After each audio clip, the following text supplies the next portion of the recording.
I mean, again, he doesn't know who Gabriel is, right? Because he didn't come from an Abrahamic faith. The people of Mecca were pagan. Quran is mentioned. If this book was from other than God, they would have found in it many contradictions. If a book is without contradictions, that has no bearing on whether it comes from God or not. I've had phone books that are inerrant, but I certainly don't think God gave them. That we believe without understanding. The brother asked a very important question, that most of the scholars say that listening to music, watching movies, and most of the television programs, they're haram. So how can we have fun? Let me tell you, brother, at the outset, that having fun is permitted in Islam as long as the fun is halal fun. That the standard narrative has holes in it. The Prophet tells us because Satan or the devil sleeps over our nostrils. Those who oversleep and not pray Fajr on time, Satan urinates in their ears. I really do think Jesus was crucified and that he really was dead and buried. He thought that he was a son of God in the sense that he was specially chosen by God. I think Jesus really did think he was going to be the Messiah, the future king of Israel. I mean, that is, after all, why they crucified him.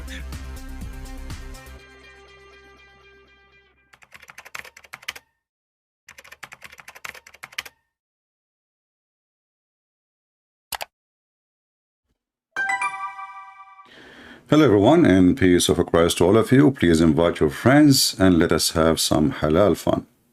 Now, as usual, Muslims in the comment section, when we make a video, we stay for 5 hours asking Muslims to call us, and then when we leave, suddenly every Abdul, follower of the God of the Mutta, is a hero.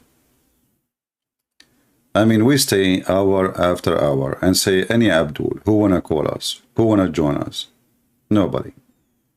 As dead as their God and their prophet. And then you will see Abdul saying, like this guy, his name is Abdullah. He says, I'm willing to debate the Christian Prince. Christian Prince, are you willing to debate me? And for sure, Christian Prince is afraid now. And this is why he came online today, because he's aware, he's worried that you might call him. Come to my stream right now. What about you make your stream and you call me still? Doesn't matter, I will call you. Here we go, give me your Skype. Potatoes. Potatoes. Go to your stream, give me your Skype, and I will call you, no problem. Potatoes. Then we go to other Abdul. Let me see, I'm looking for the comment. The Abdul are very excited, and the more they try to defend, actually, the more they insult their God, and we make us laugh at them. And this is actually the purpose of what we do here, is to show the Christians how easy it is to show you the stupidity of this cult. And those who follow this cult is really, they are no better. I mean, you cannot be a person who is really intelligent and you believe there's a God who will make your penis endless because you bow down for him and you kill some Christians and Jews. And then when you go to heaven, if you are murdered, Allah will make you a green bird. At the end of the day, you are a green chicken. Or you are chicken here, you are chicken there, doesn't matter. I'm just looking for the comment. I hope they did not delete them. One of the Muhammadan, he said, where is the comment? One of the Muhammadan, he said, why the God of the Christians, he blamed the women, blame all the women for the act of one woman. Let us see where we can find it. Maybe here. Okay. So here we have this Abdul. Let us see this one first. Christians say God is a truth. Christians also say that all truth and reasons come from God. Christians also claim that God is a Trinity. Trinity is a square circle. The Trinity is a contradiction. This is mean the Christian truth is a square circle. And I answered him yesterday. This is from yesterday at night. I love the Muslim philosophy, especially if the source of the truth is coming from the Shin Allah. By the way, is it circle square, which means the Shin? And then here he said to me, you are talking about lizard. Isn't it your Bible that says that God curses snakes because of one snake, Genesis 3? You see, you are an ignorant again, and I can show you the same story in your books. And that's why we laugh at Muslims when they try to make themselves a winner. You see, my God, when he curses snake, because Satan, he presents the snake. However, it is amazing that your prophet, he described Islam as a snake.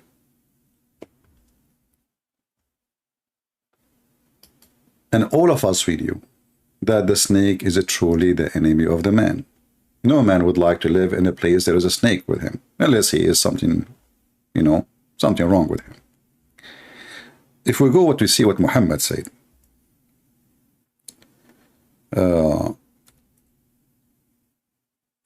as you see, you know, we don't say things without proofs and reference.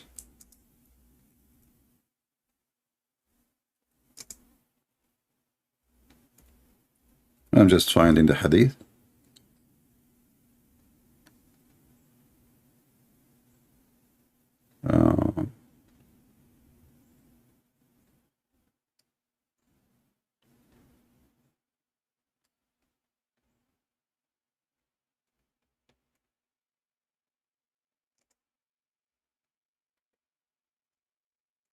And now you will say to me, well, the Prophet, he is not describing Islam as a snake, but he is describing Islam where it's coming from.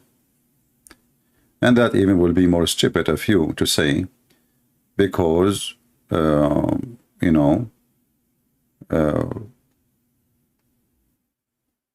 if Islam is going back to where it's coming from, and that is a hole of a snake, that means Islam is really a snake. And even your God, Allah name is a snake. You know, if we draw right now the name of Allah, let us see. Okay, let us put the hadith here. Give me a second.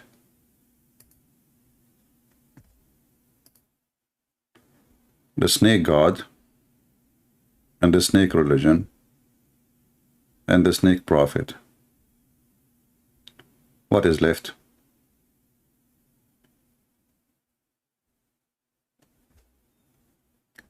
Let us see.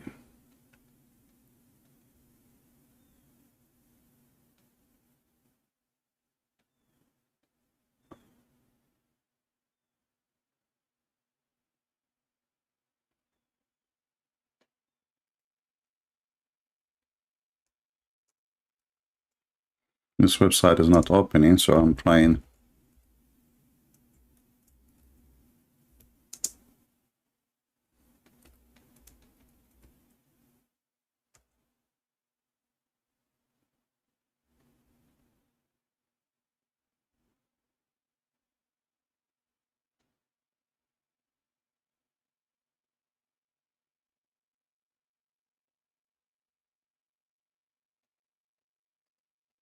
I'm not sure why this website is not working. Let us see.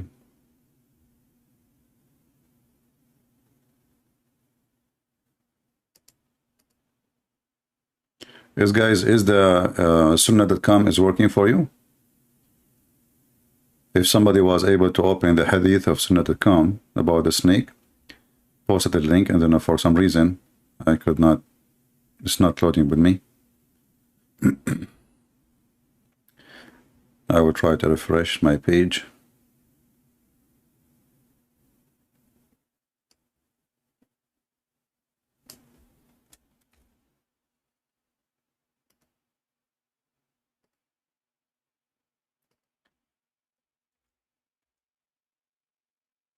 Okay. Here we go. It's working now. Actually, it's working. I made it. It's fine. So look what your stupid prophet said. You just admitted that God, he cursed the snake. That the snake actually is an animal. We are not talking really about a snake as a snake. We are talking about the devil. However, every snake is an enemy for a human being. So now, a human being, he lost his security, and a snake is going to be his enemy. Now, if we ask you why a snake should bite the man, you say because she is a snake. Thank you very much. Here we see that Muhammad describing the religion of Allah.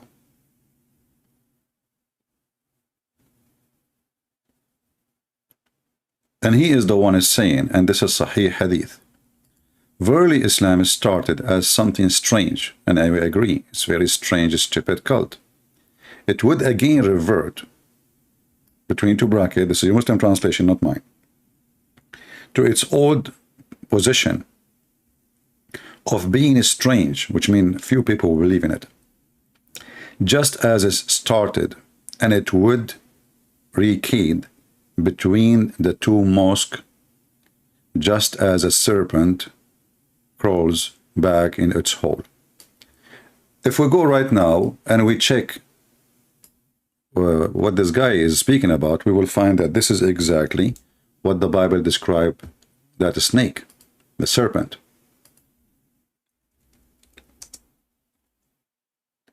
And then you ask yourself how it is possible that the Satan in the Bible is the serpent, and then the serpent in Islam is Islam.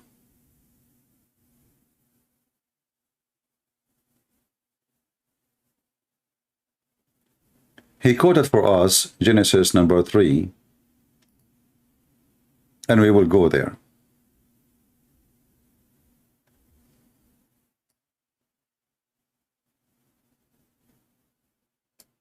You can read any translation you wish, you know.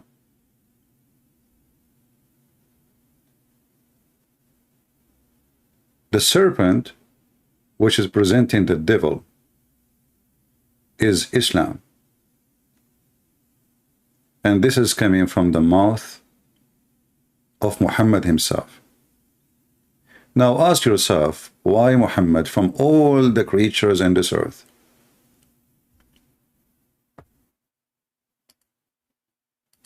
He chose the serpent, a serpent.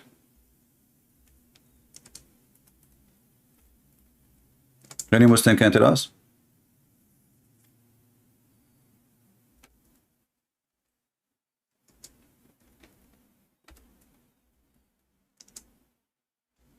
Any Muslim can have explanation for us why Muhammad he chose the serpent. I mean, is a serpent present something good in Islam?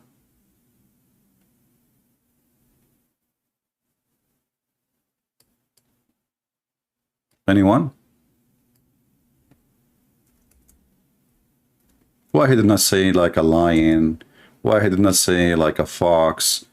You know, why he did not say like a dove? You know, isn't Islam is peace as Muslims they claim? So why Muhammad he described Islam as a serpent? Any Muslim? In fact, the Muslim believe that there's a serpent protecting the Kaaba. And they have videos about it in YouTube.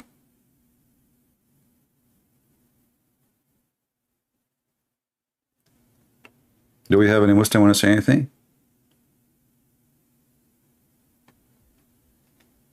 One of the tools of Allah in the punishment of the grave, Allah he will send a bold serpent who torture the Muslim in his grave for his sin.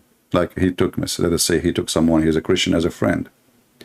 So Allah he will send a serpent. If we go right now and we search in the hadith,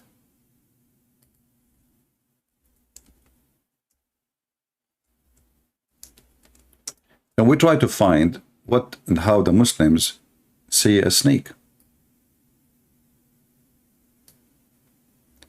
The short-tailed snake and the snake having stripes over it should be killed.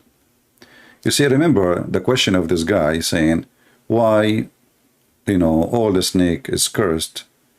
What is that? Why all the snakes should be killed? This is your prophet. And here is even describing some snakes, and he claimed that they are genie, Satan.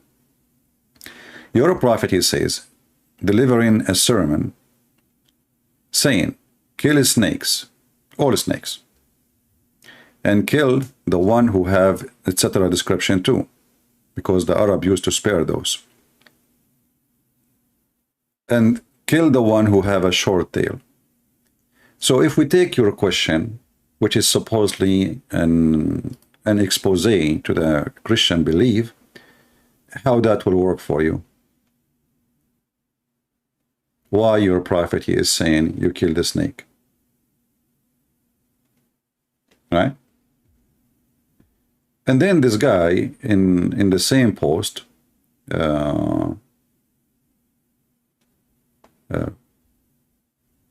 he questioned why God, he is punishing the women, all the women, when one woman is the one who commits sin.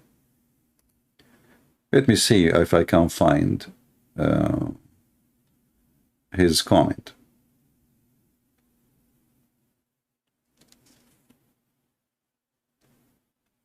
Let us see. And he made a comment actually before we go there. He said, Jeremiah, he said, your God is a deceiver, Zechariah Abdullah saying, by the way, change your name because Zechariah mean the one who belonged to Yahweh. So you Muslims are stupid when you call yourself Zechariah, copying a name from the Old Testament, because that will make you not worshiping Allah. That will make you a person who worship Yahweh. You are stupid like your prophet again. So he said, in Jeremiah 27, it says, you deceived me, Lord. I was deceived. You overpowered me, and etc. So if you read the verse, you will see that the person speaking, that I've been deceived because you give me power. He is giving himself an excuse. You give me, I've been deceived because I thought I am strong, I am, etc. And then I found that I am nobody. So this is what he meant. And it's not God saying I'm a deceiver, you stupid son of Mutta. But if we go in the Quran, we will find your God is the one who deceived everybody to commit sin. This person, in Jeremiah, he is saying, you deceived me because you gave me health, you gave me power, and I thought I can do everything. I thought I can depend on myself. But if we go in the Quran, we will see the deception, which is deception, where it says the one who deceived by Allah, nobody can guide him. And the funny, this verse was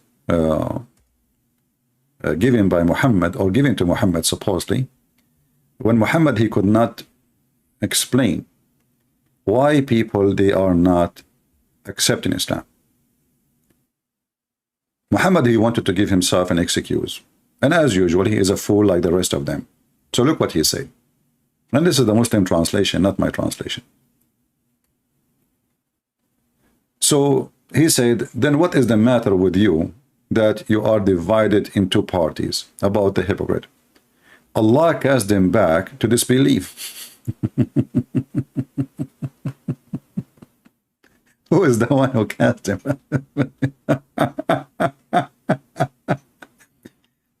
You see there, the verse you quote from me from the Bible is about a person saying, I've been deceived because what you gave me. And this is the case for everybody. Human being, when he's healthy, when he is wealthy, he think he's God. He think this is how atheism actually is established, because they think they do not need God.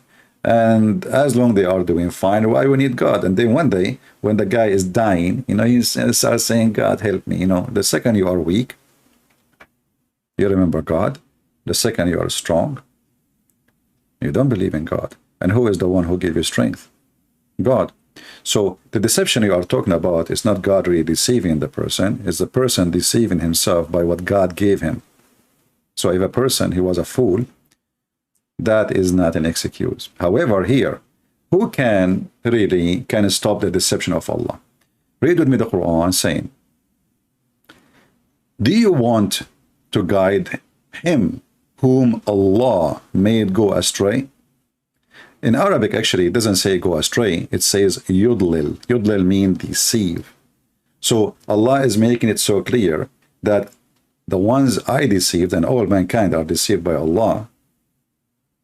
He is a serpent, and this is why his name looked like a serpent. If we write the name of Allah in the screen, I will use my mouse. You know, I don't have a pen, screen pen or something, so let us do this. This is your God.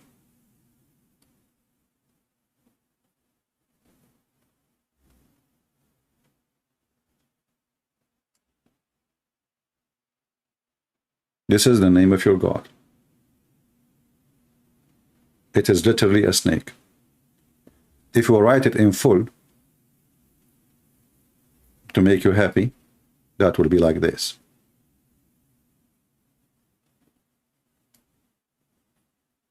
But the real name is this one. Lah. Alhamdulillah. The moon god. So your God Allah, his name is written in Arabic as a snake. And you know, like in the old days, in the ancient time, they used to use a drawing to make words. So the name Allah, it doesn't look like a snake, like as an accident, and like maybe it's happened this way. No. This is a very ancient name, worshipped by many generations for thousands of years before Muhammad. And La is nothing but a snake. And those people, when they make a language, simply they draw images, like the same as like if you read the Chinese language, you know, you will see like the house is a drawing of a house, you know. So they draw images to present what they are talking about. The same as like the Indian in the old days, the American Indian. Here we see that Allah saying that, are you going to guide the one who Allah deceived? And then you ask yourself here, so Muhammad was sent to guide who?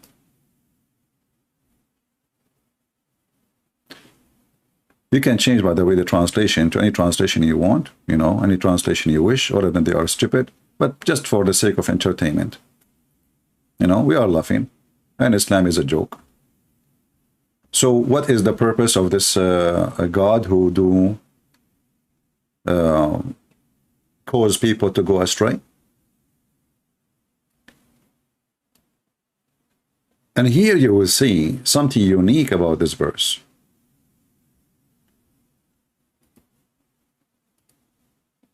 Some translation, they say that you made me, you misguided me. You misguided me.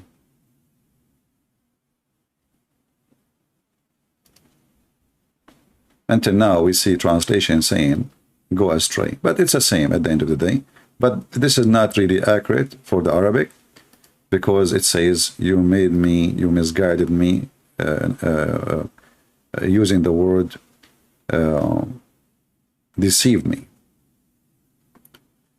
So you deceived me, and you made me go astray, and the one who Allah sent astray, you will never find for him a way. Between two brackets, guidance. Will all the people of Quraysh, and according to Muslims, all the people in the time of Muhammad, they were misguided. Who is the one who misguided them? Allah. So how you are going to guide those who are misguided? And then here we ask ourselves, if the one who misguides people is Allah, what is the job of shaitan?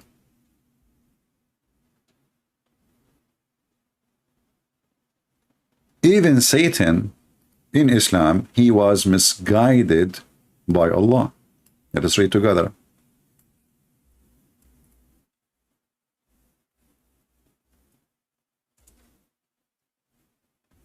Chapter 7, verse number 16. Chapter 15, verse number 39. Let us read this one first. It turned to be that Shaitan is a victim of Allah too. You see, the Muslim, they claim that the one behind every sin they do is Shaitan. But as you see, Shaitan was himself been deceived by Allah. Allah, he did not say that I did not do that to you. He confirmed that. And here, as long we are in this chapter speaking about Adam and Eve, because later he said, Christian Prince, can you answer this one? Let me see if I can find it.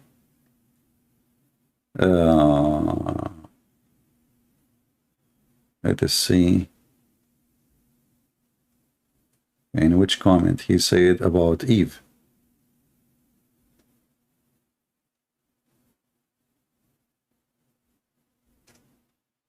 Okay.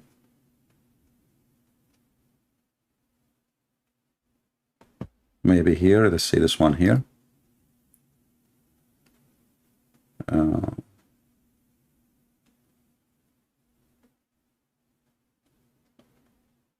I'm just looking at the comment, trying to find his comment so we can laugh.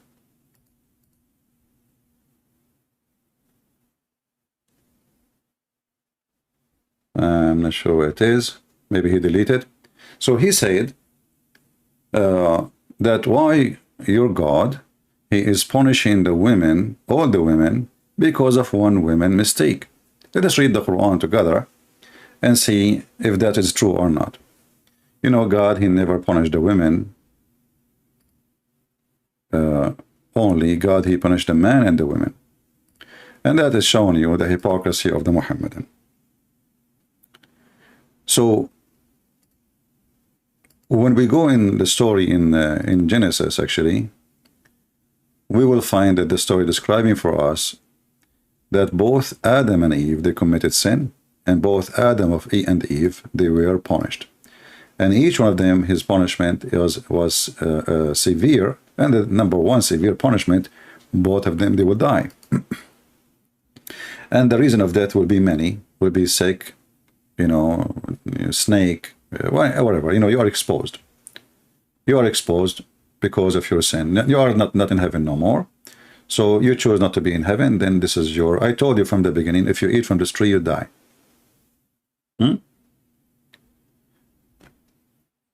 Then we, when we read in the Quran, we will see the story of Adam and Eve, and it is really funny. Here it says, Allah, he said to Adam, do will you and your wife, and by the way, nowhere in the Quran even says who is the wife of Adam. Maybe it was Shakira. In paradise, and eat therefore as you both wish, but approach not from this tree.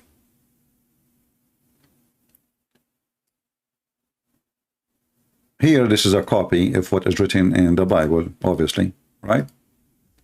And later we will go and see the interpretation for this verse, because later, you know, the interpretation for those verses, you will make you die laughing, and you will see how Muhammad, he have no idea what he's talking about. So go and eat from everything in the paradise, but don't eat from this tree. Okay, wonderful. And then Satan, he whispered to them,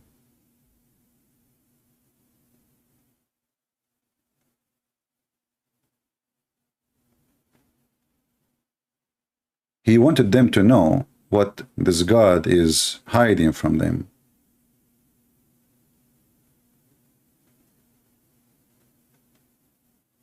And he said to them, your Lord didn't forbid you this tree. Save yourself, become an angels, or become immortals. And here you see the stupidity of this statement, because Adam, he lived in heaven, so why he would die anyway? He's already immortal.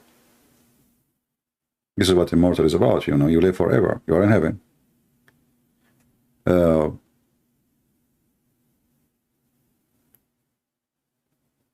When the Quran tried to copy a statement from the Old Testament, he add his own flavor, and he mix it with different, you know, story, and Muhammad trying to make it look nicer, maybe it look even more convincing from the Old Testament of the Jews.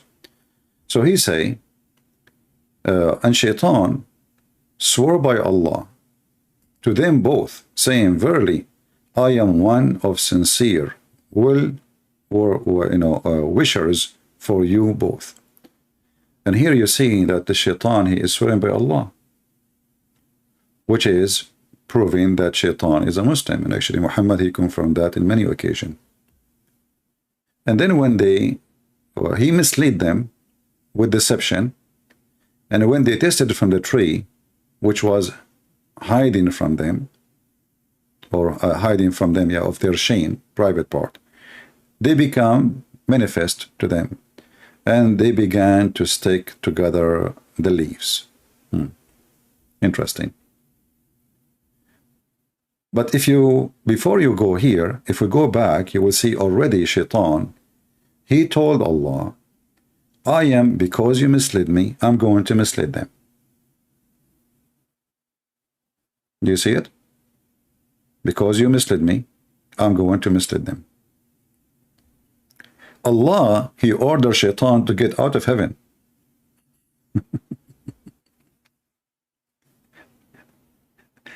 Allah, he ordered Adam to stay in heaven. Allah, he kicked Shaitan from heaven, but Shaitan is in heaven still.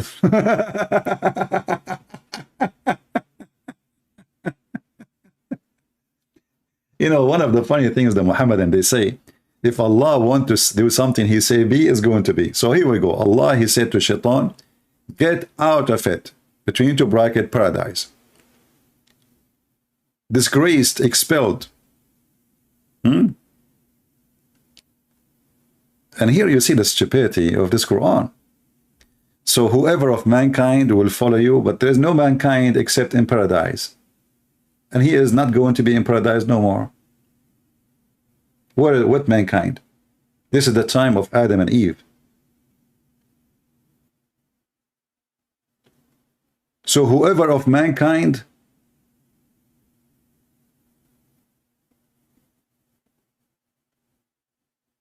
who? And the question you need to ask yourself, after he kicked him out of paradise, and the Muslim, they say, if Allah, he say a word, the word will happen immediately. So Allah decided to do to serve eviction paper to Iblis. And the eviction paper says, you leave immediately. This is the order of Allah. Now, do you think Iblis, he was taking his baloney? I like the word baloney in English. Why Iblis is still in heaven? So Allah kicked him out of heaven, and then Iblis, he come back to them in heaven. Maybe he have a double key. I mean, think about it. He's Shaitan. Man, Shaitan, oh man, Rabbi, oh man. So Shaitan was kicked out, and now Shaitan is coming back to deceive them. Now, going back to our topic. When this Abdul, he said that why your God, he blamed women for all the sin, all the women for the sin of one woman. Let us go, and actually I gave him a quotation from his Quran, but he's they are stupid. They make fun of their own religion, by the way, when they make those things. They forgot that their prophet is a thief, and most of the stories he have it there is coming from different books, obviously. So Muhammad, he said that if not Eve,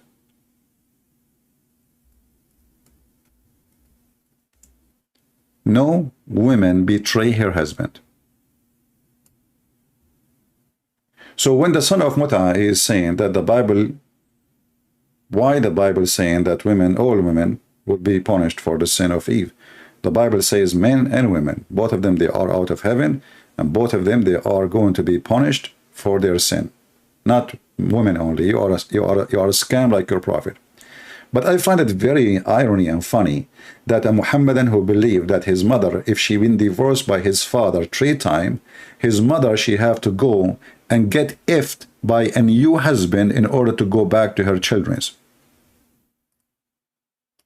And he is talking now, what is the fault a woman she did. Let me ask you, what is the fault your mother she did when she was divorced by her husband 3 times? Chapter 2, verse number 230. What about your prophet, aka Allah, aka the snake, say, if the man he divorced his wife 3 times, she cannot go back to him unless he got effed himself by somebody, because he is the one who divorced her. So what is the fault of the women in this case to the point she have to go and get effed by a new guy so she can go back to the previous guy? I mean, even people who buy sex toys, they will not use a sex toy used by somebody else.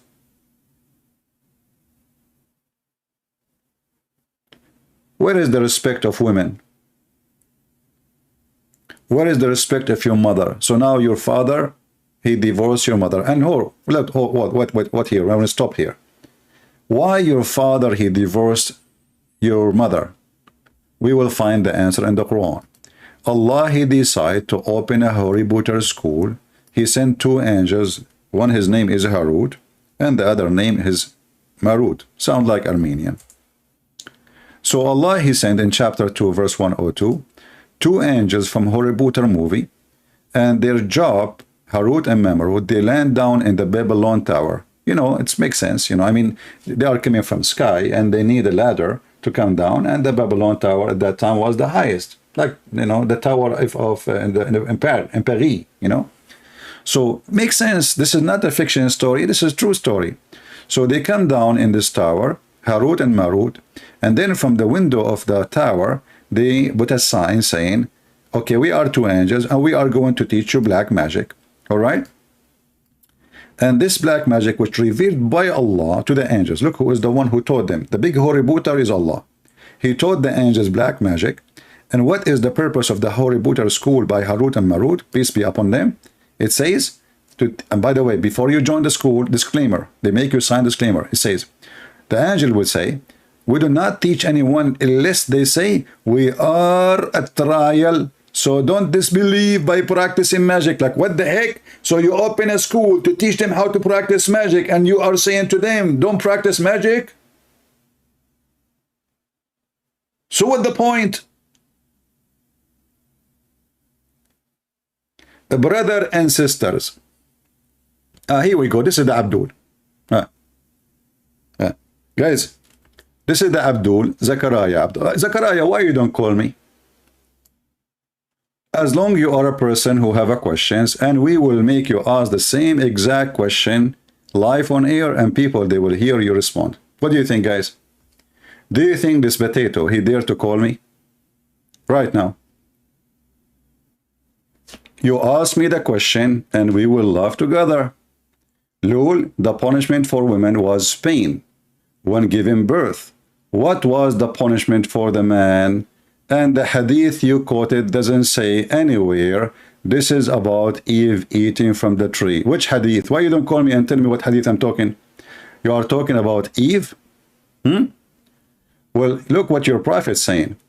Your prophet's saying that every woman, according to Muhammad, not according to me, is a whore. Because Eve, she was a whore and she betrayed her husband. Let us go back to the hadith so everybody will laugh at you. Here we go. The prophet said, had not, if it been of the children of Israel, meat will not decay. So your stupid prophet claimed that the meat decay because of the Jews. He blamed the Jews for everything, even the beef damaged because of the Jews.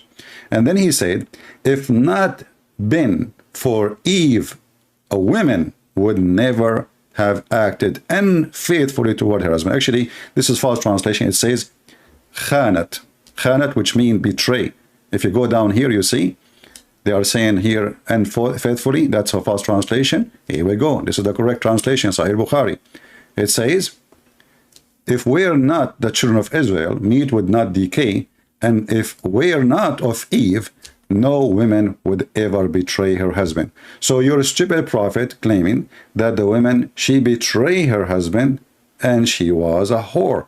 And actually, I can show you your prophet saying against Hawa. He said that each time Hawa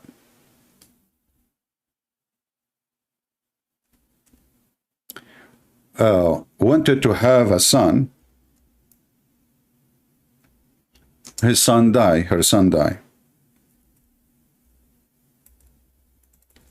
So Satan, he came to her and he told her, if you name your son the slave of Shaitan, he will not die. Let me see if we can find the hadith here. Give me a second.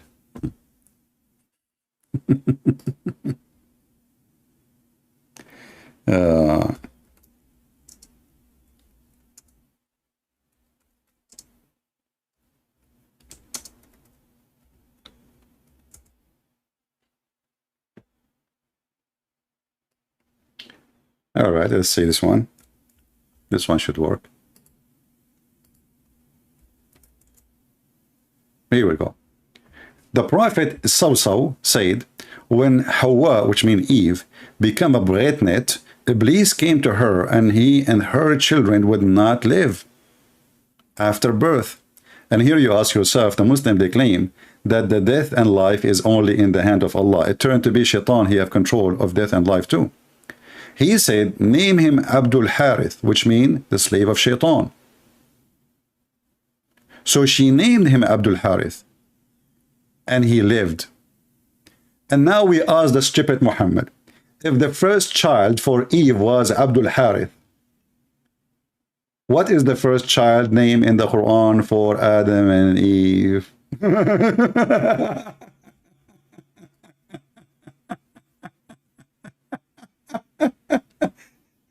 It turned to be the story in the Quran of Cain and Abel is a lie. The first baby, his name is Abdul Harith. And no child will live unless you call him a slave of Shaitan. Abdul Harith, this is one of the names of Shaitan, Harith. Do you see it? So now, how Muhammad can fix this stupidity if the first baby ever born and live for Eve, his name is Abdul Harith? Who are they, the children of Adam, Cain and Abel? Are you there, Zachariah? Are you going to play dead?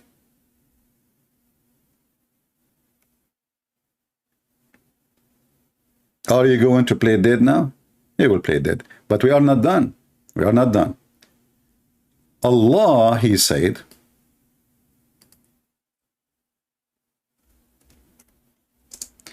that Allah, he punished Eve, and he said to her, you are going to be forced to be pregnant, and you are going to be forced to deliver it. You hate it. And you are going to be forced to have 2 menstruation a month. Hey, Muslims, you Muslim women, they have 2 menstruation a month? That's strange, man. Let me show you the reference.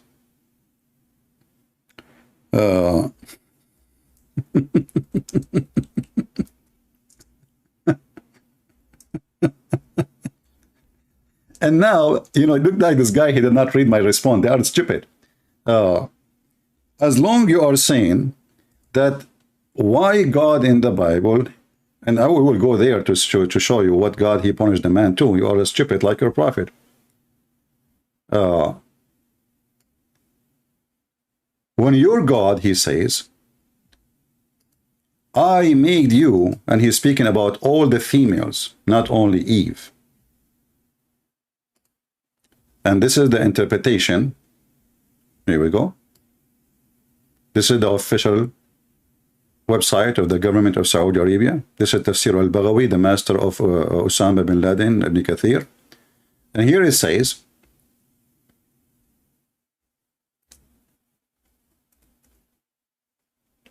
and Ibn Abbas, which means coming from his prophet, because Ibn Abbas, he report what he learned from his prophet. He said,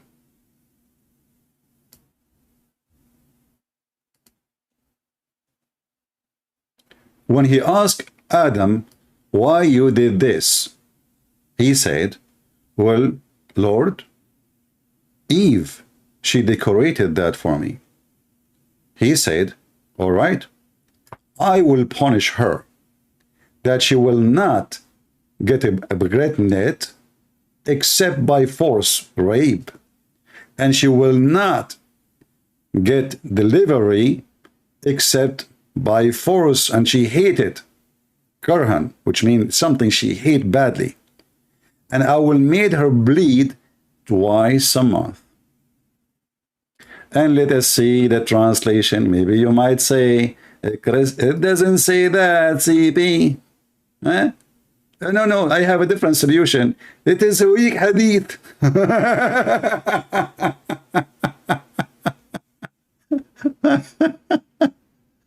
They found a solution. I mean, a weak hadith. Islam is a weak. Everything in Islam is weak. Let us change the language. Go to English. All right. Translate. And let me share the link with you. So the story here is about how Adam was deceived, supposedly by the serpent. And here we see, when the Muslim, they speak about the serpent, what the problem with the serpent? Even your stupid religion, copy the story from the Bible, and that make you an idiot again, a mule. Then when Allah, he asked Adam, why you did this? What was the reason you did this? Let us see.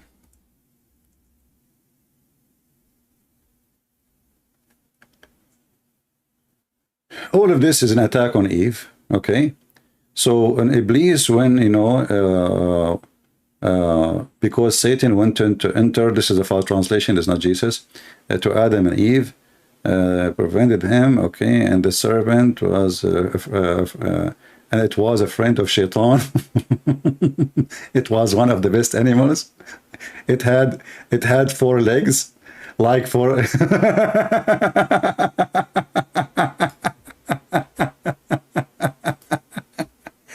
Hey guys, snake used to have 4 legs like a camel.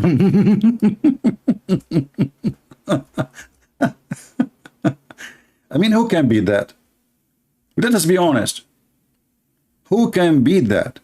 So the snake, Mrs. Snake, she was a friend to Iblis. And she was one of the best animals, brothers and sisters. We will explain to you in details what happened. Mrs. Snake, she was a camel. Yes, brother. Okay? She was a camel, I'm telling you. And then, where is the verse? Hold on.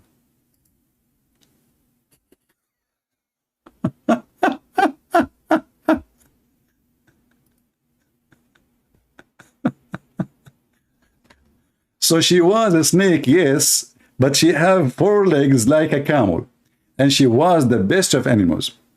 And it was one of the reservoirs of the paradise. Then Satan asked them to put him in her mouth. That's deep.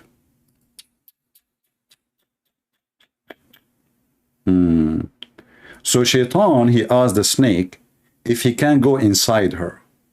Now, I'm sure Zechariah, he wished he would never answer those questions, because now everybody is laughing at this cartoon.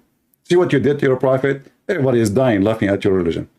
So Shaitan, he asked the snake, can you put me inside you from your mouth? And here they are trying to explain to you. You see the question I asked? How Shaitan was able to get in after Allah kicked him out.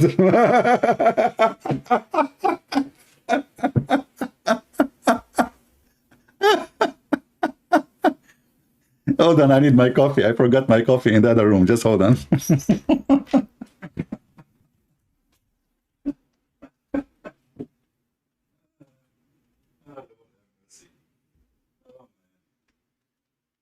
one day I will die in this chair laughing. What a good death. So Muhammad, he is trying to explain his stupidity. How he told them that Shaitan is already out of paradise and how he got in again. So Shaitan, brothers and sisters, this guy has zero evidence. Guys, listen. This guy, he has zero evidence. I'm showing Tafsir al-Baghawi. I'm showing the official Islamic website of the Kingdom of Saudi Arabia. I'm showing the interpretation of the story of Ibn Abbas.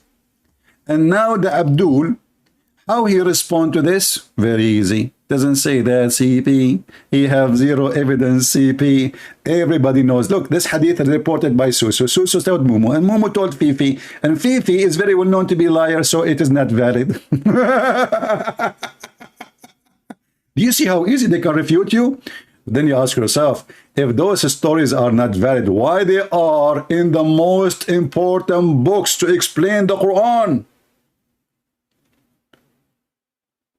Al-Baghawi, the Imam Al-Baghawi explaining the Quran, and none of you Muslims say, hey, get lost. It doesn't say that, Baghawi. How come none of you says to Al-Baghawi, it doesn't say that, Baghawi? But you say that to me. So let us laugh, and now you became a victim of your stupidity. Keep posting those questions, trying to defend Islam, but we laugh at you at the end. So brothers and sisters, the treasury, brother, the guards, Allah have guards in the heaven. Do you remember Muhammad, he went to the seventh heaven? Even Jibreel, he could not get in. He knocked at the door. The angels did not even recognize Jibreel. They said, who is there? He said, I'm Jibreel. They said, who is with you? They said, Muhammad. So the stupid Muhammad now trying to explain how Shaitan he get in. Aha! He did go inside the snake.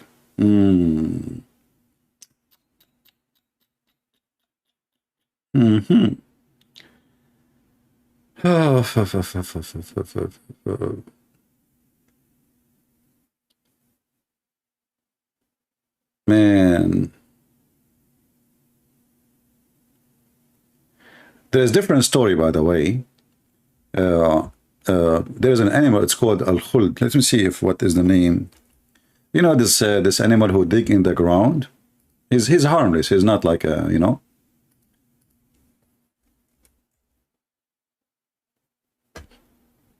Let me show you his picture. I don't know what the name. Okay, it's mollis. They call him mollis. Mollis, right? Let me show you the picture here. Now you know what I'm talking about. You know, if I'm not saying the name correctly, you know what I'm talking about. So this is an animal who dig under the ground. So there's the other story here in the same you know, page, that Shaitan he got in again. In this time he was using this animal to get inside the heaven, and that makes sense because this guy he can dig under the door, brother.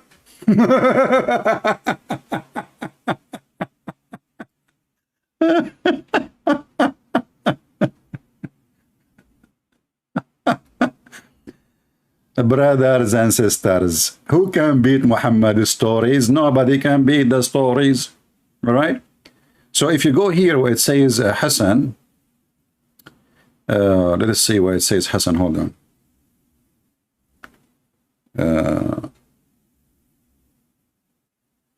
Okay.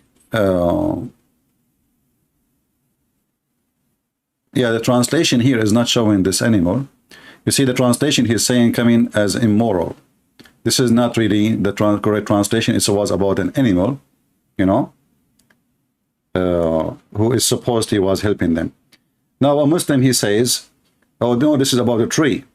Well, you know, the Arabic it says here. Let me see, show the Arabic.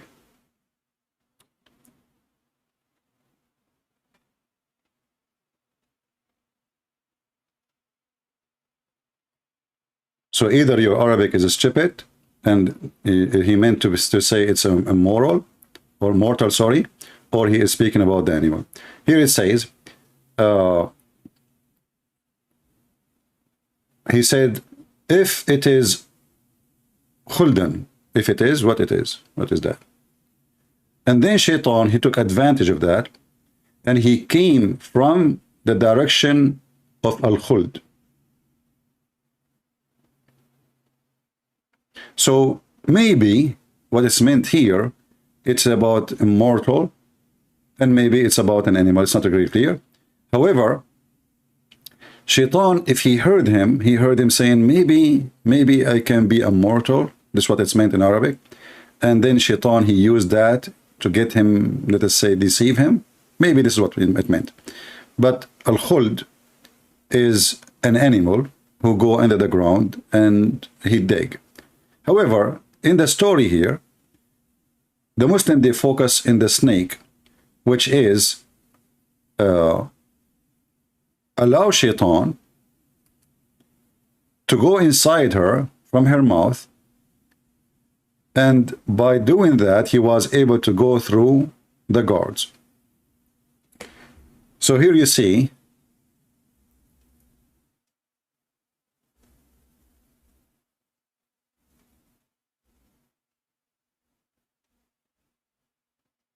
always Google translation will not be very much accurate, but we are trying our best, you know, to use it. So when the serpent, he was a friend to Shaitan, and it was one of the best animals. It had 4 legs like legs of camel. That you can imagine how high the snake was. I mean, do you know how big the legs of the camel? They are like, I don't know, 5 foot, 4 foot high, depending on the size of the camel. So the serpent, the snake, used to be an animal with 4 legs, and they are so big. And it was the best animal in paradise. And then Shaitan, he asked her to go inside her mouth, and she let him get in. And by doing that, he was able to go through the guards, while the guards do not know. So she entered paradise. And here you ask yourself, what does that mean? In order for the snakes to get into paradise, that means she was out of paradise. So why she is allowed to enter to paradise if she exists already out of paradise? Do you understand what I'm saying? Was this snake living abroad and came back?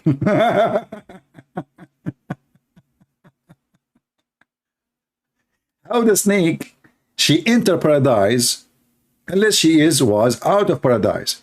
But if you go back here, it says that this was the best animal in paradise.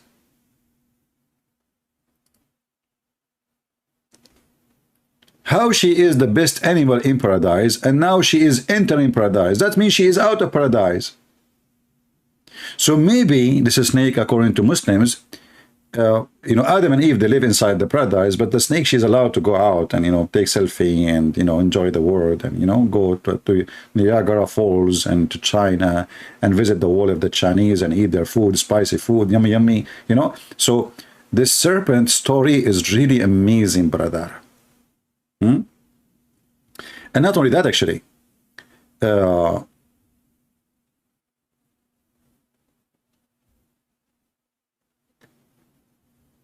in the story, when the Shaitan, he enter into the snake.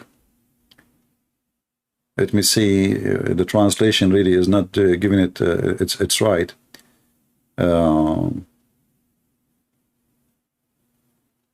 Yeah, Ibn Abbas, when Shaitan, he deceived Adam, and Allah, he ordered him to, you know, to get out. Allah, he asked Adam, how this happened? How you ate from this tree and I told you not to eat? He said, Shaitan, he swear to me by Allah.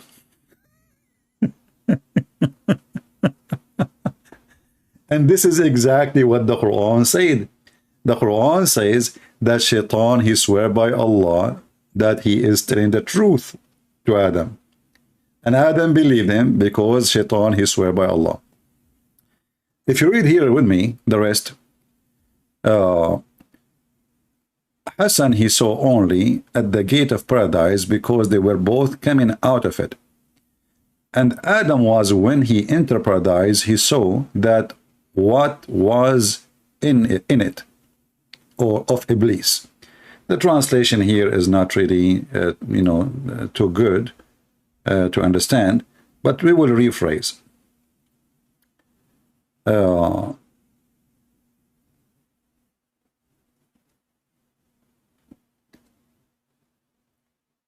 Al-Hasan saying that when Shaitan he saw them first time, he saw them in the door of the heaven because they were getting out. What the heck?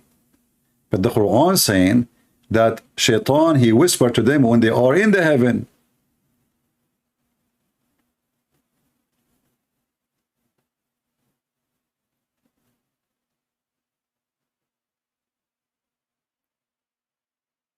So how Shaitan he saw them when they are getting inside the heaven? So the Muslim now are trying to fix the problem, saying that Shaitan he told them to eat from the tree before they get into the heaven. But if we go in the Quran, we will see that's not true.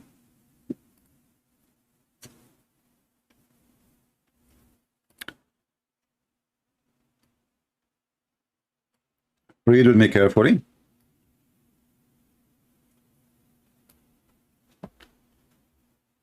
Allah he ordered Shaitan already to get out of the heaven. Allah said to Adam and Eve, live in the heaven, don't eat from the tree. Shaitan then he whispered to them.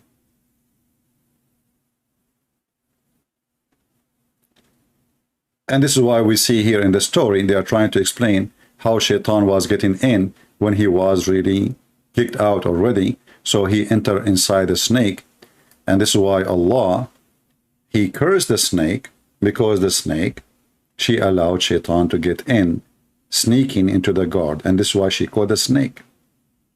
So brother Zachariah, are you proud?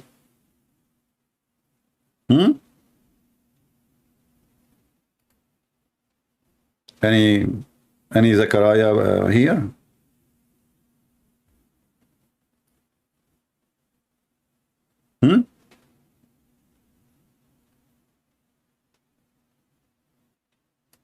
In fact, your prophet, he said the snake is a shaitan. Muhammad, he said, when you see a snake in your house, give him a warning to get out. The superstition, Muhammad. If the snake did not leave after 3 days, he is a shaitan. Do you see it?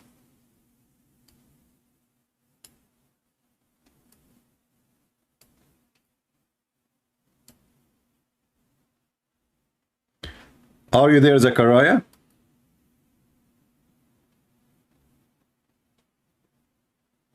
Prove the narration is sahih?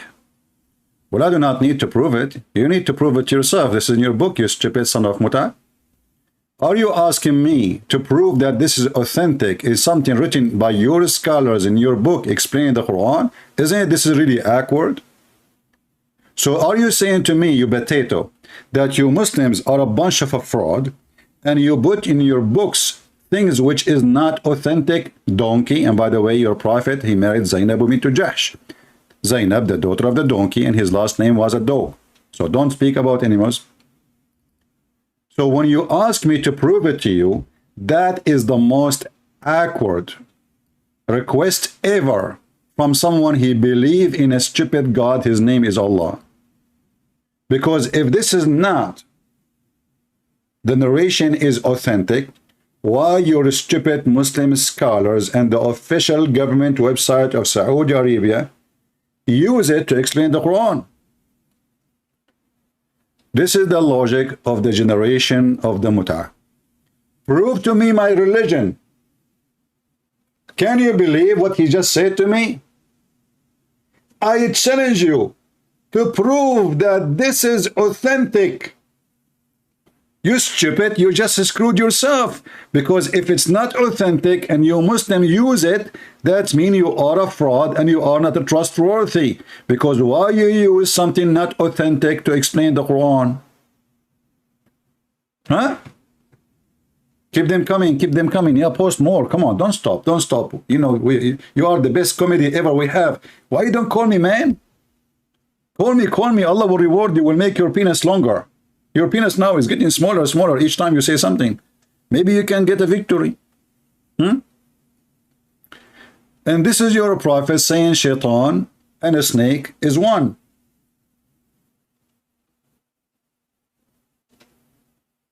Huh? Are you there? And then and this is say sahih. I challenge you to show me this is authentic. I challenge you, okay? We Muslim, we lie a lot. We have a lot of lies about our prophet. We say things the prophet never said. We are Muslims, remember? We are da'if. We are very da'if, like Allah, diarrhea. Are you there?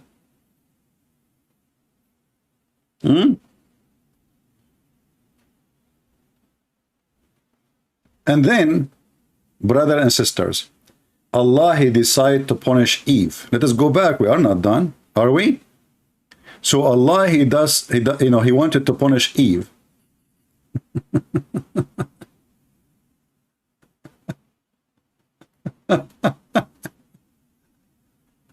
So shaitan, he swear by Allah.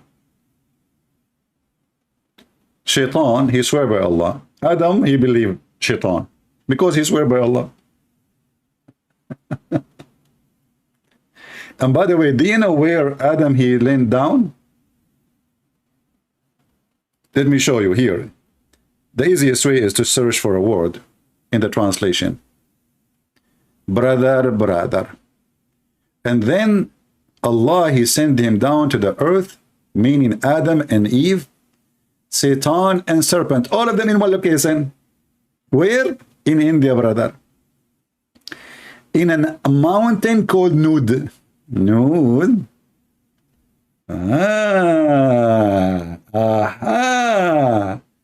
Yeah, makes sense. At that time, Eve, she have no bra. Aha.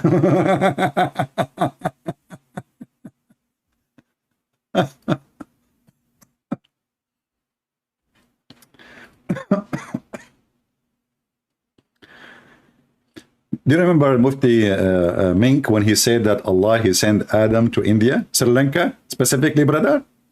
Let me find the video so we can laugh more. Oh, look, still I have this video from yesterday. Oh boy. I click at YouTube page and then, okay, you know, I just forgot what I was going to talk about. What was the topic? This is an Islamic Dawah TV, by the way, in case you do not know. Stop. Okay, stop. Need a search for Mufti Mink is better. All right.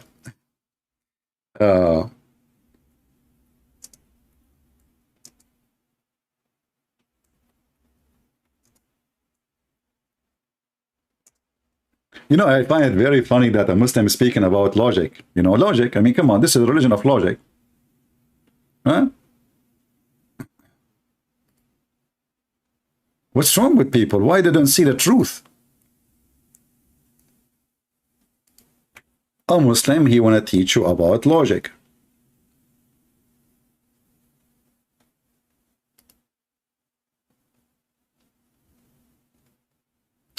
Listen carefully and enjoy. And if those references are not true, why your scholars are quoting them? Land.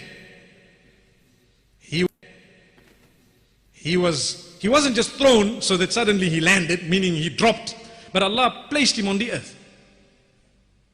Where?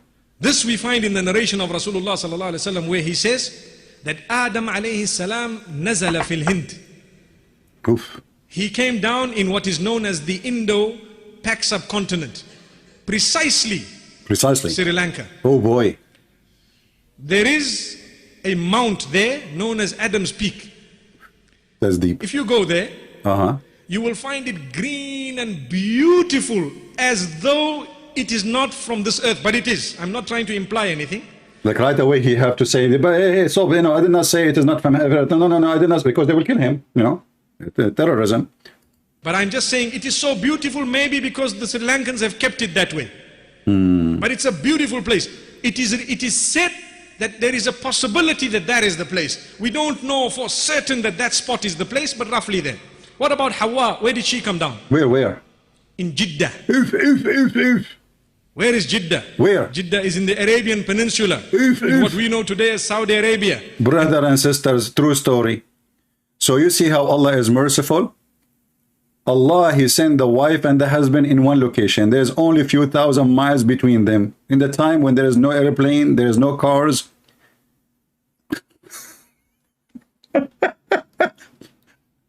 Hold on. You know, by the way, Zachariah, I wasn't planning to come today, but thank you. You encouraged me to come. So guys, let us open the map. I will open the map, what we can do. I mean, what we have no solution.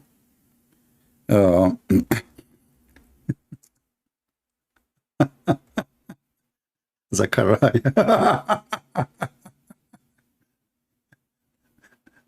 Yeah, remember the name of Zechariah, what he mean. He is copying a name, proving his prophet to be false. Because Yahweh is not part of his religion. What a fraud cult. The stupid Muhammad, he copy names. Not only he copy stories, and the more he copy, the more he get himself screwed. So this is, brother and sisters, this is Sri Lanka. Brothers. Focus with me. This is Sri Lanka. Look, let us zoom in Sri Lanka. So brother Adam was sent here, and Sri Lanka is not connected to India. You see here, there's a missing link here. You cannot walk. This is a very huge distance. It might be look like small in the map, but it's not something you can cross by swimming, unless you are like me, maybe Superman. Man, unbelievable. You know, by the way, once I was swimming, I crossed the Atlantic, the Pacific. I went to the North Pole and then the South Pole, but I have to be honest, in the North Pole I froze. I mean, I was really so cold, but thanks to Allah, I recite the chapter of horny in the Quran, and I get so hot, you know, and that was a solution. And this is a true story, and this is not authentic hadith. So look what happened. Allah, He sent, and a Muslim, he speaks always about logic. Like, how can you debate us about the Trinity? Every Muslim want to debate you about the Trinity. The Trinity is not logical, brother. But there are prophets saying, Allah, He sent Shaitan and Adam in Sri Lanka. Any Sahih hadith prove that Adam landed in Sri Lanka? You son of Mutta, are you okay? Are you okay? So guys, any Sahih hadith prove that Adam was landed in Sri Lanka? So if it is not Sahih hadith, why you Muslims are using it, and why you don't go there and get him busted? Why we don't see one Muslim saying this is stupid? Can you show me one video of a Muslim from those who they try to respond to us, that those dummies who don't dare to call me, saying this is not true? Go ahead. The second we read it and we show people how stupid Islam is, you take a turn and you say, show me where is the proof that Adam landed in Sri Lanka. Can you show me? I just did, you idiot. I just showed you the Muslim books, your scholars, the companions, and even your prophet quotations. When a Muslim, he tried to deny what is written in his books, this is a clear sign of shame, you know? This is a clear sign of shame. Because why they want to deny something? They believe in it for the last 1400 years. And if it's not true, why it is in their books? And why their sheikhs, they speak about it even in TV. After we quote it, they bite their tongue and their tail, and they see how stupid their religion is. So what we do, we go in the state of denial, and we deny what it says.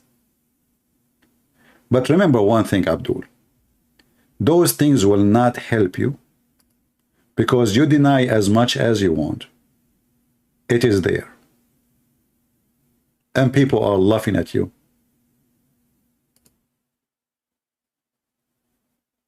And when you ask me to prove to you, and you are yet the Muslim, and yet this is your books, and then you say to me, can you prove to me authentic? Islam is not based in anything authentic. Be my witness. Islam is just a bunch of fairy tales. Muhammad is a fraud. And he is a liar.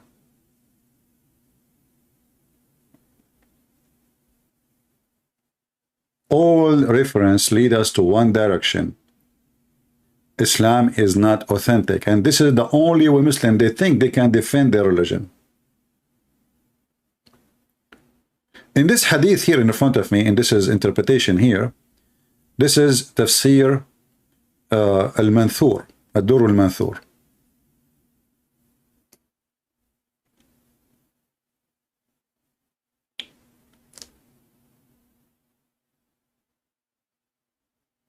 The same chapter we are reading, verse number 36.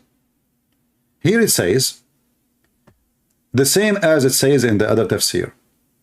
And this is reported from Ibn Mas'ud and Ibn Jurayj and the companion, and for sure they learned that from Muhammad. It says here that Iblis, he wanted to enter the heaven. After Allah, he ordered Adam and Eve to enter heaven.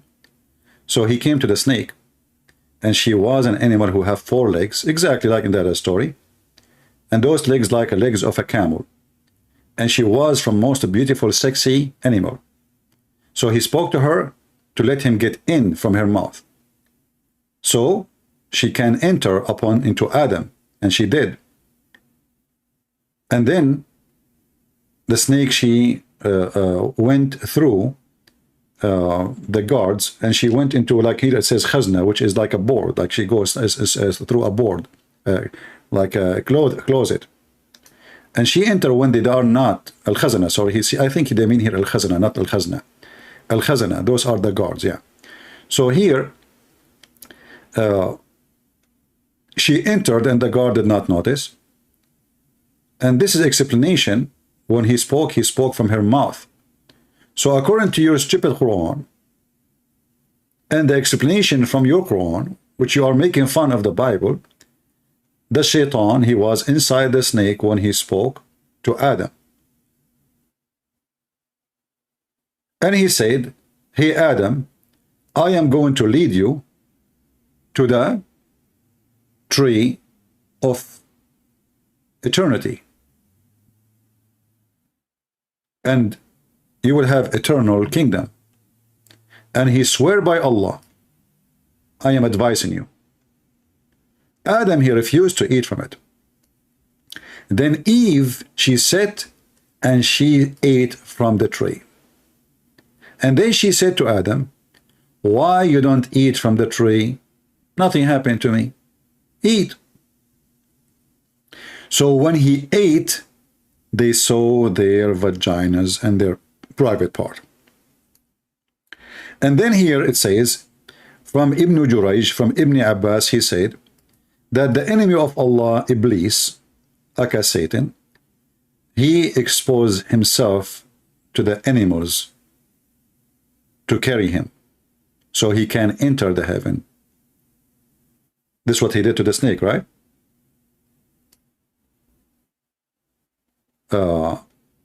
So the snake, she put him between her two teeth, and she entered him inside her. So when he spoke from inside her, and she used to be wearing clothing, and she used to have 4 legs. Then Allah, he stripped the snake, and he made her walk on her belly. And then Ibn Abbas, he said, kill it wherever you find it. Protect the teaching of Allah. Let us use Google translation. And now this guy, he will say, it doesn't say that, CP.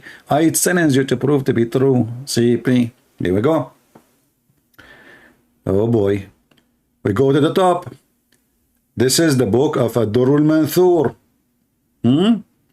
And this is the verse number 36. And this is Ibn Jurayj and etc. and Ibn Abbas saying, I don't know why this part is not translated. Here it says, the rest of what I was reading for you, you know. So Shaitan, he wanted to enter paradise, so he came to the serpent, and it was an animal who had 4 legs, like the legs of a camel, and it was the best of the animals. So he entered in her mouth, and between her 2 teeth, the translation is not coming right.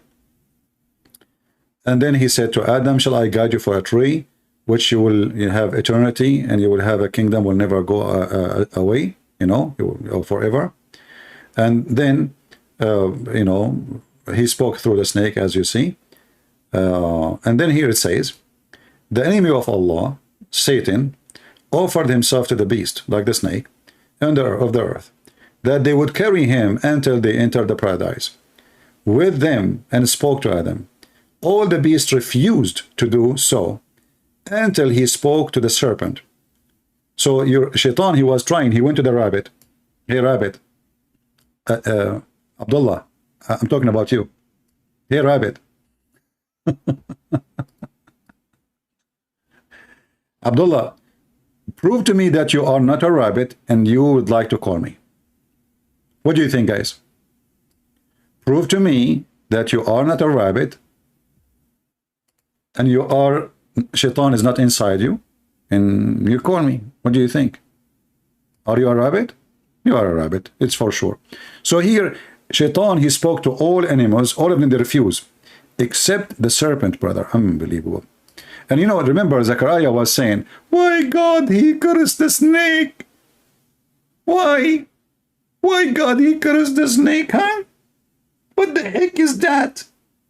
What does the snake have to do with the story, huh? Zechariah, this is what you said to me, remember? Rabbit. Then it says here, so until he spoke to the snake or the serpent, and you know, and then Allah, he said to her, the curse. Allah, he cursed the snake, you know. Allah, he cursed the snake. And Abdul, and then Allah, he took off her clothes, and he took off her legs, and he made her naked. Brother, is that true? That Allah, he take off her clothes?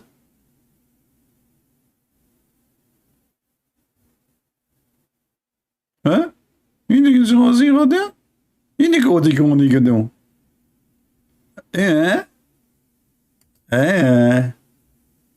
Any Abdul? So when Abdul, he want to speak about logic and about what makes sense and about, you know, is that fair or not fair? We see that Allah, he punish women. We missed the part, actually. We did not go to the part where it says, I think we skipped that part. Hold on. Allah, he punished, did we show it in the screen where it says that Allah, he punished Eve and he made her have menstruation twice a week? Did we show that in the screen or not yet? I think we did not.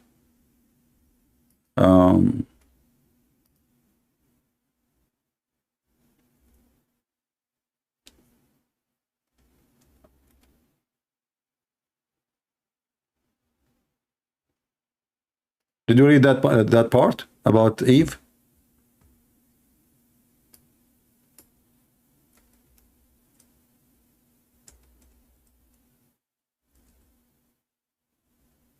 No? Okay, let's find it in the translation. We'll go back to the previous page.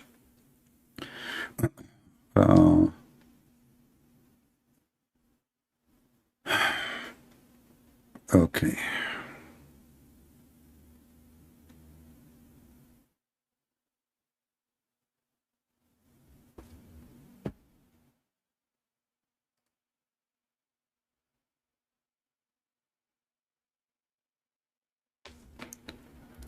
Let us see.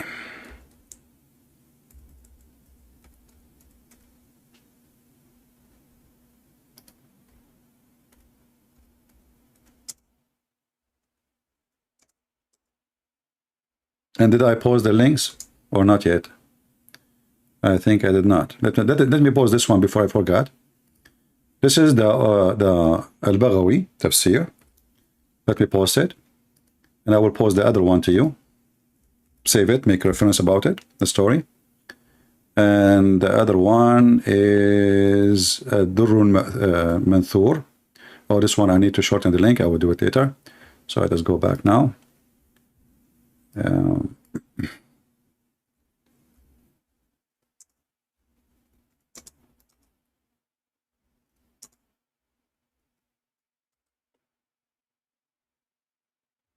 All right.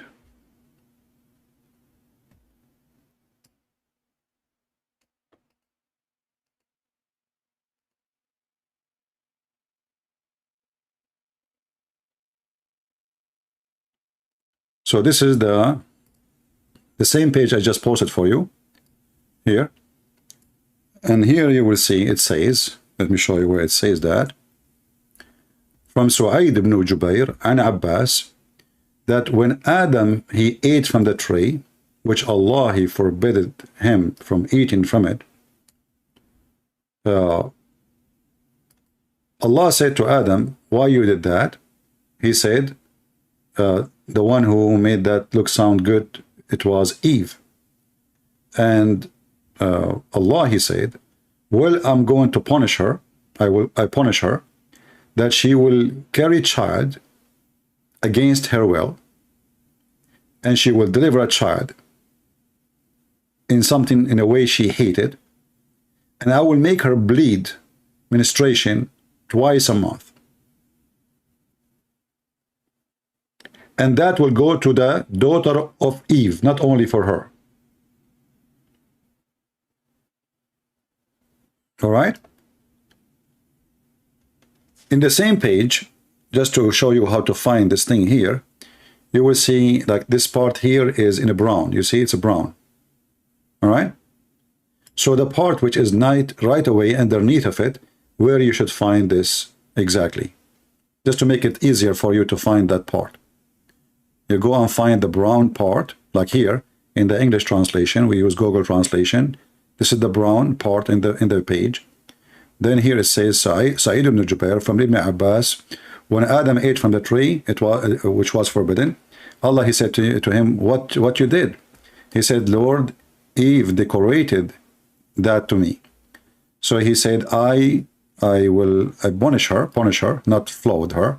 I punished her to bear nothing but unwillingly, which means against her will, and to carry a child against her will, to hate it, and to deliver a child against her will, to hate it, and she will, this translation is false, and she will bleed it twice a month. And that goes all the way to her daughters. And then the stupid Zechariah was saying to me, well, if Eve is the one who did what she did, why what happened to Eve as a penalty will go to their children's?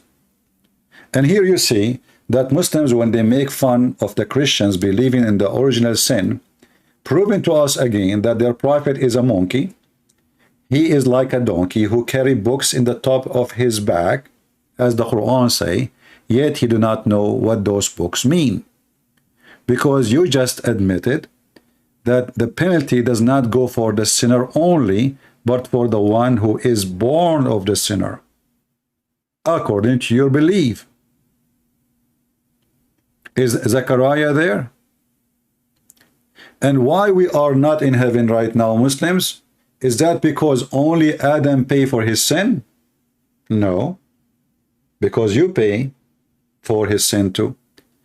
If we go to the hadith, which is again an additional proof of Muhammad's stupidity, you remember when Adam and Moses, they have a debate. Don't ask me how Adam and Moses they met. Muhammad, he make everybody meet. I mean, you know the thing. So Adam was accused by Moses that because of you, we are out of heaven. Because of you, we are out of heaven.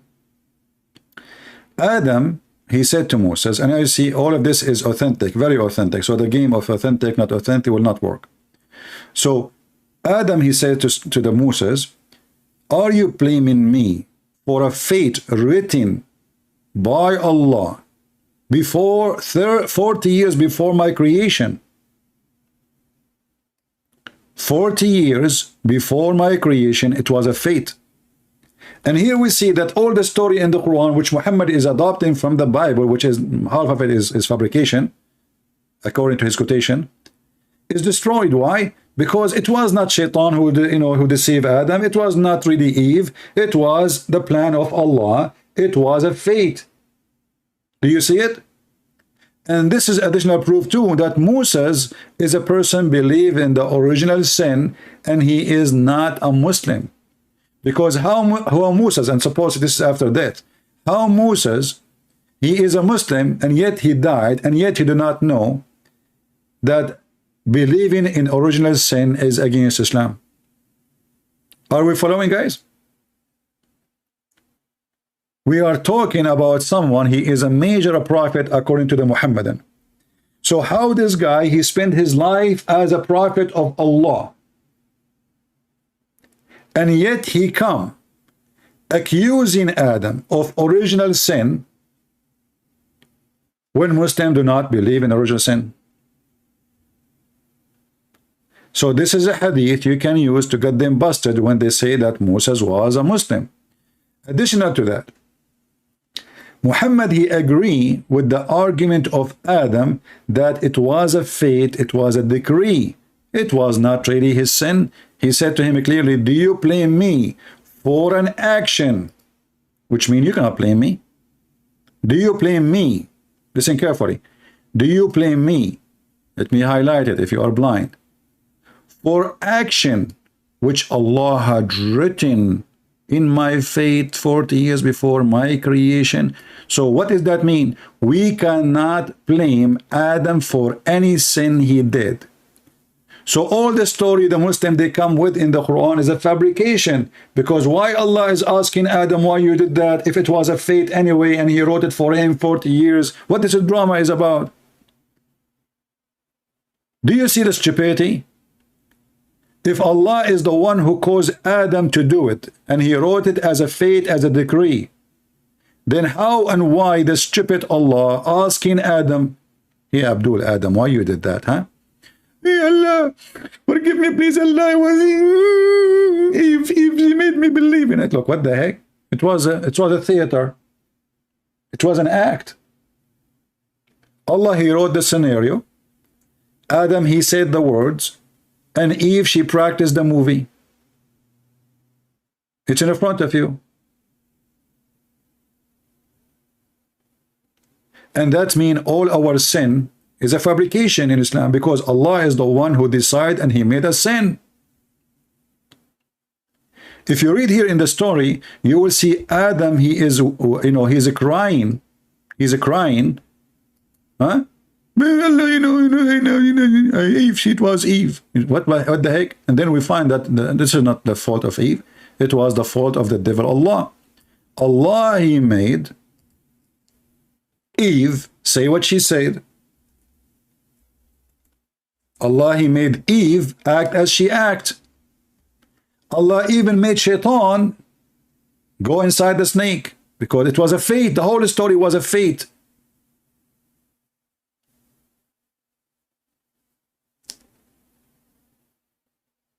Do you see it?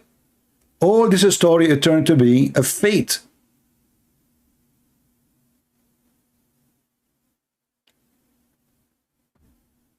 And when Adam, he commits sin, he start asking Allah for forgiveness. He start weeping.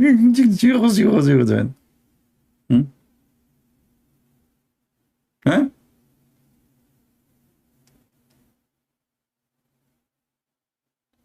Allah said to Adam, didn't I forbid you from eating from this tree? He said, yes, Lord. By your honor, I did not think that it was anyone. By swear, by you, liar. That's true. You know, the translation is very weird. You know, the shaitan, he swear by Allah. You know, he was a liar. They eat from the tree and they learned. I mean, translation is really horrible here. But look at this. Why you did that? Why you did that, Adam? What made you do that? He said, oh Lord, it's Eve. Eve, you know, she was wearing short skirt. And man, her boobs is so big, I could not resist the banana there and the apple. She put the apple between her breast. And now I was confused because all of them, they look like an apple. So she said, bite the one in the middle. What the heck? This is your religion. And look at Zechariah now is dead. Zechariah is not even here. He is not here.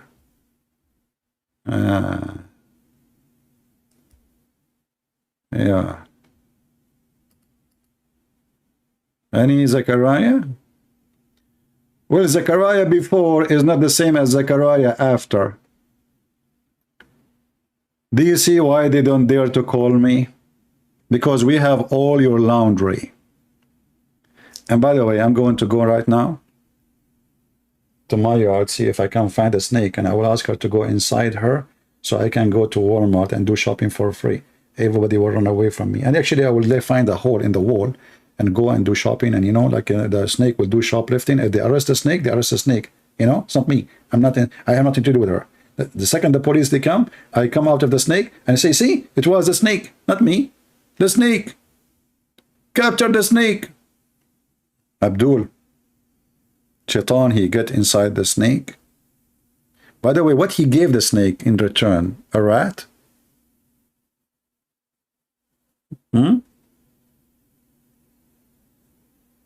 What he seduced the snake with? Potatoes. All right. All Muslims, they can debate me, but in comments. And the second they made a comment, they regret their comment and they delete it. Go to Home Depot and buy some rat poison. My friend, poison is forbidden in Saudi Arabia since the Prophet was killed by a rat poison. So you have to come with better plan. You know, like what happened yesterday, I want to mention it, about Salman Rushdie. Those cowards, they prove to us again and again that Islam is satanic. And they help us actually to prove our point. Islam is not a religion. Islam is not for a human. Islam is satanic. Cult should be banned. Islam is against humanity. So I say to those stupid atheists who always defend Islam in CNN and whatever, BN, and you know, look at this Joe Biden. How come Joe Biden, when a Muslim, he was killed, where it was, what's the state, I forgot. We made a video about it. He go and he, you know, like we stand with the Muslim. And later we found that the one who killed the Muslims, it was a Muslim. Joe Biden, he never opened his mouth. This is a very famous author, and he is coming from England. He's not even American.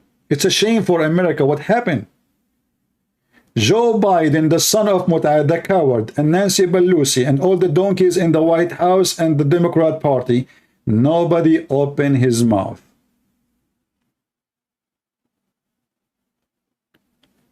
If anything happened, oh, we are against hate. We are against hate, you know, hate. The Christian teaching hate, they are against abortion. When a terrorist attack happened in USA, in New York, in the heart of the democratic population, they go silence. Where is the one who go against hate crimes? Don't you agree that Islam is a hate crime itself? The Quran says clearly that Allah, he will spread hatred and enmity between the Christians. Chapter 5, verse number 14. The Quran says clearly that the most enemies for Muslims are the Jews. Why you don't ban the Quran? The Quran says clearly that they should fight them and kill them. Why this book is not banned? Chapter 5 verse number 64 says the most enemies for Muslims are the Jews. Chapter 5 verse number 14 saying Allah will spread hatred and enmity between the Christians until the day of judgment. Chapter 9 verse number 29, it says go and kill the Christians and the Jews. And we can quote tons and tons of verses. When you allow such a satanic book and you allow such a satanic religion to be practiced, when Allah, he says he will spread hatred between the Jews, it's in front of you, chapter 5 verse number 64. How you accept such a book? Aren't you against bigotry? Stereotype?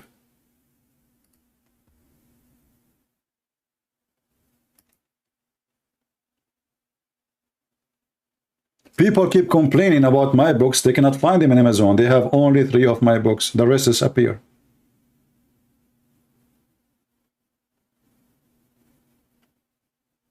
Amazon siding with Muslims with no question.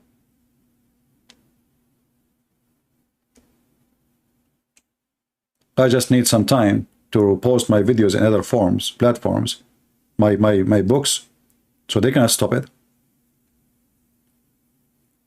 Chapter 5 verse number 82, it says the most enmity to you Muslims is the one who call themselves Jews. The book of hatred. Chapter 5 verse number 51, it says take not Christians and Jews as a friends. Islam teach hatred. It's not me who don't want to take a Muslim as a friend. It is Islam forbidding Muslims from taking us as a friends. So when you give a citizenship in USA to a Muslim, you are giving it to someone, he have no loyalty to your country. He's not even allowed.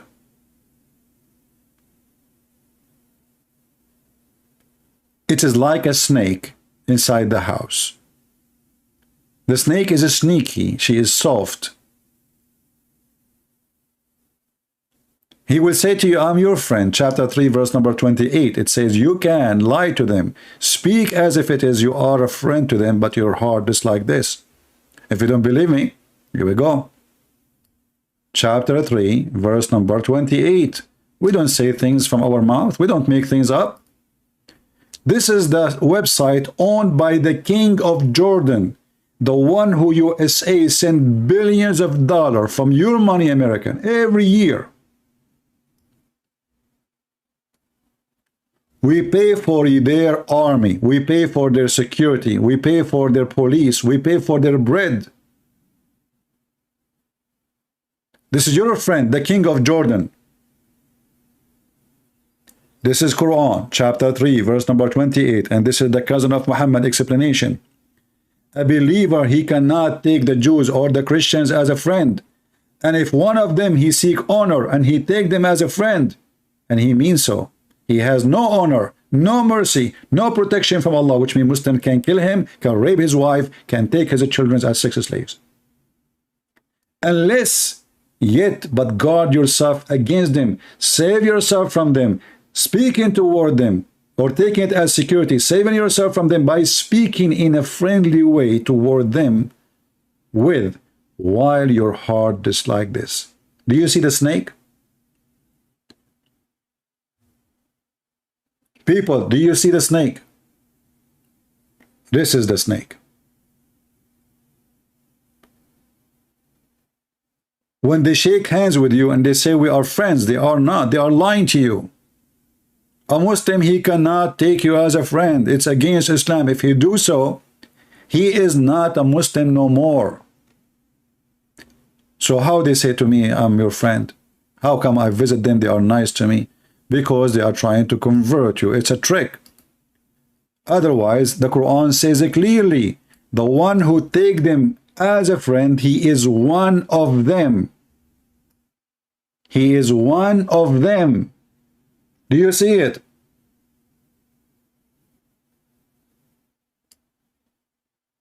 You are not one of us no more. You are one of them. And who is them? The enemy of Allah, the enemy of Islam.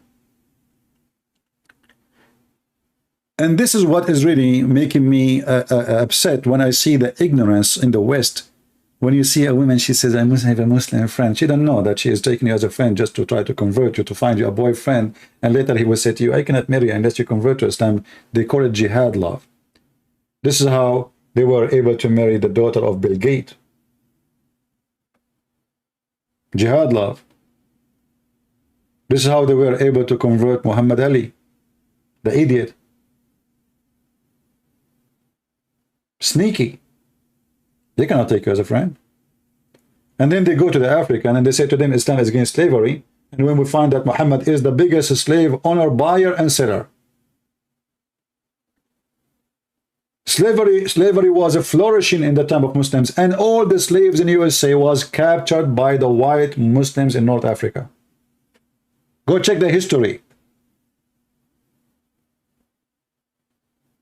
The white man, he go to Morocco to buy slaves. He go to Libya. Until now in Libya there's camps of slavery.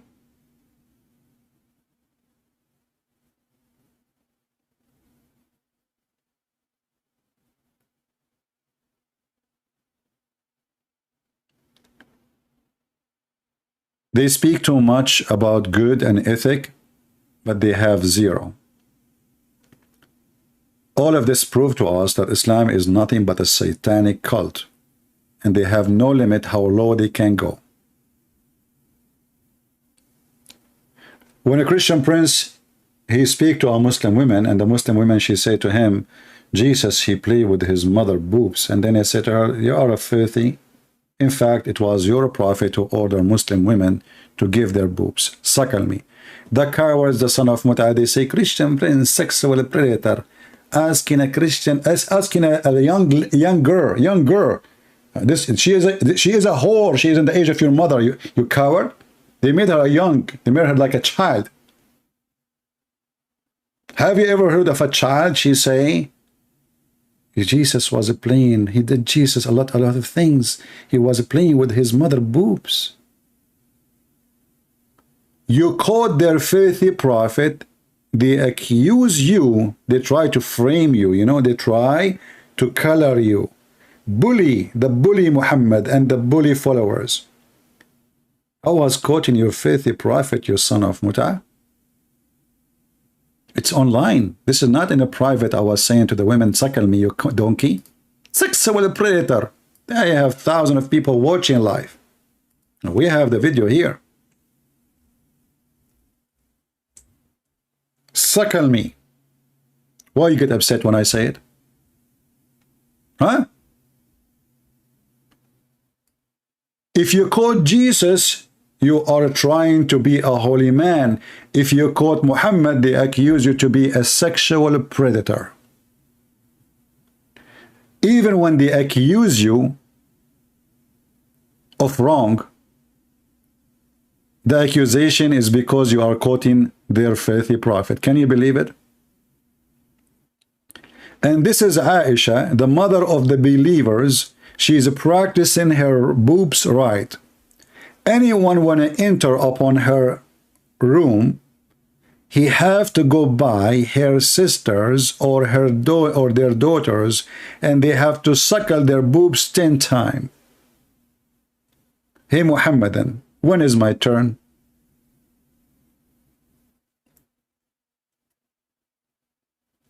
Her voice is like a kid. Well, you are the kid, Rina. We have the video. Are you stupid?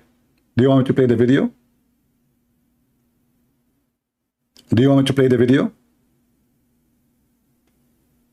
The video is there. How that is her voice is voice of a kid? You must be a mental.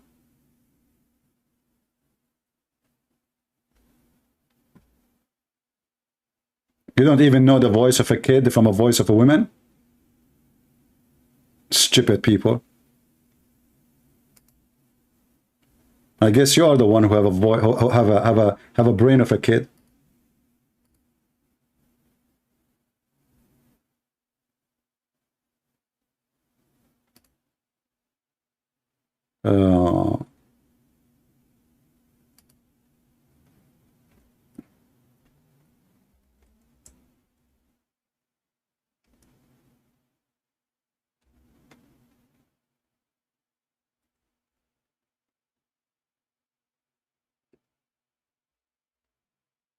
Let us see if I still have the video on my computer. We can play it. But anyway, the video is there. People, they can listen to it.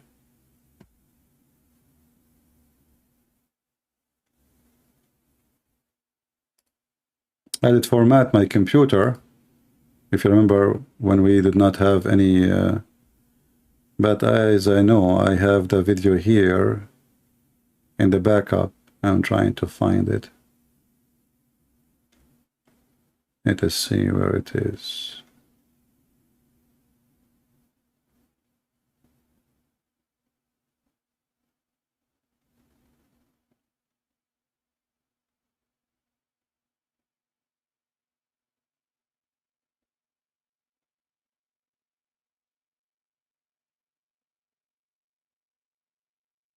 Well, if we could not find it here, we can search it online.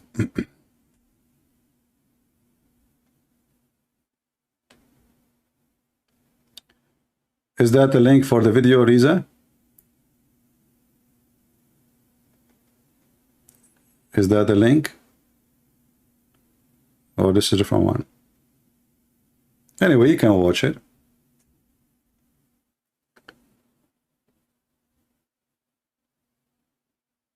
Actually, if you have the link, post it for me, because I need to re-download the video again, so I can save it in my drive.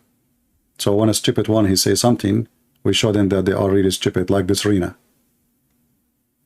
That is the link? Okay, go ahead. Give me a second.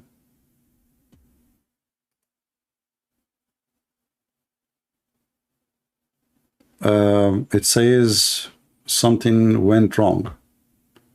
So I think the link is not complete. Let me try to copy it. I could not open it.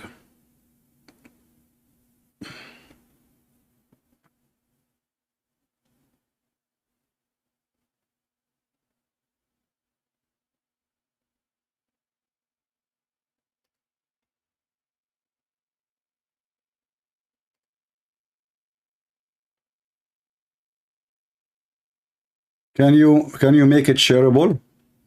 No, don't post the link as it is. Go to the video, under the video it says share. That will make it short.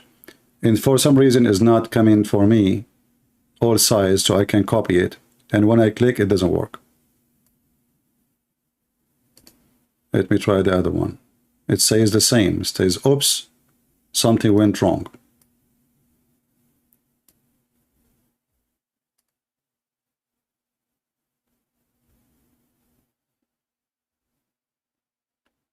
Under the video, there's an option to click and share. Copy that. That will make it very short, not the whole link.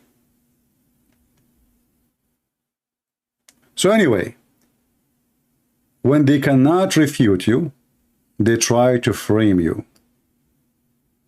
It is the garbage. It is the bully religion.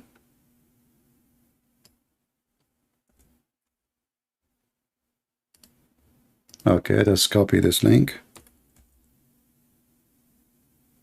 All right, now it's working. If you want to eat healthy, somebody feel your best. Somebody having advertising in it.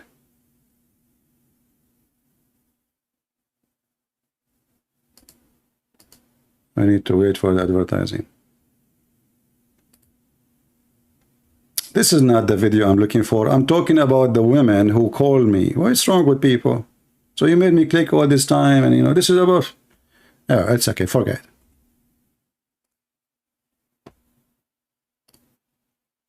I was talking about the girl who called me and I said to her, suckle me. I'm not talking about those things. Wake up, people. Anyway.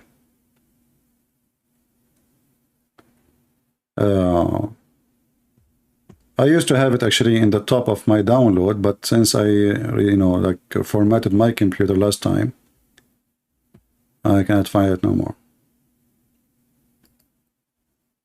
And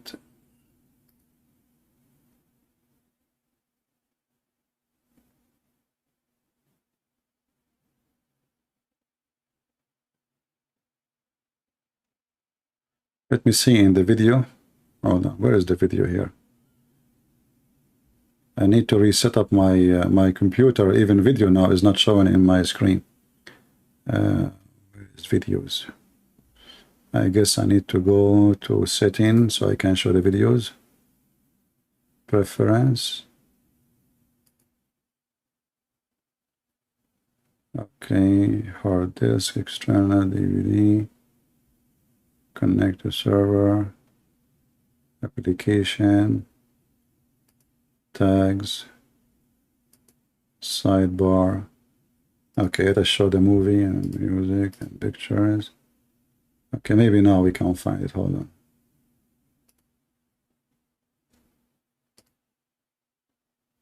I know it's not there. Yeah, I formatted my computer and now it is really, like you see, this is what I have in the movie section. I have nothing. You know, I have only the file I downloaded for the program Ecamm. Yeah, this is the one about Tahani. All right. It's the same. It's the same. It's not working. I don't know why. Click at share and post the link. Don't post just a link from browser. Find the link of share. Enter. We find the solution for this is hard mission. Do we have any Muslim?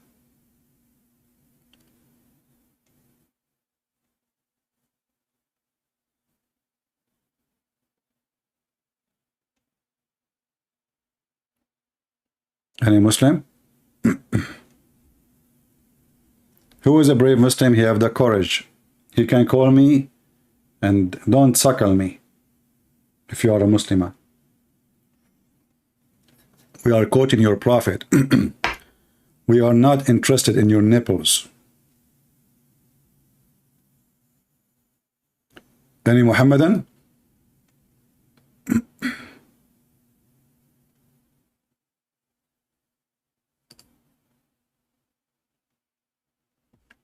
It's the same. It's the same. Nothing is working.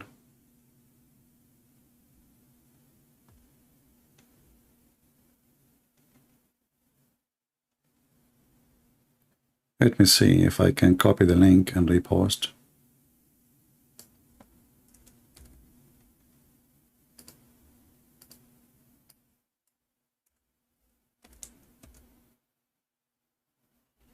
Okay, when we copy the link, looks like it's working. So this is the video of Tahani, and this is what Rina, she said it's a voice of a kid. And here you will see that... You kiss the black stone for me. Oh, you want to bring this? Okay, why you kiss the cross? Show me where is... This is a voice of a kid, you stupid? Is that a voice of a kid? Show me where it says in the Bible, kiss the cross. No, show me. No, I don't kiss anything. Show me where, why you're a prophet, the pagan prophet, why your pagan prophet kiss a stone. Your prophet is a pagan man. Why he kiss a stone? Why he kiss a stone? Why? Oh, the Holy Spirit, the God in the heavens. I know all this. Okay, I live in Arabia, I live in Africa. You know where? So she is a kid who live in Arabia, he live in Africa, and now she is in America. But she is a kid, brother. She is Ibn Battuta, but she is a kid. She live everywhere, and this is obviously a kid. This is what you see in the stupid comment from some stupid people. You know what? Why your prophet kiss the black stone? He's a pagan. You are a pagan. Did you kiss a stone or not? Do you kiss a stone? Who created the black stone? Who created the black stone? Who created the black stone? Jesus. Jesus? No, Jesus don't create stones. He created the whole world. But you Muslims kiss. You Muslims kiss his stones, right? Why your prophet kissed the black stone? Did he kiss the black stone? Jesus kissed nothing. Your prophet did. Why your prophet kisses stones? Okay, Jesus do more actually. Worse, actually. He play with his mother boobs. Tell me why he's doing that. He play with his mother what? Boobs? You must be. Where is the idiot who said she have a voice of a kid? Is that how kids they talk? Boobs? Jesus, he played with his mother boobs. This is a kid. And what the coward they do, they cut the part of her saying, oh, Jesus, he did more, actually speaking like a whore. What Jesus did? He played with his mother boobs. And then the Muslim, they want to say, oh, our virgin sister, she called Christian prince, he said to her, suckle me. You see, the virgin sister, and they made a video, Christian prince, the sexual predator. Brother, did you see what he said to her? Yeah. His stones, right? Why your prophet kissed a black stone? Did he kiss the black stone? Jesus kissed nothing. Your prophet did. Why your prophet kisses stones? Okay, Jesus do more actually. Worse actually. He play with his mother boobs. Tell me why he's doing that. He play with his mother what?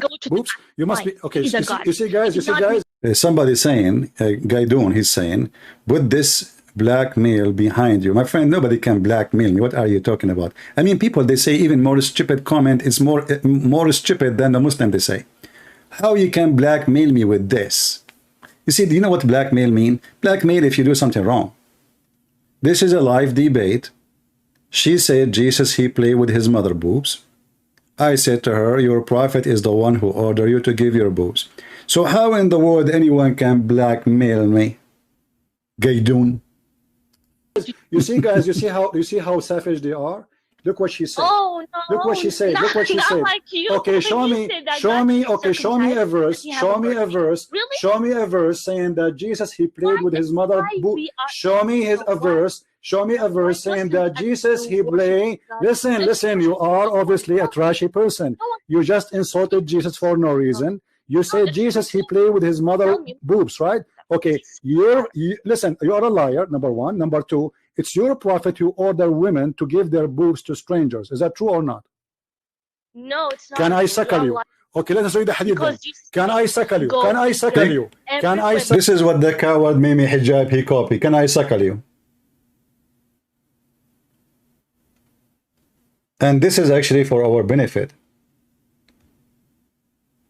Why? Because that will prove that Muslims are not honest people.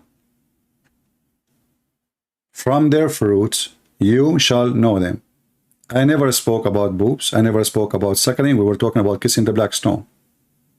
And the video is there. What they do? They cut the video. Did you say that? Did he say that? Yeah. What? I'm quoting your faithful prophet, son of Mutta. So when somebody says blackmail if you do something wrong, like you're afraid of it. My friend Gaidun, just take a hike. Don't come here again. This is what they want. No, this is not what they want. This is what I want. Don't you see that you are being stupid here? This is what they want. What they want. We're exposing them. You are being stupid again.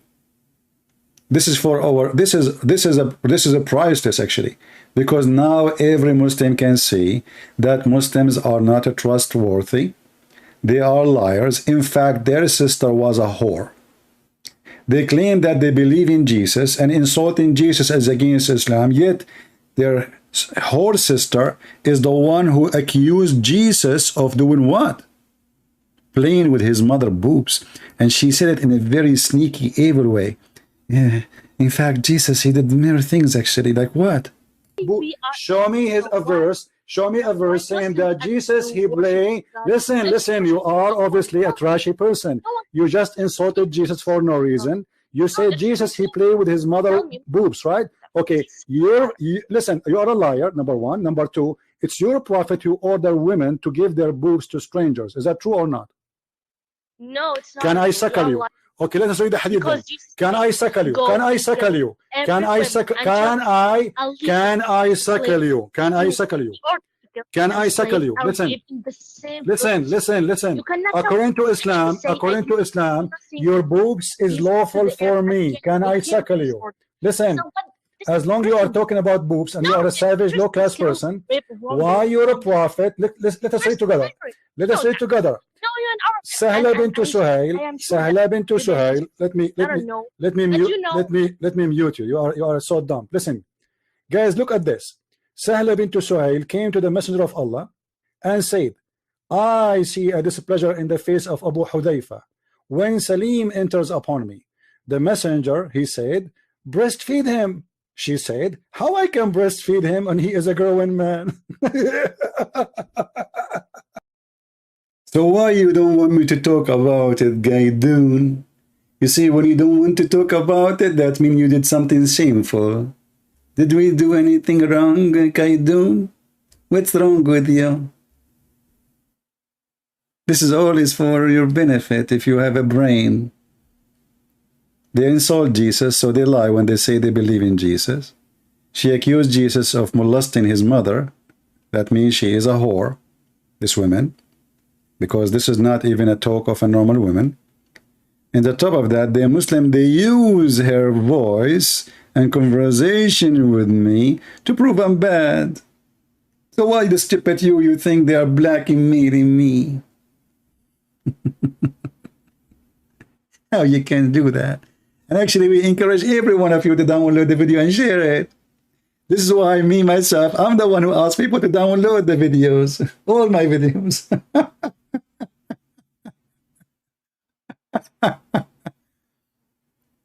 You see those stupid, they went to my channel because I don't keep my videos on my channel, right? You know, I delete my videos from time to time, like every week, you know, whatever I have videos, I leave only the last few ones. Or if a video, YouTube cannot have an excuse to delete it, I keep it. So they went to my page, they said, oh, the video is not there, so now he cannot, you know, he have no recording. Bingo, let us cut this part and play it. Fear nobody, my friend.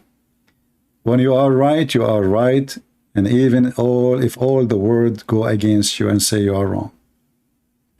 The second you are worried about what people say, if I'm really worried about what people say, I will never even come here and say one word. Not even one. All right, do we have any question? Do we have any Muslim?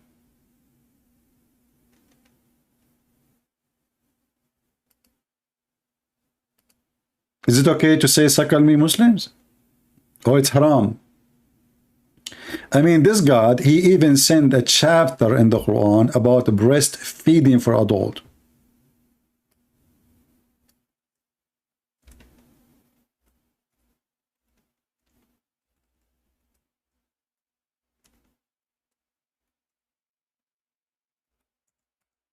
And who ate it?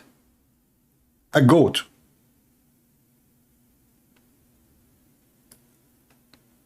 It's in the front of you. Muslims, when they try to frame you, you know, they see how much you can handle, you know, with the bully. Some people, they are weak. Some people, they get stressed. Even some people, they can even commit suicide if people start bullying them, right? But that will not go for someone like me. You see, when you do what you do, what I do, you have to have a very strong personality, strong character, strong mind. Otherwise, you cannot survive such a war. This is a war with the devil. And the devil will try to use everything in his tail to fight you. And the second you start feeling the pressure because of a bully, and you really get stressed, that means you don't fit for the job. Like you see, I don't like to talk about people, but like as an example, apologist prophet. He, you know, he make videos against Islam, but I can tell he don't take stress too much good. He's easy to stress out. And this is what they try to do with him. They try to bully him, stress him, because they felt there is a weakness in that point. But doesn't mean he's a bad person. You know, this is you. I mean, there's people, they can be stressed easy. There's people, they, you know, bully can work with them very, very hard.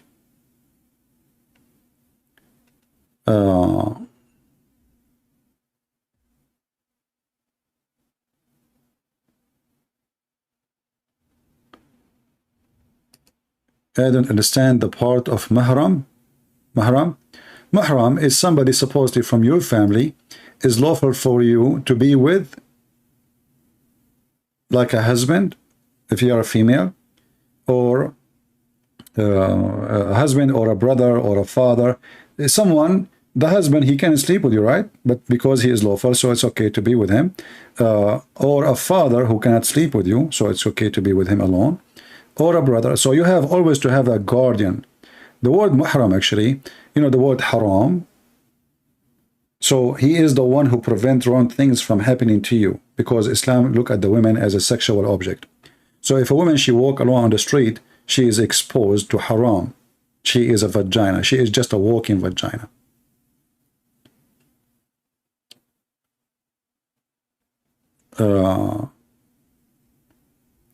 The hadith about Hercules is very simple. Muhammad, he sent a letter to the Roman, and he said to them, convert to Islam, you will be safe, otherwise I will kill you. Very simple. Aslim taslim. There's no need to explain. I mean, even that one need explanation. Aslim taslim. You want to be safe from being killed by the terrorist? Aslim taslim. It's all over the teaching of Islam.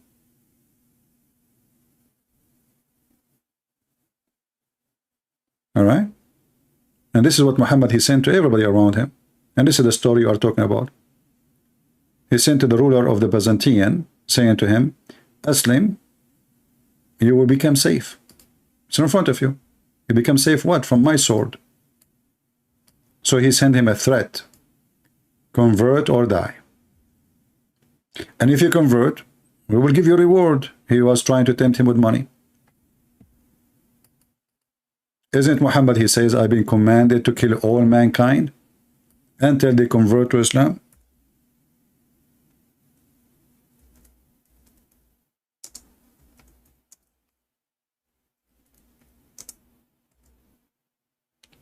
It's in front of you. He have a command to kill every living human being until they convert to Islam, until they pray. Not only you convert, you have to pray, you have to eat as they eat, you have to pay him money too. And then and only then your blood and your property is safe. Always when you try to understand something about this garbage cult, you need to connect the dots. Religion or a belief, any belief, doesn't matter if it's good or bad. It's not just one line. But sometimes there's one line can explain all the other lines. So when Muhammad, he said, I've been commanded to kill all mankind. You see, the Muslim, he says to fight. In Arabic is uqatil. Uqatil means fight, to kill, not fight like by shoes or fight by debate or fighting by words. So I've been commanded to fight, to kill. Mimi Hijab, he says, yes, the Prophet been ordered to command to fight and kill all the people, and but that not including the Muslim, because already they are Muslims. The video is there.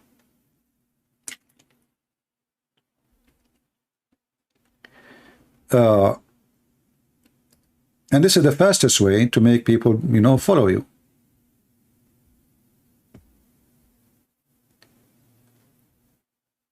Tafsir al-Qurtubi, that they teach women. Yeah, okay, hold on. But if you have the reference, why you wanted me to ask me to give you the reference? I mean, already you posted the reference.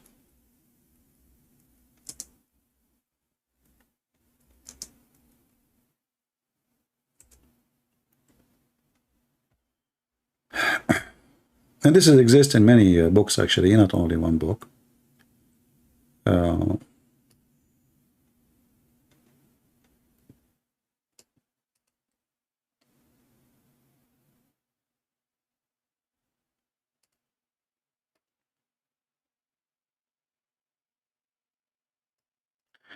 us see if we can find it in this English website first. We cannot find it here. All right.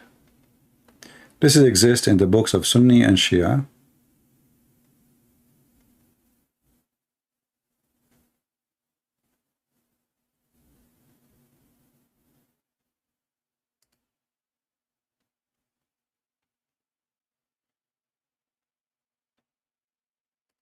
I'm trying to open a Muslim website. It's taking forever to open.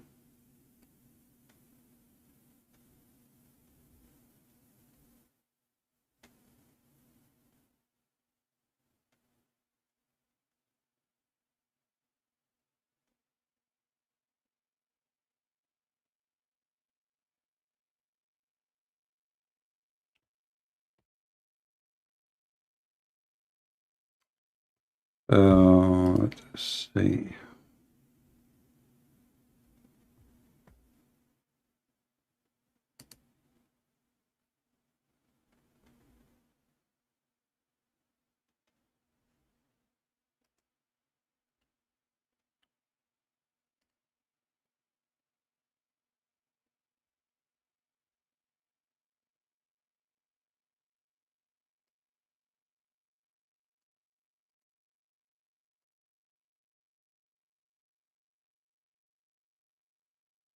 For some reason, what come in front of me is just Shia books. Okay, let's see. Here we go.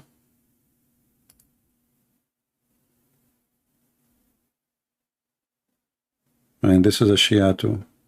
Why we are getting lucky with the Shia now? Hold on.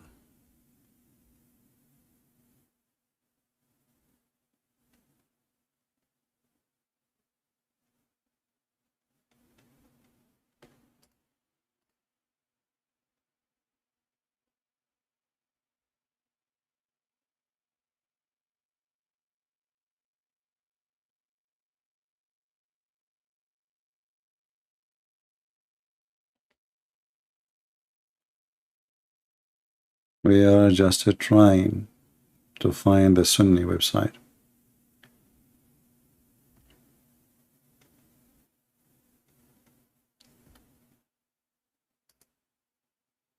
Maybe I have no choice to show what we see have for now. Let us see. Let us go to this website.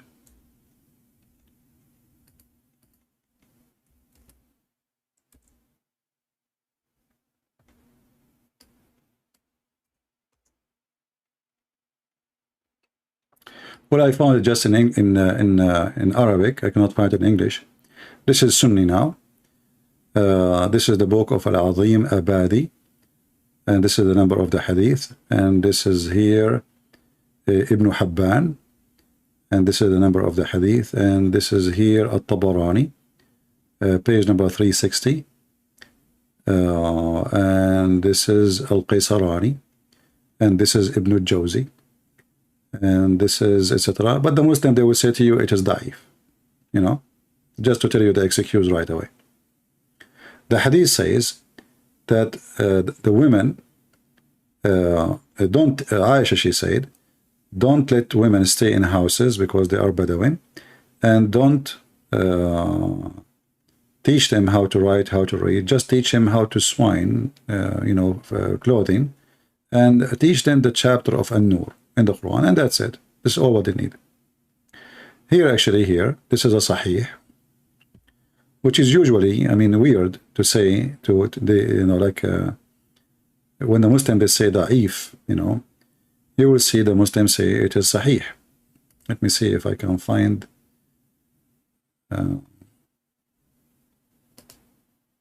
It's not opening. I click on it. It's not opening.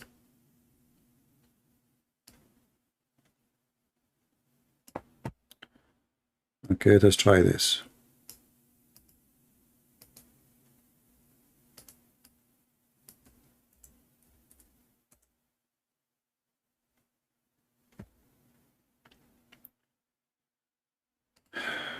if we try here to click, it's not opening. Okay, that will take us maybe to the book. Yeah, this is not what we want. Yeah, this is take us to the whole book. No, we don't want that. This is actually a very good website, but we can use Google Translation here. Let's use Google. So Aisha, she said, let us zoom in the book of Mustadrak on the two Sahih. So this is Sahih Hadith. Do not place them in the rooms and do not teach them how to write, how to read. To write, meaning the women, and teach them how to make clothing. And the chapter of An-Nur. This is what it says. Let me post the link for you, and I will make it short.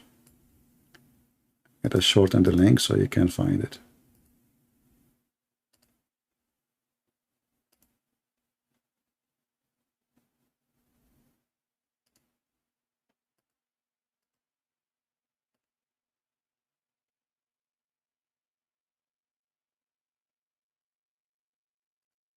Link shorten.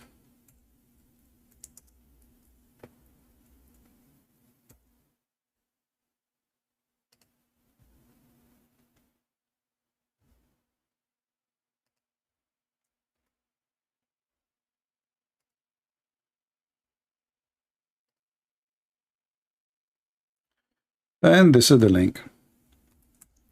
And sorry, I wasn't looking at the screen if you said something to me. I was just trying to copy and share. Anything else?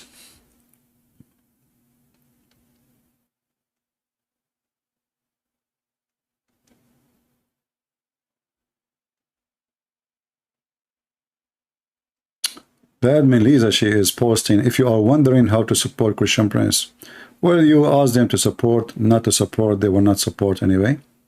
Most of people, they come here just to laugh and, you know, they don't care really. And because we make everything available for everybody, you know, people, they are, you know, they don't care. We give our books for free, our time for free, we stay here for many hours. And even we ask them to join Patreon for free, don't donate, still they don't do it. So don't waste your time. You are talking to the deaf. How Islam bring progress to its women and men. Well, you know, if you want to know if Islam is successful, go and see how Muslim they live. And then you will see if Islam is a successful society. You know, when Muhammad, he says the man, he can lie to his wife, and the wife, she can lie to her husband. So what is the point of wife and husband? If the man, he can lie to his wife, the wife, she can lie to her husband. What is the point of a marriage? What marriage mean for Muslims? To lie to each other?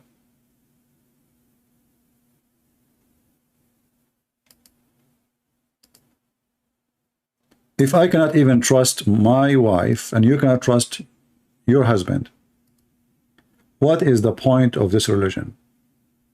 And how that will fix society? How a man, his name is Muhammad, he is a prophet of Allah,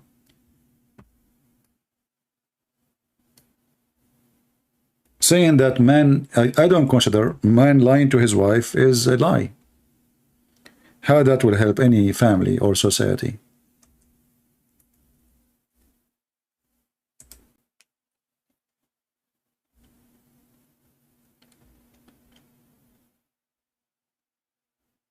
I understand when he said like you can lie in the wartime, no problem.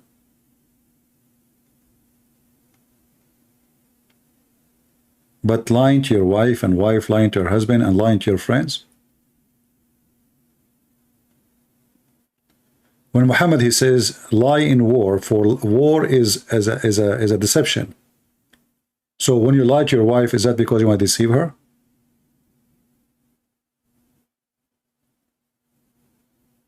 When the wife, she lied to her husband, is that to deceive her or to deceive him? And here you see that, you know, Christianity and Islam, they don't match in anything. Even the Muslim, they use some names which is we are familiar with, like Moses, and even Jesus' name is wrong, Mary, Abraham, but It doesn't match in anything.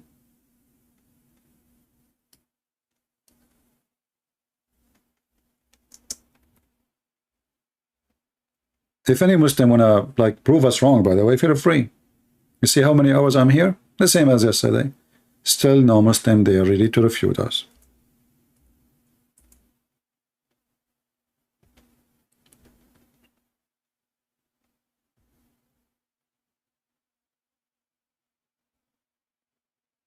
If you see this hadith as an example here, let me show you this one.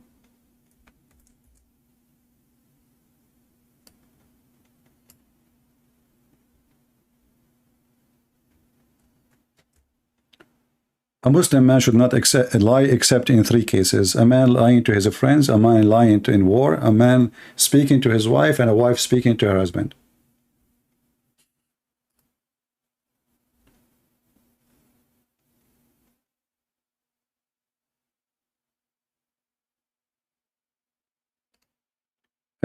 Alexander, thank you for suggesting about affiliate link.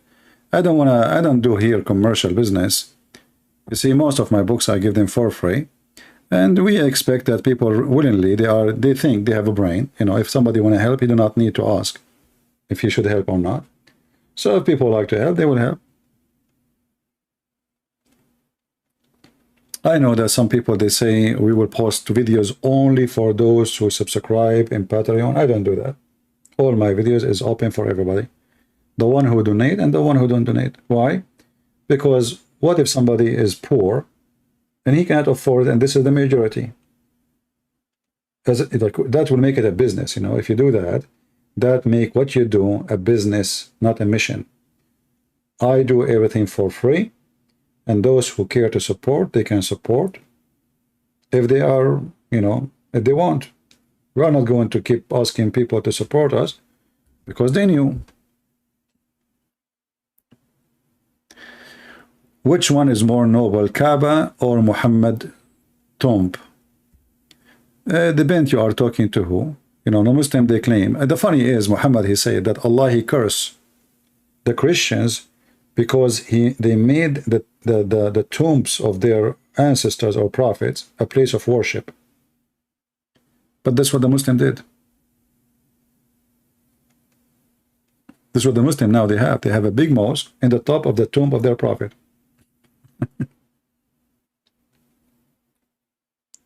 We teach the poor, doesn't matter, poor Muslim, poor Christians.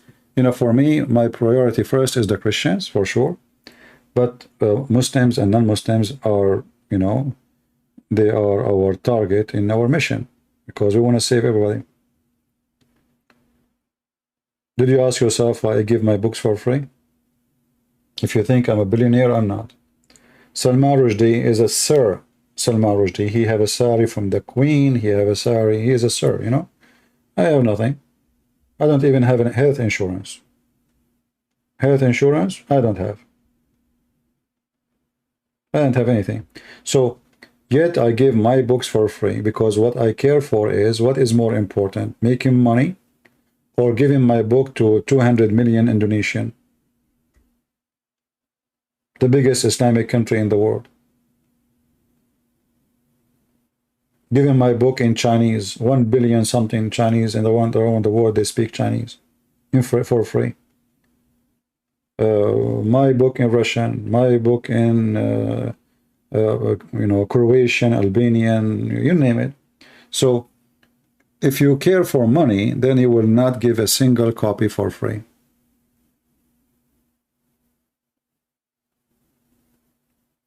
Right? Everybody needs money. It's not a secret. But this is not why we are here. I can say, well, okay, yesterday I was here. For how many hours yesterday, guys? How many hours yesterday I was live?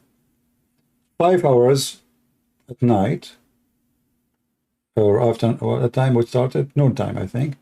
And 5 hours, just than 8 hours before. Right? Then today, what? How many hours now? So, you know, you see always, I go live on air. I go off air. I did not even mention the word donation. Go check all my videos. I go live. I go off, I don't even speak about it. And, you know, people who, you know, without saying names, they make a video for 15 minutes and they ask people to make donation. 15 minutes.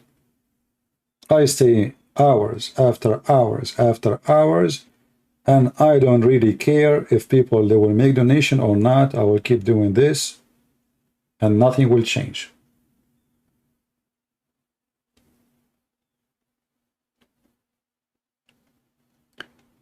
But if you go to Patreon, you will see that most of people, they register there, they put like a $1 because it's a must from Patreon, but they will not collect it because it's not worth it. I understand people, they are trying just to get notification, and I invite them to do that. But the majority, like you see 1,000 there, 1,000 subscriber, they are not donators. Those are just, you know, they want to get updated notification.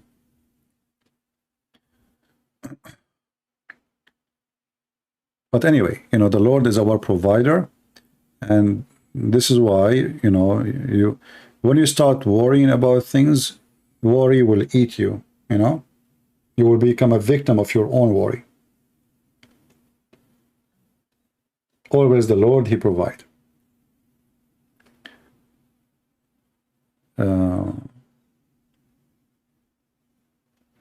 Any question?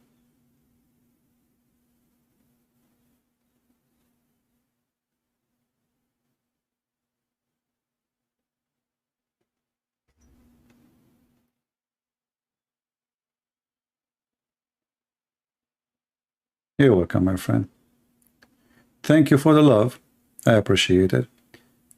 You know, we take this a threat. Muslims, they bully me. They made hundreds of videos against me. But those things, they don't make me weaker. They make me stronger. That is showing you. Actually, they are the one who helped me to bring more people out of Islam. Muslims, they don't know who you are. So they hear about you from Muslim page. A Muslim, he's angry. Christian Prince is a liar. He is quoting CP. It doesn't say that, CP. This hadith is weak. Here we go. And now every Muslim who heard this video, he will wonder, okay, why those Muslims, they claim they can refute this guy. Why they don't allow him to call them? Neither dare to call him. All the Muhammadan, they are willing to debate me only face to face, which they knew I don't do that. For many reasons, you know, I'm not seeking to be famous, you know, cameras and videos. I don't care. If I'm a person who care for that, I will open my camera and, you know, I will say, hey, see me.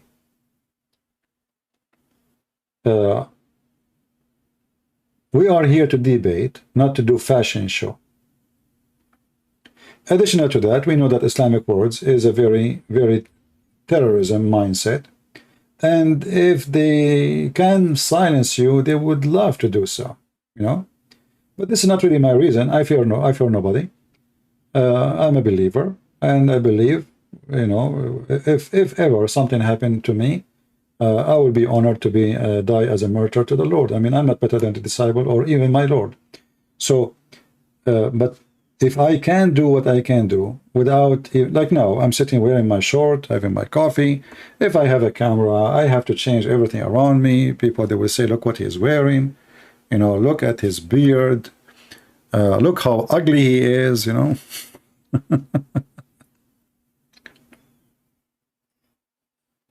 I'm here to exactly to expose their lies. I'm not here to do a movie. What is the use of a Muslim going to Hajj? It's just a way to make money. You see, when Muhammad, he ordered the disbelievers, they cannot enter Mecca, then the Muslim, they felt the effect of that. Imagine you say only Muslim can go to Las Vegas. And the Muslim at that time, they were little number. So who is going to play in the casino? The few will not support the business. So the Hajj was always a place of making money. So there was 16 Kaaba in the Arabian Peninsula, and the Kaaba in Quraysh was one, in Mecca was one of them. Kaaba simply is a practice the Arab used to have and not only Arab, even other nations, to attract businesses, travelers. So you come to the Hajj. Hajj is not something new. It's not Islam who made Hajj. Hajj exists before Muhammad. Muhammad, he just carry on with the same pagan practice. So they used to do Hajj before Islam. They used to go around the Kaaba. They used to touch the black stone. They used to, worship stones. And they used even to go naked around the Kaaba, totally naked. But this is not only the people of Quraysh or Mecca. It was many places in the Arabian Peninsula. And Mecca is a counterfeit of the temple of Al-Makkah in Yemen. If you search for temple of Al-Makkah,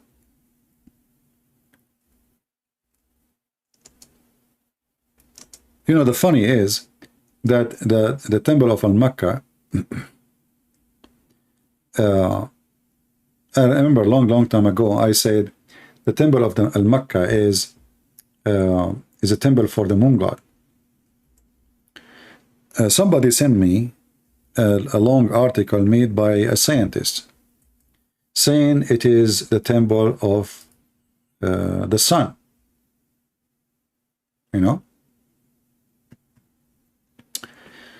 And he sent me another article. It is the temple of the sun. And I insist that this is the temple of Al-Makkah. It is the temple of the moon for a very simple reason. The Sabian, they are the one who built that temple, and that temple belonged to them. And this is the moon god religion. And lately they discover that yes, the temple of Al-Makkah is the temple of the moon god. They thought for a long time it is the temple of the sun, but it's not. The Sabian, which Muhammad he promised the Sabian to be in heaven, the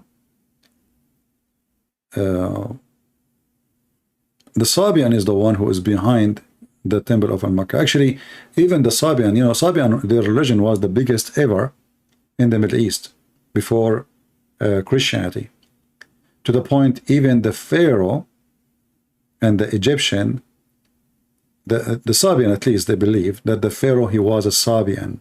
He was one of them. This is why if you go to the books of the Sabian, you will see that they insult the God of the Jews, Adonai. The reason they insult Adonai, because he is the one who killed their great man, the Pharaoh. So they believe in the story, which has happened to Moses, or they've been witnessing that story in the time of Moses.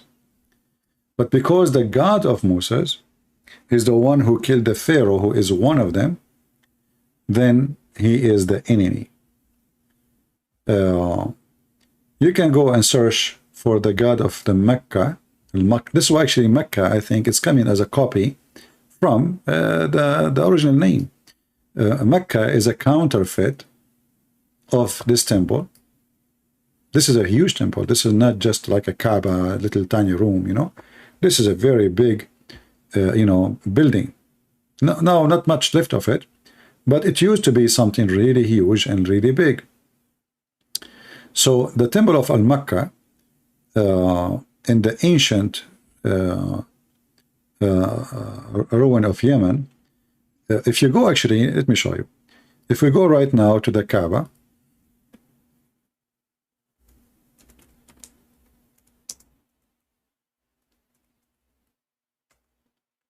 in the Kaaba, there is the black stone, as we showed you before, and there is a Yemeni corner. Yemeni corner. This Yemeni corner has stones from that temple. From that temple. So what the Arab are trying to do, let me make it more clear.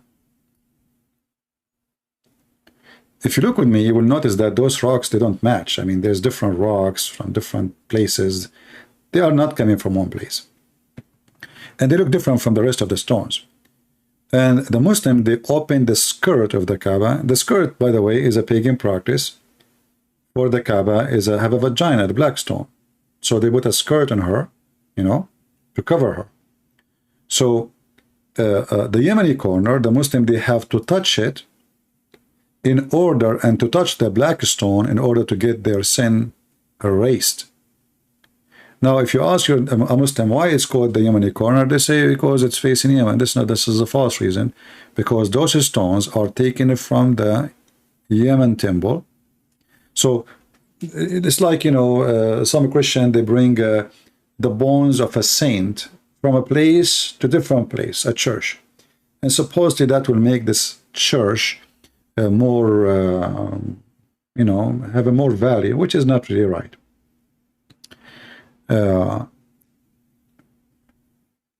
So they brought those stones from the Mecca, from the original Kaaba, which is the temple of Sabian in Yemen, and they place it in their Kaaba. So now why you want to go all the way to touch the stones? Here we go, we brought you stones. The stones are here. So instead of flying, I mean, at that time they have to take a camel, you know. You take a camel all the way to Yemen, will take you maybe a month to go there. And now we have it here in town. So you want to touch the stone? You want to get the blessing? The stone is here. And this is why Muhammad, he said that the one who touched the Yemeni corner and the black stone, if you do that, it erases your sin.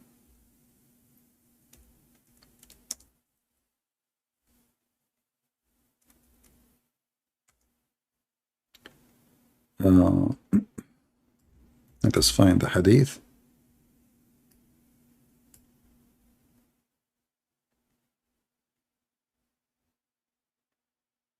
Here we go. The companions of the Prophet of Islam, the false prophet, one of them, he asked the other one, he says, "O Abu Abdul Rahman, why I do only see you touching those two corners?" What corners we're talking about? The Yemeni corner, the one we told you have the stones from Al-Makkah temple, and the black stone corner. He said, I heard the Messenger of Allah saying, touching them erase sins. And I had him say, whoever go around them 7 times, it is like freeing a slave. So Muhammad, the Arab, they used to free slave when they commit sin. Muhammad, he don't want them to free slaves. He want them to buy more slaves. So don't free slaves, just go around the Kaaba 7 times, and that's it.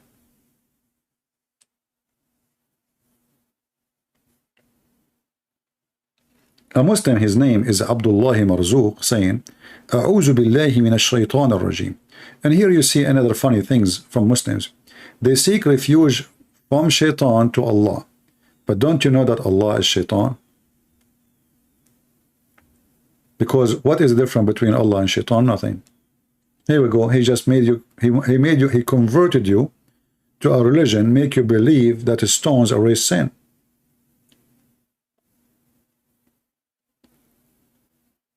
Touching the stones erase your sin. It's not me who said that, it's your prophet. If you want to say to me, this is da'if, this is not da'if. Play a different game. And by the way, even da'if is accepted.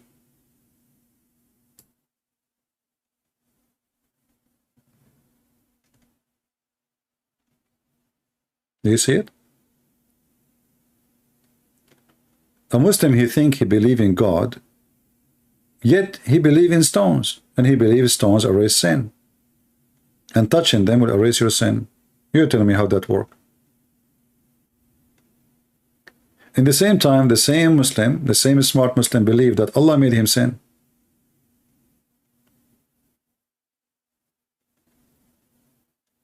Right? I mean, even the word sin in Islam does not make sense because Allah is the one who make people sin. The Muslim believe in destiny. Everything you do, anything you do, even fornication, it is not your decision. It was made by Allah before He created you. So what is sin?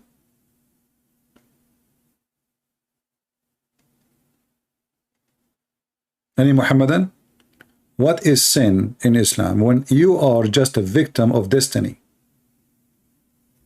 The second you believe that everything is a destiny, that the idea of sin is a stupid idea.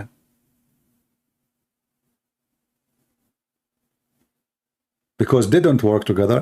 You see, like in Christianity, we have a belief in destiny, but the destiny we believe in, that God, he made, like I say, he gave us a limit. That is a destiny. As an example, you don't live forever, you will die. That is a destiny, everybody will die. But God did not cause you to commit sin so you will die. No. God said to Adam, don't eat from this tree. If you eat from it, you will die. See the difference? In Islam, we just showed you today, this is our topic today actually, that Adam himself, he committed sin because Allah, he made him commit sin. Adam and Moses, they have an argument, and Adam won the argument by saying, are you blaming me for an act which written in my fate as a decree, which I should do 40 years before my creation? So here we see that the idea of sin in Islam is a stupid idea, and Muslims, they should quit using the word sin, because it is not you who did sin, it was Allah.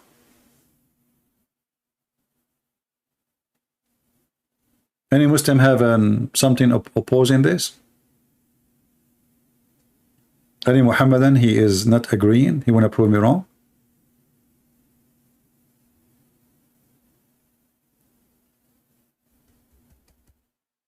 Why Muslim they use the word sin? I don't know. I mean, how even you commit sin if everything is decision made by Allah before he created you?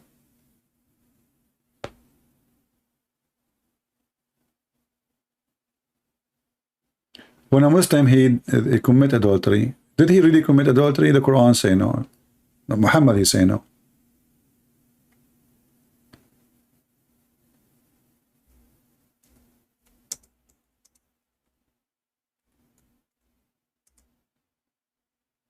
Do you see it? Verily Allah has fixed the very portion of adultery which a man will indulge in, which he of necessity must commit. شخبارك يا مرزوق.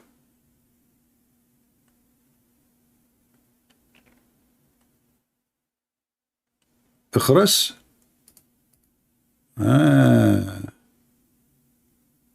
مرزوق الشخاخ.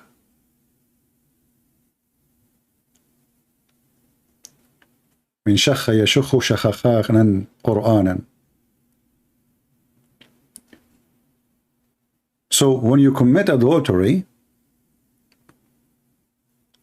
you don't make a decision to commit adultery. Allah, he made that for you, and you have to do it. Any Abdul?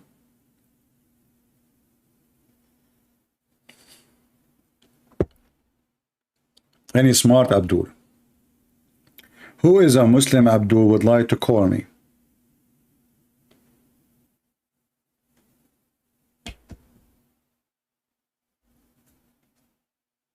Huh?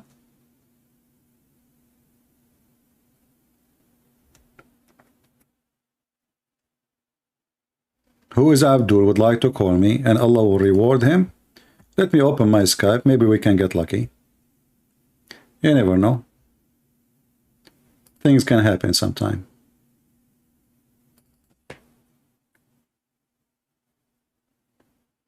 Okay, we are logging into Skype.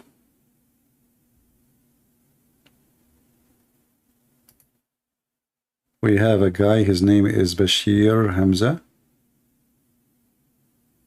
He's just not on, maybe I don't know who's he.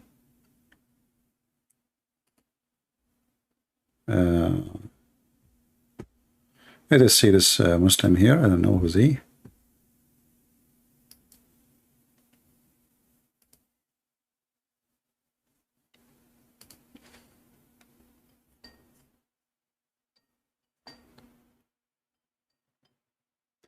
Somebody give Marzouk my Skype so he can call me.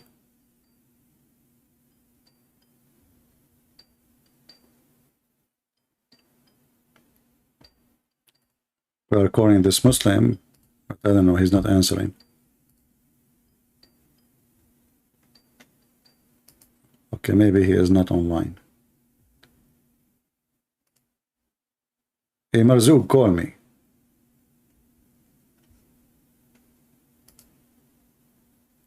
By the way, if you are from Indonesia, Pakistan, anything, and you have a sheikh, he claimed that he can debate us or answer us, we welcome them to join us.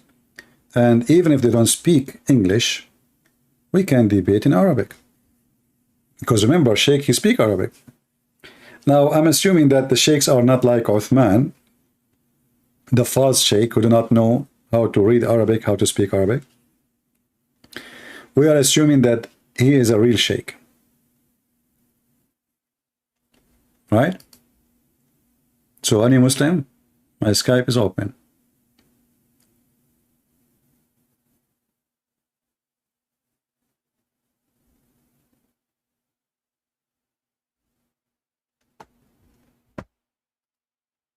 Until now, I don't see. I mean, my Skype is dead. Yeah, he's saying he is at work now. He cannot talk. Okay, no problem.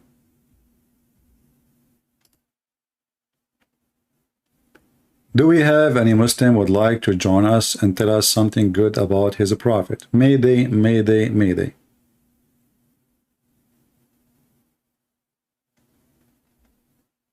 Anyone?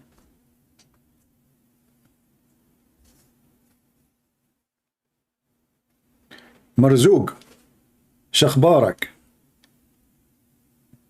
ايش رايك يا ول من طلق امرأته 3 مرات لن تعود له حتى تنكح زوجا جديدا يا هذا شخبارك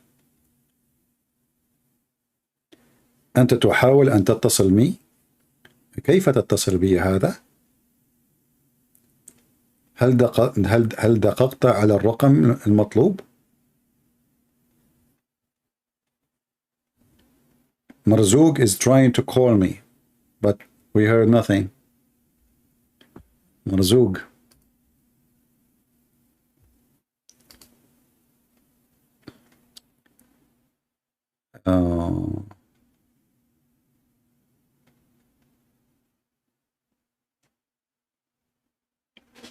اتصل يا مرزوق قال له يا مرزوق لو لبسوك ما ضربته من وين تشا قال له هي من الخناقة سو مرزوق come buddy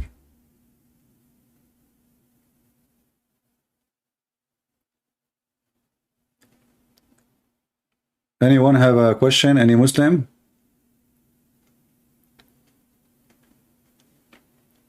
we can take calls from Christians if somebody have a question.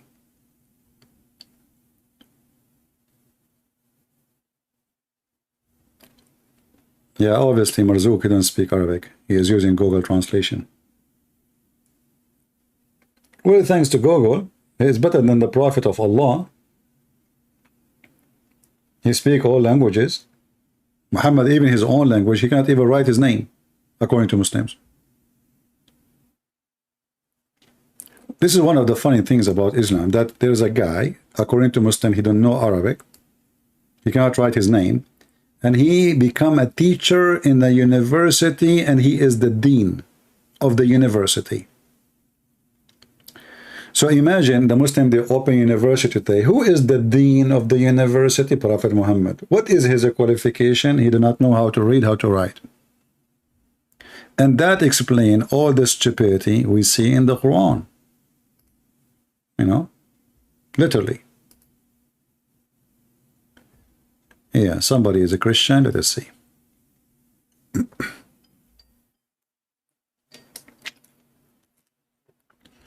Yes, my friend, you are live on air. Go ahead. I'm fine. I phoned that guy Hamza Dan, but he keeps hanging up on me. He asked me, you know that guy Hamza, right? That idiot. Yeah, I don't know. There's many Hamza anyway. Sorry. Okay. Anyways, I phoned him, and they always he likes to talk to like ignorant Christians, right? So I'm like, I'll give this guy. I'm like, if I listen to Sam Shamoon and Christian Prince, I'm like, I have to be worth something. So I call these guys, and he's tries to trap me. He's like, what? He's like, you believe in the Trinity? What? He's trying to get me to talk about the Trinity, and I'm like, yeah, I believe in the Trinity. I believe in Allah, Messiah, and Mary. Did I get it right or wrong? So he's trying to convince me that the Quran doesn't teach that Allah, Messiah, and Mary are three in one. Is that what's the tafsir on that? What is the actual teaching? No, actually, the Quran says that clearly. What tafsir? I mean, even the Quran says that. The Quran says, Allah, He said to the Messiah, did you tell your people to worship me and my mother? Correct? That's the one I pulled up. Okay, so there's no need to tafsir. You know, why Allah is asking Jesus, did you tell your people to worship me and my mother? And then if he denied that the Quran is saying so, read the verse and then give us what is the Trinity in Islam then. Yeah, this guy, I phoned him twice. He keeps hanging up on me. What he likes to do is he likes to talk to Christians that don't quote any hadith, that don't quote any Quran. So yeah, I kept trying to. Nowadays, when they ask me what the Trinity is, I always go back to the Quran. But I wanted to make sure that, because I know there's another verse that says say not three, but I wanted to, because I don't want to lie about Islam, right? I just wanted to make sure that if in Muhammad's head that he thought they believed they were all those three were together, you know, like Allah, Messiah, and Mary. Well, the Quran is not a book make anything clear by itself. Like as an example, if you ask a Muslim, if he's asking you for something clear, tell him if there's anything clear in the Quran. As an example, where is in the Quran it says that Gabriel is the Holy Spirit? Nowhere. You know, ask him where in the Quran it says who is Israel. Who is Israel? Nowhere in the Quran says. So how we will know? But if you go in the Quran in chapter 5 verse 116, it's so clear verse. It says that Allah, He said to Isa, did you say take me and my mother as deities beside Allah? That's, I mean, how clear we can make it more than this? This is what Allah, He think the Christian believe. Yeah, you know what his response was? He says, because he controls the conversation, he said one side is for the Protestants and the other side, Mary, is for the Catholics. But I totally forgot to tell him. I'm like, there's no Protestants back in Muhammad's time. What are you talking about? He said here's a stupid. Yeah. Same time, the Catholic don't believe that Mary, she is part of the Trinity. The Catholic is the same as the Protestant, believe in Father, Son, Holy Spirit. So he is being stupid again. I know, right? Yeah, and if Allah, He is refuting someone is not exist, that's mean Allah is more stupid, because nobody believe in such a belief. Same time, what is the Trinity? You should ask him, where is the Trinity in the Quran?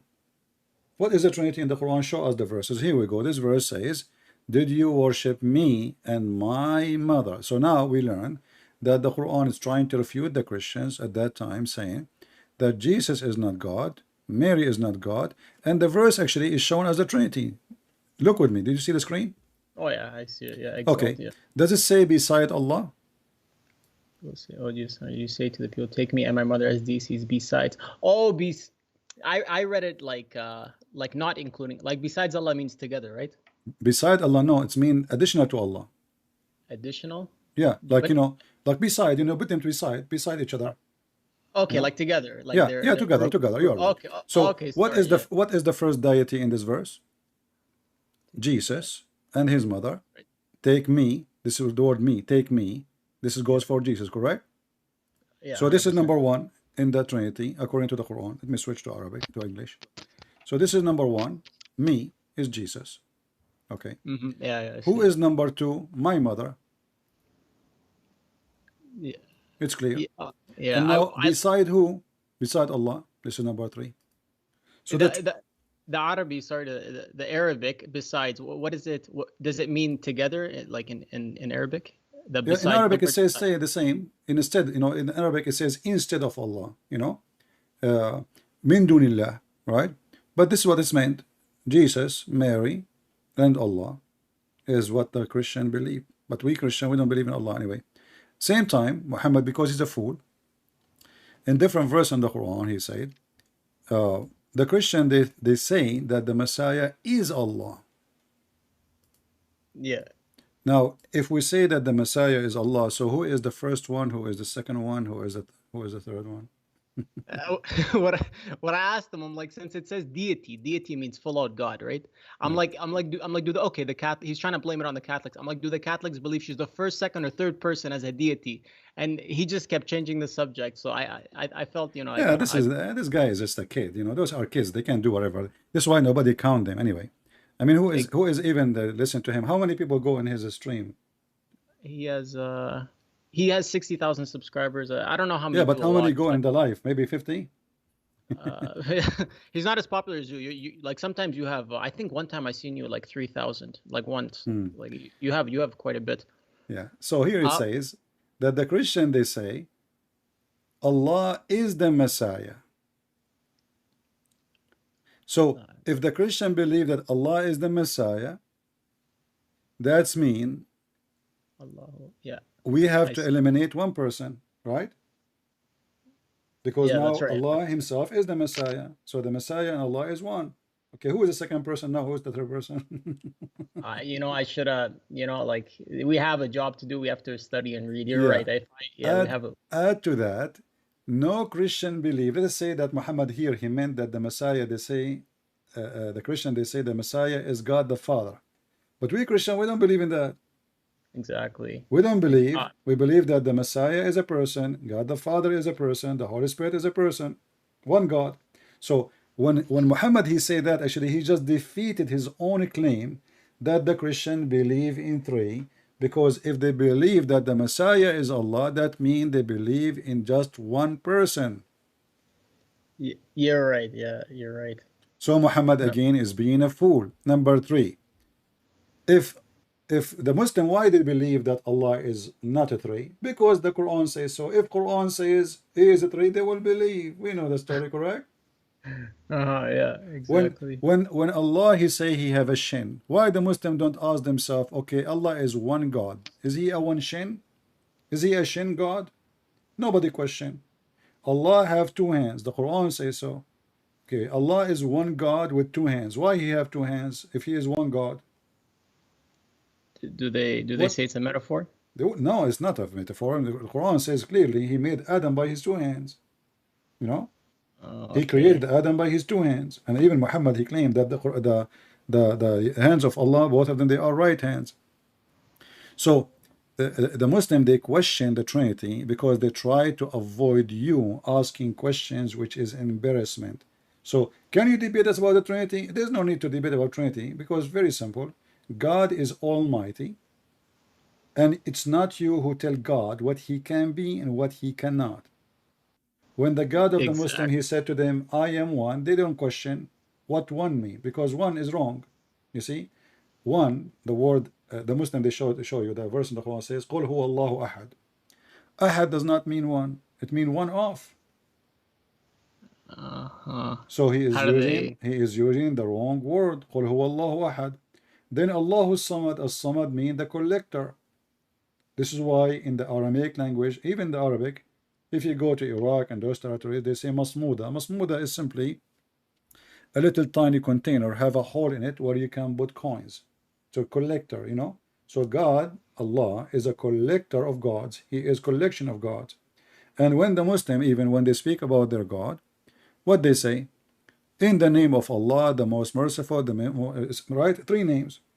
Okay, Allah is one God. Why he have all those names? They will say to you, those are attribute. Okay, is each one of those attribute by itself is God? That will make them even go deeper and they swim in the mud. Add to all of this, if Allah is God, why in the Quran he said, and he is one, if we would like to take a partner, we will take the partner from ourselves, and the partner here is a female wife. So how he is one, yet he will take the partner from us. Are they the tafsir on this one? Are they unsure for that one? The verse clear, chapter 21, verse number 17, and even tafsir says, Allah is saying if you want to take a partner, he mean taking the virgin Huri or the angels. But that means that Allah is one of them. Because you see, when you say us, right, us, means they joins them together. Us mean us. You know, you don't say us, you mean cars, right? If I ask you who is with you, who was there, you say us. You mean maybe your family, you know, cousins, right? So when you say us, you are talking about a group from your kind. You don't mean cat and donkeys, right? Taken from so for sure, yeah. So us, obviously, whoever that us is not one. And here this God is speaking about taking a partner. Correct? A wife specifically. So he can have a son. So if we want to take a partner, we will take from us. If you go to the interpretation, it says Allah, he meant the black-eyed whores or the angels. But that means Allah is either a human like the black-eyed whore, or the black-eyed whore are not a human. They are God is like Allah. You know? Yeah. And the angels, and if the angels are us, that means Allah is one of the angels. Exactly. So when the Muslims they try to fix this problem, they dig more and they make the hole bigger. Mm-hmm. You know. I just have no, that was good, thank you. I just have you a couple of weeks ago you mentioned something and it made me think. It made me think. Is this guy Hamza is online now? He goes online at night, and I can. Okay, check. I want you to do me a favor. Next time he go online, if I am live on air, call me and call him. Okay, it's just what they're gonna do for you though. He'll talk a little bit like he'll run his mouth and then he'll hang up. My and friend, edit don't worry videos. about it. He can run his mouth, and we will die laughing. Okay, no problem. He goes on at night. But don't tell him. him. Don't tell him that a Christian Prince when I talk to you. Otherwise, he will never take the call. So you call him. He will see that you are the one who is speaking. You know, and then you add me. You send me invitation to join the call. You know. I'm gonna do that. And after you call, don't ask me to join before because he will see it. After, yeah, for sure. Yeah. I'll call him and I'll just. Let him mute me. If he mute me, he don't want to hear me. People will laugh. That means he's run away. But I'll tell you right now because I phoned him twice. Because I can tell right away he's scared of the Quran. He's scared of the Hadith. So he 99% of the conversation he goes to. You know which verse he goes to? He goes to the one in John where he says, "You are the Father is the only." The Father is the only true God. That's the only verse he knows. He doesn't know anything else. So this he guy, just said the Father. Exactly. Yeah. Exactly. But I read a lot of commentaries on that. If you let me speak, you know what I did? I told him to pull it up. I'm like, pull it up. I'm gonna make a clown out of you. And then he hangs up on me. He's like, I'm not pulling it up for you. I gave him an opportunity to embarrass me. I'm like, embarrass me. Put it up on the screen. He says, I'm not pulling it up on the screen, and then he kicks me out. So, if he's online, we'll see what we. Well, next time you call him, and then after you call, tell him, I just invited a Christian Prince to join the conversation. If you mute us or hang up on us, that means you are a coward. 100%. And you are running away. Otherwise, let us have a debate. 100%, yeah. 100%. And let people laugh. Either laugh at him or laugh at me. Because Christian Prince, the Christians he lets speak for hours and hours. Honestly, I'm not joking. I don't think they read one page of the Bible, like not one page. Yeah, that's why they will talk to them if they knew that. You see, the Muslims, it's the same as somebody, he's doing a scam. You go to an old person, he do not know what are you speaking. Maybe even, like in the other day, a person, he come knock at my door. He says, I want to install a solar system for you. If you sign a contract, you pay nothing. He made it like a honeymoon. So you pay nothing for And I said to him, what do you mean I pay nothing? Do I pay or pay nothing? He says you will pay only $175 every month, but you pay for nothing. I said, for how many years? He said, for the coming 30 years. Oh, man. I said, I just paid for enough money to buy a house. You scammer, And look what they would do. Those people, what they would do, they will make you sign such a contract, and then they will put a lien in your house because now they own in your property. They own a property. Oh, man. So if you try to sell your house, you cannot even sell it. You go to sell it, you will find that they have a lien because you sign a contract. Yeah, because now they install a physical property in your property and you own them money. So now, if something happens in the future, you want to sell your house, you have to pay them a lot of money to let it go. It's a scam. So, and I said to him, by the way, I have a degree in law. He said, okay, well, nice talking to you, and I have to go. I said, no, no, wait. How many people you did lie to them today, and you told them you don't pay anything? He said, I'm not lying, sir. This is what it says here. You pay nothing. I said, you just told me I have to sign a contract to pay a lot of money every month for the coming 30 years. How much the solar system will cost? 10,000s? The system, the whole thing, 15,000s? Yeah. So they fool poor people, you know. They make them sign, and you know the law does not protect the fool. And this is the same as the Muslims. If you are a fool, they fight over to debate you. If you are a person who have answers, they will not even let you go through. 100%. Like the Deen show, you know, if you are a Christian, you have a question, call us. I called them. The recording is in YouTube. They did not let me go. You know, I called the first time, second time. They knew my voice right away. You know? Yeah. They don't let me go, but they are speaking in the TV that they take calls. And by the way, we never heard a call like the caller he called. There's no call. It's a fraud. So hello, yes, but you don't hear the other person. You know, the one who's calling. You are a Christian. Okay. You want to know why in Islam is teaching to violence against Christians? Okay. So the questions is made up by them because this is the topic they want to go with. There's no callers. The guy is answering cell phone, which did not even ring. You know. Exactly. Yeah. So it is a fraud, and this is the same. This guy, if he is really a man, I will call him. Exactly. I will call him.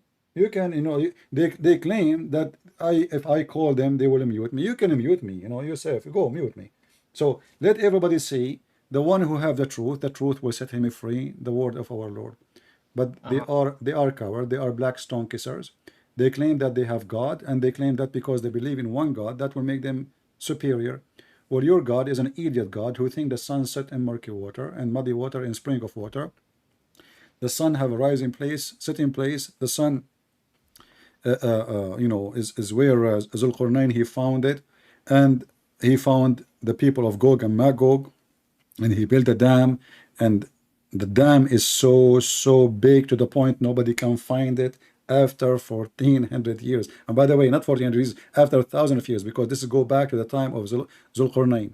So, you know, they try to avoid any topic which is an embarrassment for Islam, is an embarrassment. And right away they start to go to talk about the Trinity. Trinity is very simple. God is a tree. You like it or not, this is what believe. Don't tell me logic. Don't tell me logic. It's not logical too to say that God is one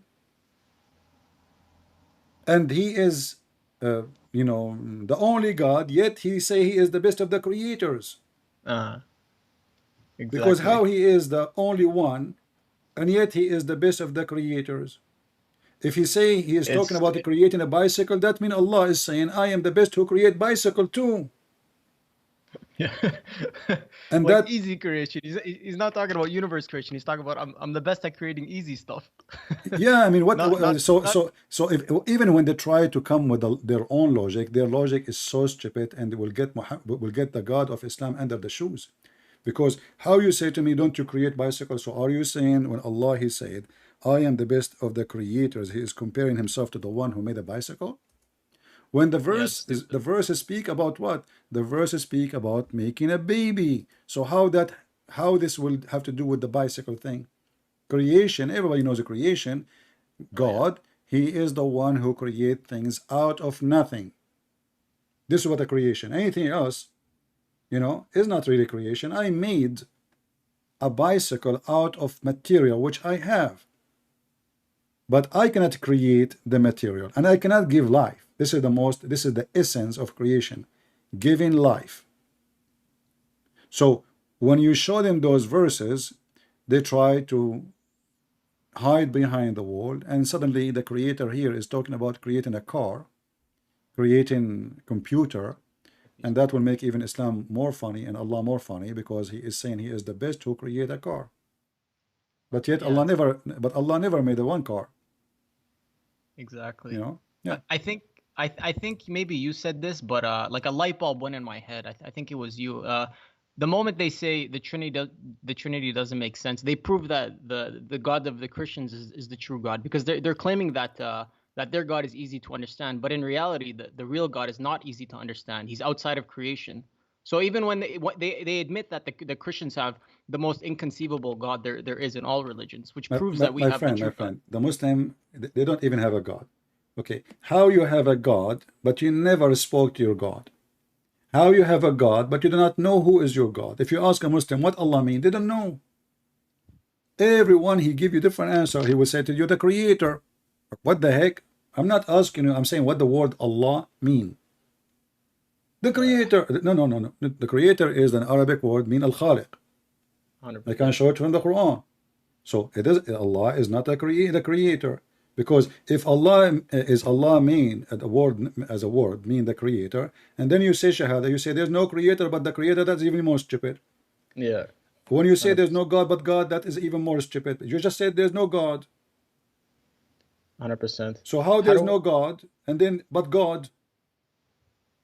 And then if the word Allah is the word mean God, then you should not say there's no God but Allah. You should say there's no Allah but Allah. Yeah. So they are confused about the name. They are confused about His nature. Okay, Allah have hands. Allah have a foot. Allah have a shin. Allah have a mouth. Allah have a body. Allah have a change His shape. What Allah is made of, nobody knows. Where is Allah? They do not know. Do Allah sit in the chair? Don't ask. Allah have a chair. So why He have a chair? You don't sit in it. They don't ask. You know. He put a shin there. He put a shin on the chair. Yeah, you know, Allah. Go and read any tafsir, any videos. There's Muslim videos. They says ask, don't ask. How? Where? Don't ask. But He have a chair. The second you say chair, there's a chapter in the Quran. It's called the chair chapter. Really? So how it's called the chair, huh? And it's not. It's and he. So why He have it? And the Quran says He level Himself according to the translation above the chair. Okay. So what does that mean? Level Himself. He climbed. Don't ask. He sat. Don't ask. Is He standing? Don't ask. You know. Exactly. All those verses in front of you. Chapter 7, verse number 54. Chapter 10, verse number 3. Chapter 13, verse number 2, etc. So where is Allah? Allah, He did this and that, and then he established Himself on the throne. Okay, how He established Himself? Do Allah have an ass? Do He sit? You see, we as a Christian, we believe that God, He came as a man. His name is Jesus Christ. Yeah, 100%. Allah, is He a man? They will say no. Do He have a butt? They cannot answer because He have a body. Can we logically say that Allah is a girl because the Quran is feminine? It says the mother of book. So can I logically say that Allah no, is actually the Quran confirmed that Allah is a male because the Quran keeps saying who Allah. He. It is He. Oh, okay. Just because the Quran is feminine though, because you the Quran but this is even this one will not match. Why? Because Muhammad in different place he said that the Quran will come as a failed you know the word in English like shahib, you know, he will come as like a dead man as a look. So he will come as a man in the day of judgment. So how it is the mother of the books, yet he will come as a man? Maybe he will change his gender, but the Quran says that Allah, He sit on a chair and He is a male, and you know and He have 3 daughters. The Arab believe. Well, how the Arab they come to the teaching that Allah have 3 daughters? Where this is coming from? If the Muslim they have a God, which is the God of Abraham, how this God,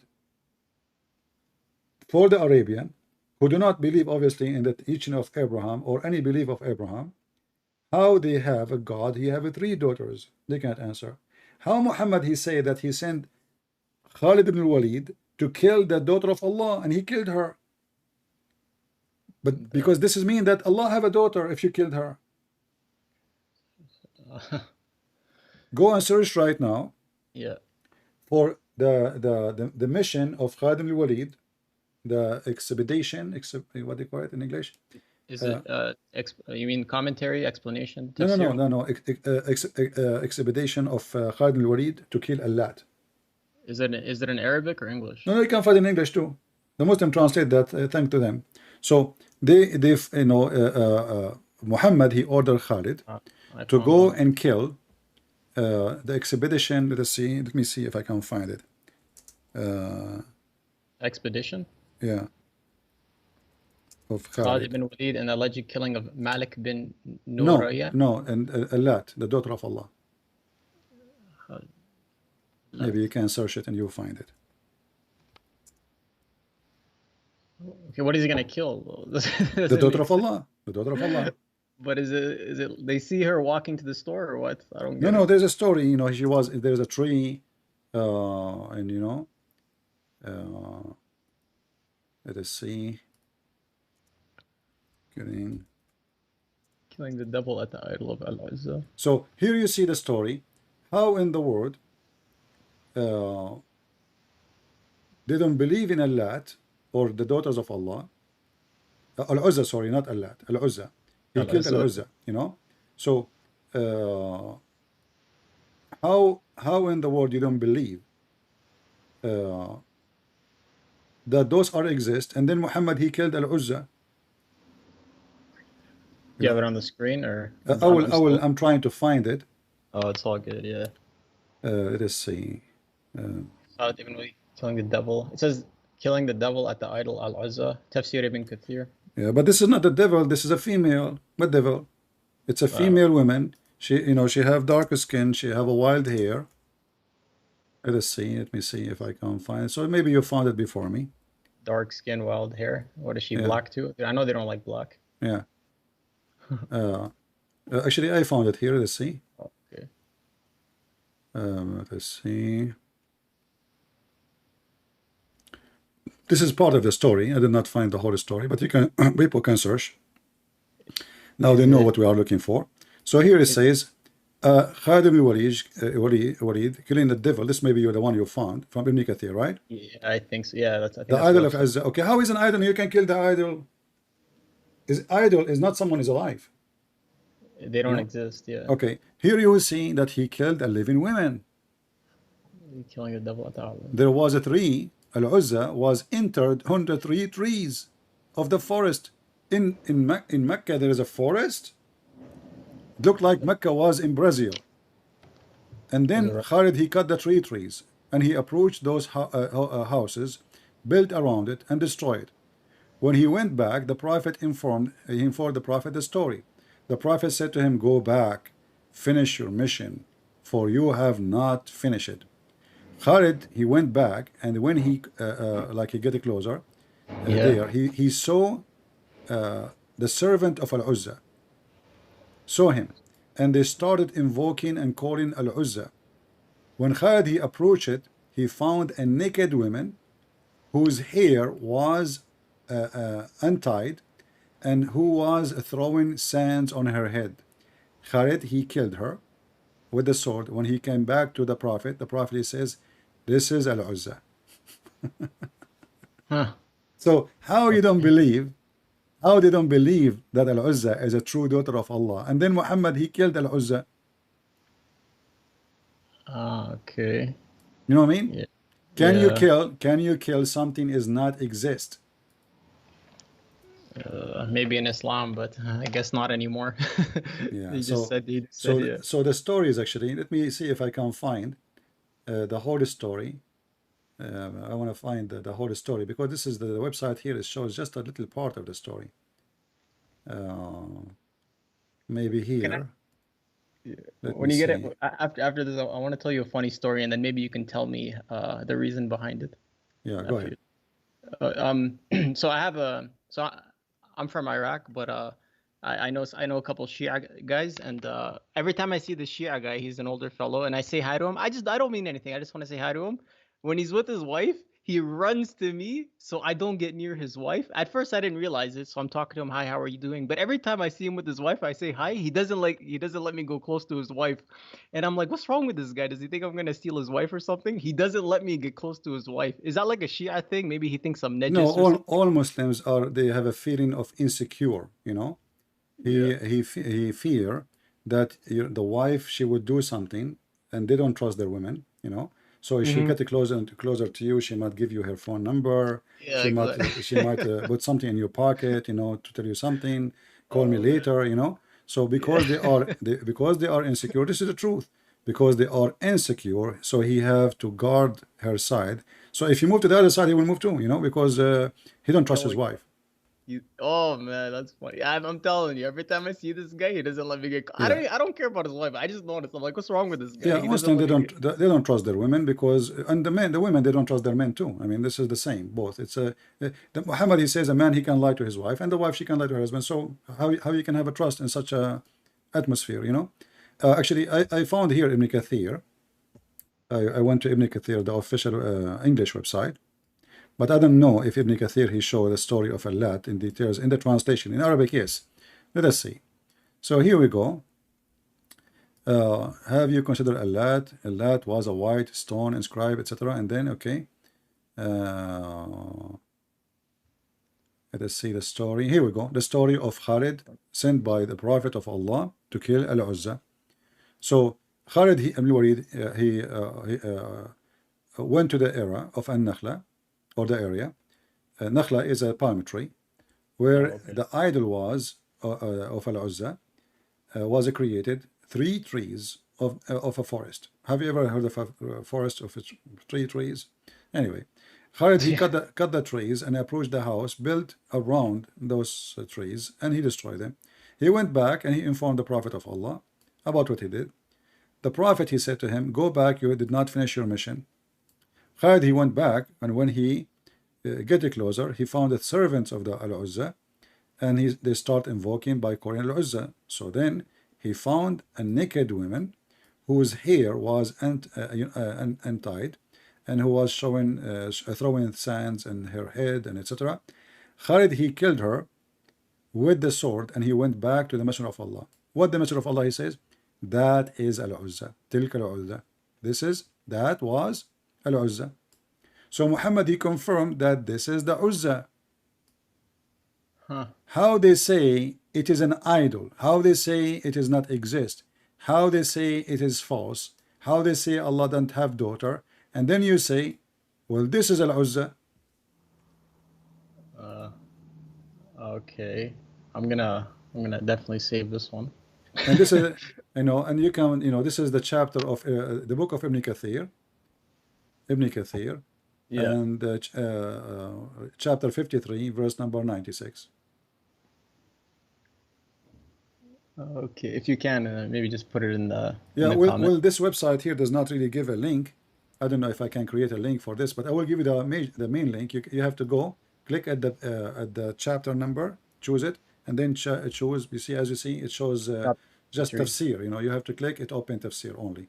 So go there, click at the chapter 53 here, choose 53, and then you go to the right of the page and you choose 19 to 26. It's 19 what we want, but 19. Here it shows you from 19 to 26, and you go down in the page, you will see it. I just pulled it up right now. Awesome. Yeah. So how they say, how stupid this religion is. Imagine I say to you, let's say I am an atheist, and then I say there's no God, and then I say to you, I saw 3 trees. It's a forest made of 3 trees, which is very weird. I mean, what the heck of this forest, how big it is. And then I saw the God and I killed him there. You just say there's no God. Yeah, it's backwards thinking. Like, so pick a side. If there is no God, how you can kill the God? Exactly. Yeah, I see what you're saying. If there is no Uzza, how we killed Al-Uzza? Yeah. And then you need to ask yourself here more questions. Why Muhammad killing the daughter of Allah if he agreed that Al-Uzza exists? Yeah. So he's obviously still has his pagan traditions, right? You know, when people they leave like a culture. He never left his paganism. You know, Muhammad, he tried in the beginning to change his direction of everything so the Christians and the Jews will accept him. So he stopped praying in the direction of Jerusalem, correct? Yeah, I heard from you. When the Jews refused to pray with him, to accept him, to be worshipping the same God, Muhammad, he says, if only 10 Jews believe in me, the whole Jews will believe. So he could not even make 10 Jews believe. Just even 10. He could not make them believe. That's nothing, small number. Yeah. So Even the fake ones now, like today, they have more than 10. They I beat know, Muhammad. you see, exactly. How come Muhammad in his time could not make 10 Jews believe, and now there's Jews, there's some Jews, they convert to Islam. Maybe there's, I don't know, maybe a year will be find one or two, maybe. But how in the world he was praying toward Jerusalem, and then Allah, he said to him, I see that you are turning your face around. We are going to give you a new direction to pray, a direction which pleases you. And then he said to him, pray in the direction of the Kaaba. So did they lie? Did they lie? It says amongst their chiefs, like their leaders. Is that real? No, yeah, it's a lie. It says here, just 10 Jews. This is false. You see, this actually, even in translation, it's between two brackets, right? So the hadith doesn't say that. The hadith says 10 Jews. If only 10 Jews. Nowhere it says 10 rabbis or 10 Jews. Yeah. And this is repeated many places. If there is only 10 Jews here, see here the translation is more accurate. They add 10 scholars. If 10 scholars, but nowhere in Arabic it says scholars. They add things. That's why I say if you don't speak Arabic, they can fool you. They can lie to you. You know Arabic, right? No, I speak a mixed language. Okay. Different. You see, if you know Arabic, they will not even let you talk with them. Oh yeah, I've seen. For you, because nobody gets close to the notice you say that, they notice that you speak Arabic, they are in trouble. Yeah, nobody, everybody wants to debate the other guys, but nobody gets close to you. So I've noticed. Because and ask always yourself, the one who says anyone is welcome to call me, and the one who says I will debate only face to face with this guy, obviously they are making excuse. Yeah, they're gonna put on the internet anyways. Yeah, we are. He is on internet. I am internet. So what is the face to face thing? And now you call me. If you have answers which is going to get me busted, people will hear it. Exactly. What is the point? And if like we made a challenge, like this guy supposedly he's a big guy. So if I hang up on him and I run away, that will be embarrassing for me. For you, yeah, if you do it, yeah. Yeah, because if I do it, that means I'm running away from him. I hang up on kids. I say they keep saying they speak over me. They don't want me to talk. And okay, they'll start doing bully. So I hang up on them. But I never hang up on someone he claimed to be a sheikh. Oh yeah, for sure. I've seen those videos. Yeah. I never hang up in somebody. He knows what he is talking about, and I never hang up in somebody speaks serious. You give them a good hour though. Like me, I'm lucky if I get 3 minutes. And even if I hang up on them, that's after long conversation. Like we are reached the point where there's no point. That's it. Exactly, yeah. But your books, I read maybe a little bit of your book. It's very damaging to Islam. I was laughing. I remember one thing in your book. It says, Muhammad said, "Sell me your land, and I'll make you a reservation in heaven. It's okay, just give me your land. I want your land. I'll get you." Yeah. I'm like, what is this garbage? This guy's buying real estate, and he's gonna give him a spot in heaven. It's a good business, Imagine I convince you now to give me your money in the bank because I will give you 10 times more in heaven. It's your book is damaging. It's a great business, if you can convince people to do that, just give me your money now, I will pay you in heaven, brother. 10 times more, 10 times, a million times, brother. Every dollar you give me now, I will give you $1 million in heaven. Exactly. But you remember which one, the one I think. The story about, I think this is there's many stories there, but I think you're speaking about the field of Abu Dahdah. Something like that. Yeah, it was funny. I'm like, who believes in this guy? I'm like, give me some real estate, I'll give you some heaven. We make a trade. Like, what is it's crazy, bro. Yeah. I will give you a corner lot. Exactly. In the heaven, Sorry, man. I don't wanna waste your time. Before I forget, you mentioned something important last time that made me think. You remember the name Isa? And you said Muhammad got it mixed up. Isa, yeah. So in Aramaic, we say Isor. Right, so I'm thinking maybe he got those two names mixed up, Isor for Jesus and Isa for the one in the Old Testament. Well, it's possible, but you see, let us say he messed up with the name, with the Aramaic pronunciation, which is not the same. Like in Arabic, we say Yeshua, right? Yeah, 100%.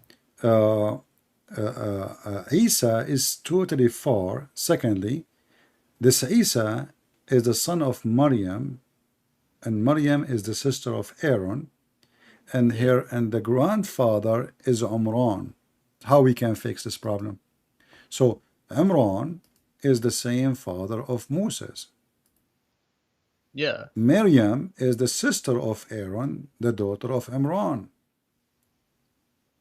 So if Muhammad, he got the name wrong of Isa as Isa, how he got the sister of that Mary is the sister of Aaron, and how he made the father of Aaron the father of Mary? That's what I'm wondering. I don't know. I don't know if the Muslims. Well, what happened? What happened? In the Old Testament, Maryam exists. She is a real woman. She is the sister of Aaron, the sister of Moses. And I believe that some of the Jews, this is not from the Bible, they believe that Maryam, she have a son. His name is Isa. So the stupid Muhammad, he look at it, okay, Isa, the son of Maryam. Maryam is the sister of Aaron. So Maryam is the, Isa is the nephew of Moses.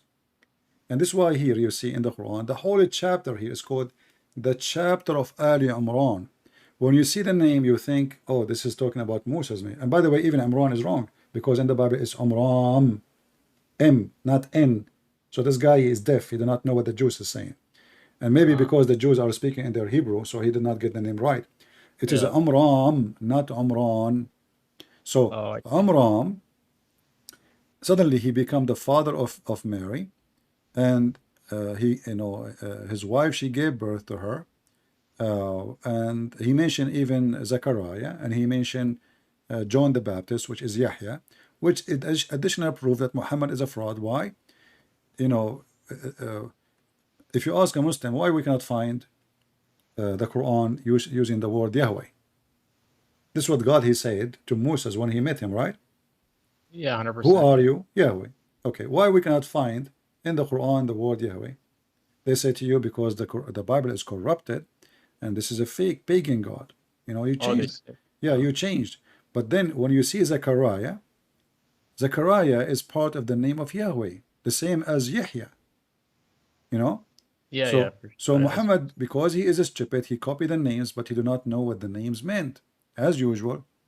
The same as Didat he was making fun of Israel. If you watch the video of Didat, your book says that Jacob, he was fighting with God, struggling with God, wrestling with God. Who want to believe in that?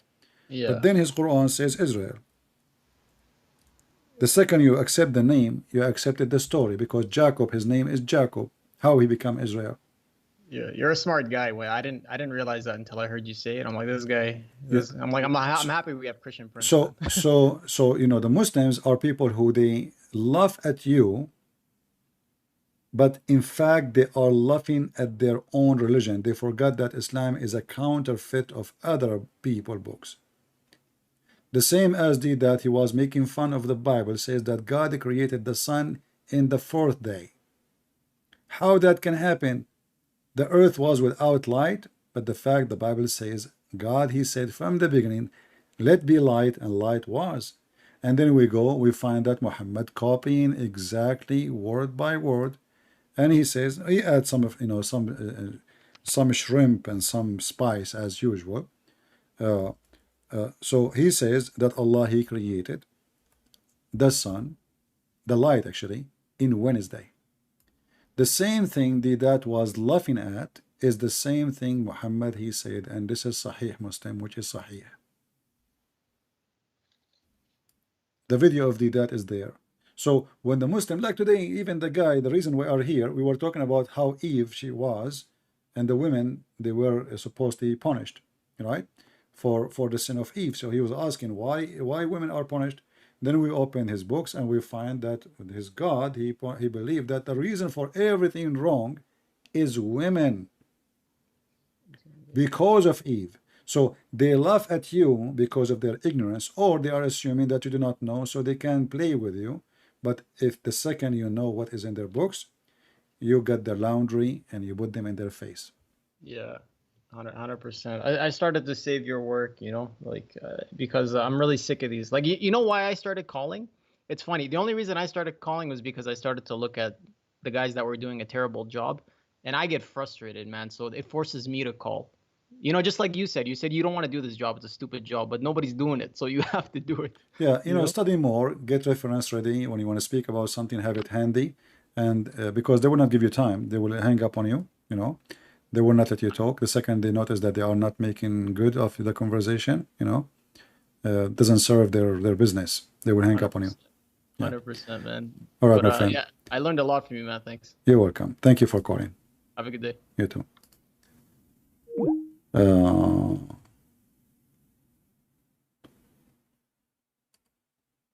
We will take calls based on order we receive.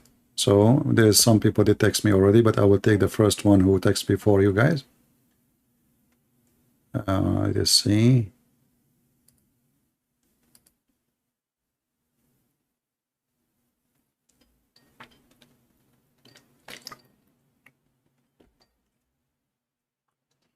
Hello?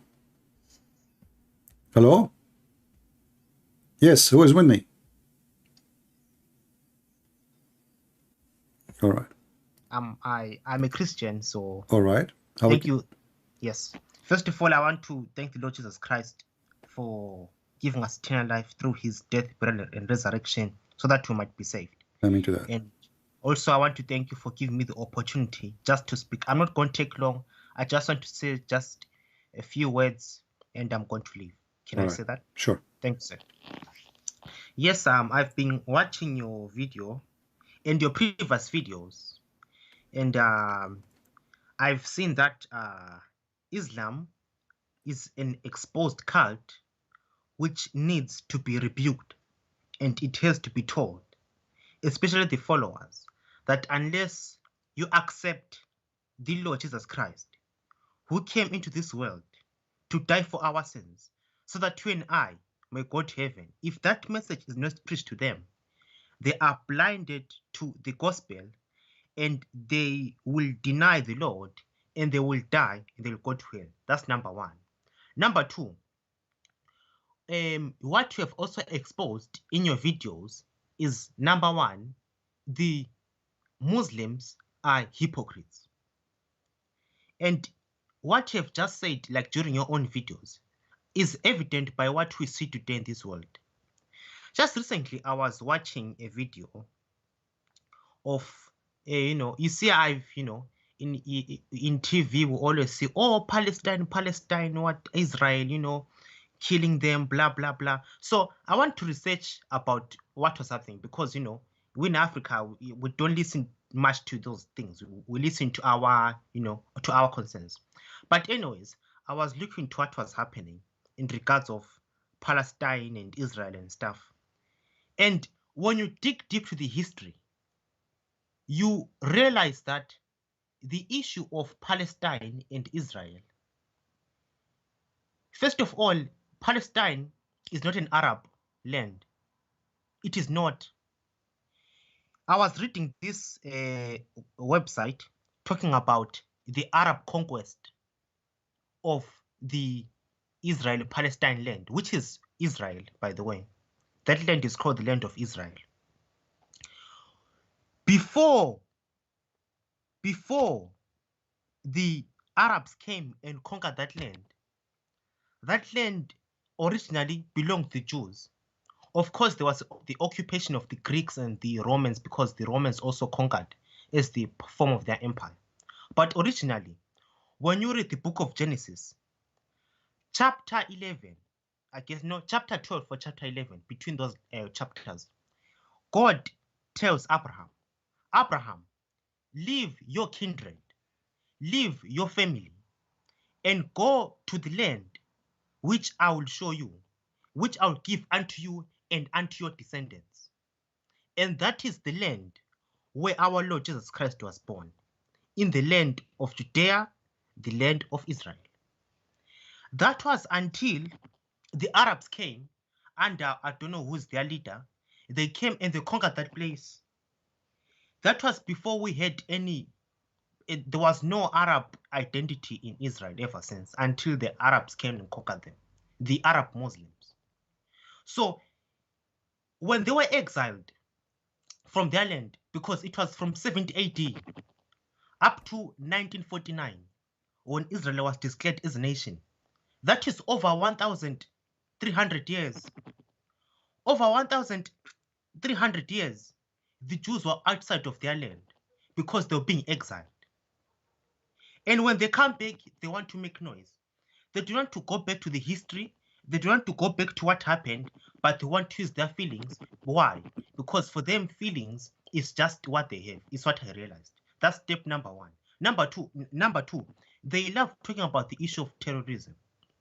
And I thank you and the other people who do this researches about Islam being a terrorist religion. I want to take an example. The second Chechen war. Yeah, let us not to go in details. I mean, don't focus in Chechen war and focus on Muhammad. He is the first terrorist and the biggest terrorist. Who care about the rest? You see, because the Muslim, they might say to you, Osama bin Laden is not a Muslim. He is a bad person. Blah blah blah blah blah. What we want to do with that? You know, the Quran says, "I will install terror in their heart." This is Quran. Muhammad says, "I've been commanded to kill all mankind until I was victorious by terror." So don't go there. There's no, you know, focus in the head of the snake. Secondly, you mentioned Israel. There's no need to go and tell them from the Bible, from Genesis, because they will say to you, we don't believe in it.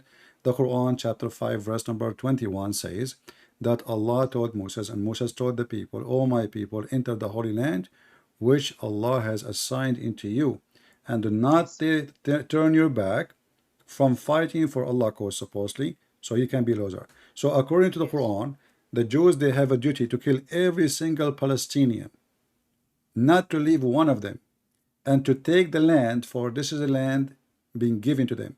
You will notice the Quran never mentioned the word Palestine, never mentioned the word Palestinian, and those who they are there, those are the Arab, as you said. I agree. Umar al-Khattab, he first Muhammad, he tried to occupy it. He made the attack of Tabuk, and he failed. So then when he could not do it, Umar al-Khattab, he came back again, and he attacked, and he was successful to take over Jerusalem. So they never entered that land.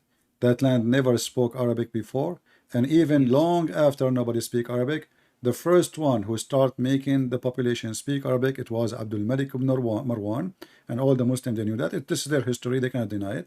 And before that, even in Iraq, even in Syria, even in Israel, not a single person speak Arabic, period. Even in Morocco and Libya and Tunisia. Yeah, those later, those are not Arab, sure. But I mean, focus always in the head of the snake. Don't go to Chechnya. I mean, we know that Chechnya is a country of terrorists, and that's what they do, drugs, and and Pakistan and Afghanistan. But they will say to you, this is not Islam. They can escape that by saying, so focus in the terrorist Muhammad. Muhammad, he killed the women. She is over the 86 years old. He cut her to pieces, the same as Al-Qaeda did and ISIS. Muhammad, he killed a man, is very old. He's a Jewish guy. He sent an assassination to kill him. Muhammad, he killed hundreds of Jews. Muhammad, he slaughtered. He took women. He raped them. So, and Muhammad, he says, I've been victorious by terror. So why I need to quote Chechenian president? I will quote Muhammad. Which one is valid for Islam? Muhammad, for sure. The Muslim, they cannot deny that Muhammad is the prophet. So they can say every terrorist is not a Muslim, but the second you show them Muhammad saying, I've been victorious by terror. Yeah, well, they are. Yes. What that's why sorry for stepping. That's why if you go to places like Dubai, I don't think Dubai practices really Islam, because there is zero Islam in Dubai. What Dubai? Yeah. Dubai is the land of the bikini and vodka and Anyway, my friend, thank you for calling, because there's more people trying to call. That's fine, sir. Thank you for calling. Thank you. Yes. Take care. We have Abdullah Marzouk, the guy who posts in Arabic. Let us see.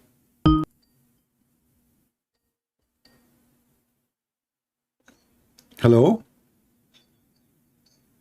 Mute YouTube. I have two sound. Okay. Go ahead, Marzouk. Hello. Hello. هل تسمعني يا نعم أسمعك يا هذا. هل تسمعني؟ هذه إذاعة الBBC. هل تسمعني؟ نعم أسمعك بوضوح. نعم حول. أنت تقول أشياء خاطئة يا أيها الصديق العزيز. حدثنا ولا حرج. مثل ماذا؟ مثل الحجر الأسود المقدس. هذا أعلامك خاطئة، علمك خاطئ. لماذا تقبل الحجر الأسود يا مرزوق؟ التقبيل كاحترام. لماذا تحترم الحجر الأسود؟ مثل ما أنتم تحترمون الصليب.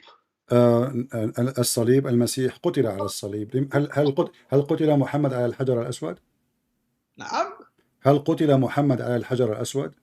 لا. الصليب حيث صليب المسيح فله مكانة، لأن هذا الصليب هو أكبر ما قدمه المسيح هنا. لماذا أنت تقبل الحجر الأسود؟ لكن أنتم تقبلون صور السيد. لا نقبل، أنا لا أقبل. هذا ليس من المسيحية، هذا أشخاص يتصرفون كما شاءوا. رسولك قد قبل الحجر الأسود، فهل هو إنسان بعيد عن الإيمان أو أنه يطبق الإيمان؟ لم أفهمك تتكلم بسرعة. تتكلم بسرعة وأتكلم سوف أتكلم ببطء. حينما قبل رسولك الحجر الأسود، هل قبله وهو مخالف للدين أم أنه موافق للدين؟ أكيد موافق للدين. على أي أساس؟ أثبت، تفضل. فهو من أذاع الدين وهو رسول الله. ليس هناك بمشكلة. لماذا قبل الحجر الأسود؟ فإن الحجر الأسود جاء من الجنة. إذا أتاك حمار من الجنة هل تقبله؟ على الخدين. ولماذا على الردفين؟ ولماذا تتغار من الحمار؟ ولماذا على الردفين؟ لماذا لا تقبل الحمار في ردفيه؟ وسأقبل ردفيه أوكي، مرزوق، دعني أترجم للناس. لحظة. So he said I am saying wrong stuff about the black stone, and the reason the Islam, the Muslim, they kiss the black stone because they respect the black stone. So I said, why you respect the stone? Because he said, don't you Christian, kiss the cross and respect the cross? I said, well, if Jesus, he died in the cross, that is a reason for the Christian to have a value for the cross. Did your Prophet Muhammad, was he killed in the black stone? So why you kiss it?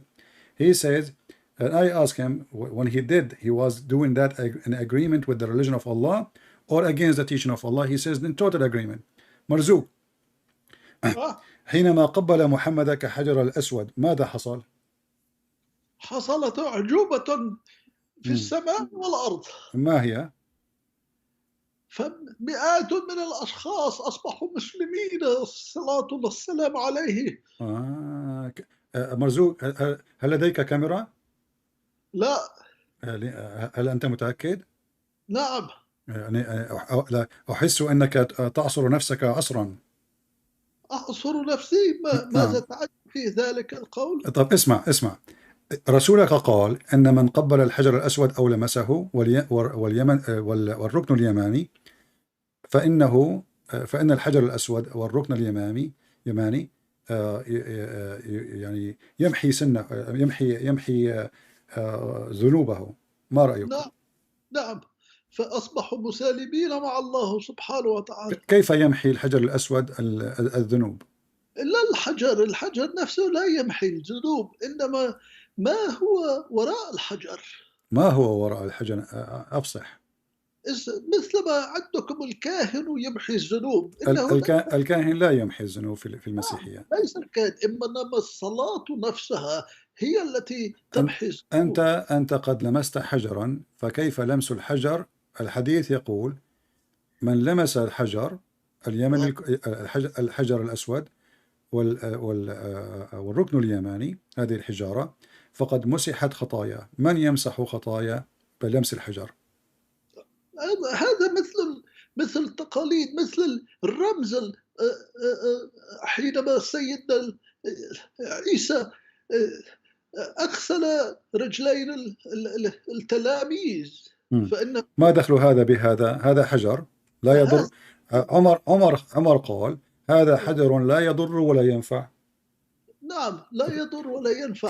إذا فإن رسولك قد كذب، لأنه قال من مسح الحجر الأسود والركن اليماني فإن خطاياه قد تمسح، فإما أن يكون له فائدة أو لا فائدة. والفائدة في الحديث تقول أن من مسح الحجر ولمس الحجر فقد مسحت خطاياه، فكيف يكون عمر صادق ويكون محمد صادق؟ أننا نحن نتبع أقوال وأفعال سيدنا محمد صلى الله عليه وسلم. ماذا يعني هذا؟ لم تجيب. أنا أسألك هل كذب عمر أم صدق عمر؟ إنه خاطئ. Let me translate. Guys, I said to him, you're a prophet. He said that if you touch the black stone and the Yemeni corner, your sin is going to be erased.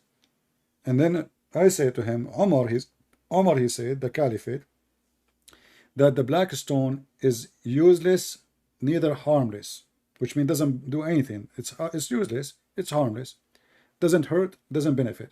So I said to him, so did Umar lie when he said, because according to your prophet, the black stone is useful? Umar, he said, it's useless. Which one of them is lying? He said that Umar is wrong, he is mistaken. Okay, نعود لك يا مرزوق. هل كان عمر صادق أم كاذب؟ خاطئ. أنا لم أسألك عن الخطأ، لا تخطئ في الدين. ليس هناك خطأ في الدين وهو من صحابة الرسول. هل كذب أم صدق؟ لا، أنت محامي ومحامي جيد، ولكن هل كذب أم صدق؟ أعطينا الجواب. لك أنه خاطئ مثلما الله سبحانه وتعالى أليس رسولك من قال من نقل عني شيء لم أقوله فليتبوأ مقعده في جهنم؟ نعم، وأنني لا أقول. فكيف يقول عمر أن هذا الحديث وفقا للدين؟ لماذا لم يقل له محمد أنت كذاب، أنت مخطئ؟ حين تذهب إلى الآخرة ستراه في جهنم، لأنه هذا الخطأ خطأ. So let us translate. Guys, I ask him, so did Omar lie or he is saying the truth? He said he is just saying mistake. Then I insist I want an answer. I'm not asking for a mistake. Did he lie or he told the truth when he said the black stone is useless? And now he agreed that when I go to hell I will find Omar there. إذا أنت وافقت بأن عمر سوف يكون في جهنم. إننا نتكلم إذا اتبعنا على كلام الرسول أنه خاطئ فإنه سيذهب إلى جهنم. نعم. هل أنت خاطئ؟ أكيد أنا غير صح. إذا فسوف تذهب إلى جهنم أيضا. أتمنى لا، لكن أحاول أن لا أذهب إلى. هل سوف يذهب محمد إلى جهنم؟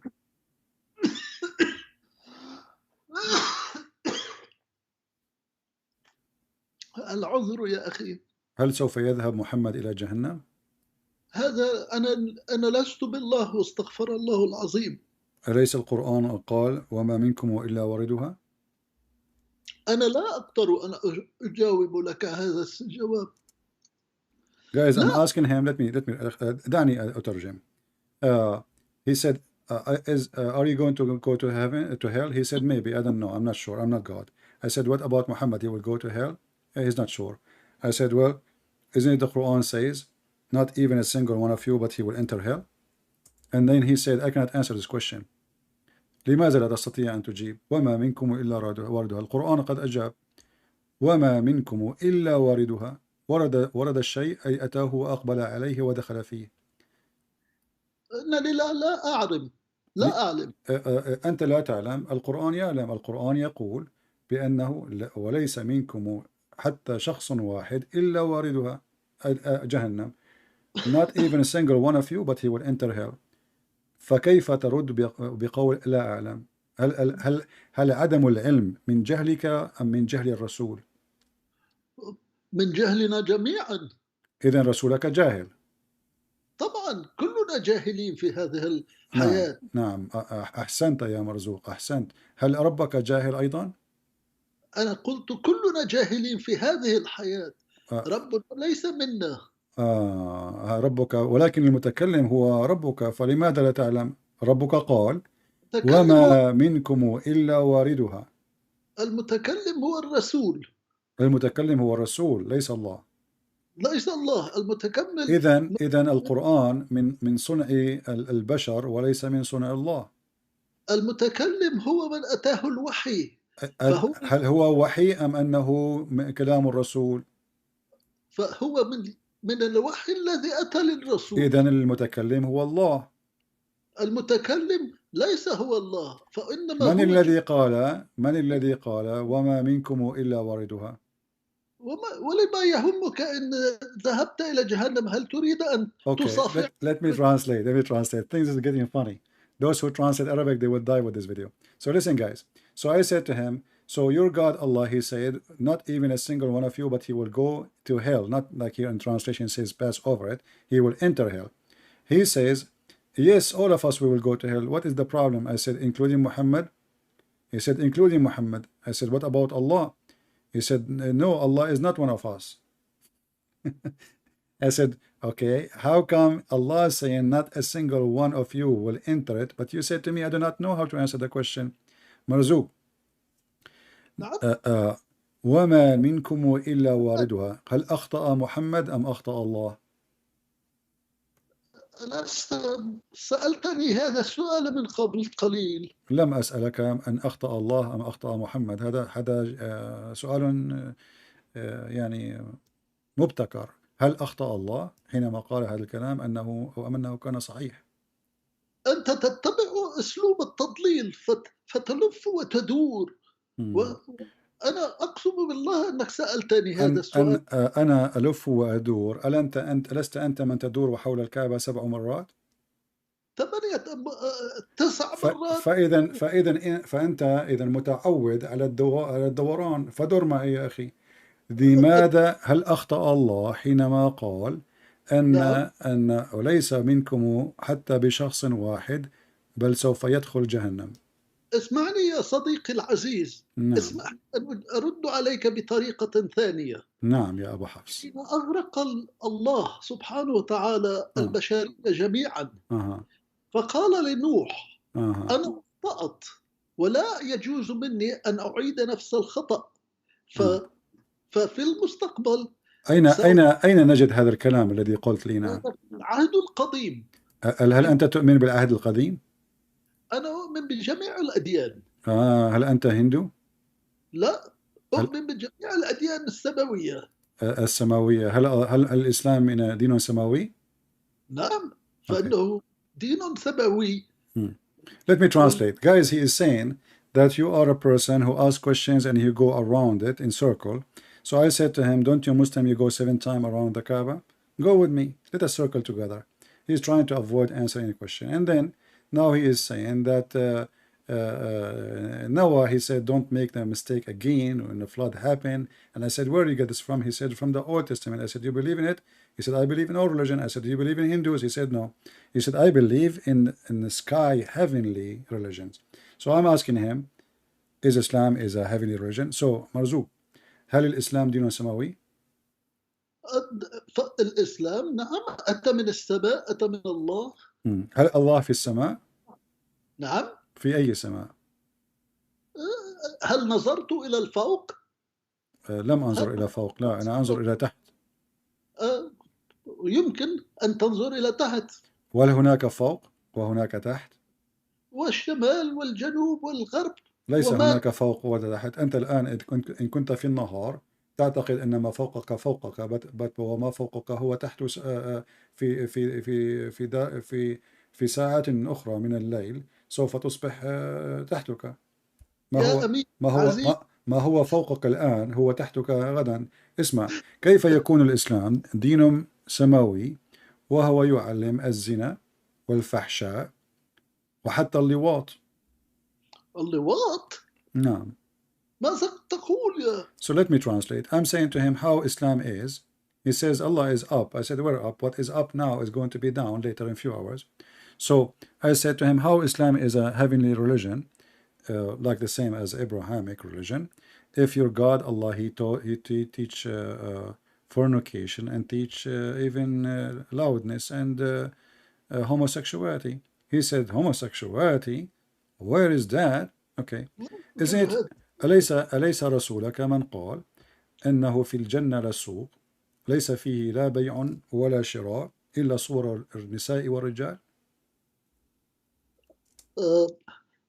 هذا من الكلام من أفكار الذي تتبع الامرأة حين تستشهد، وهناك يوجد غلمان ورجال.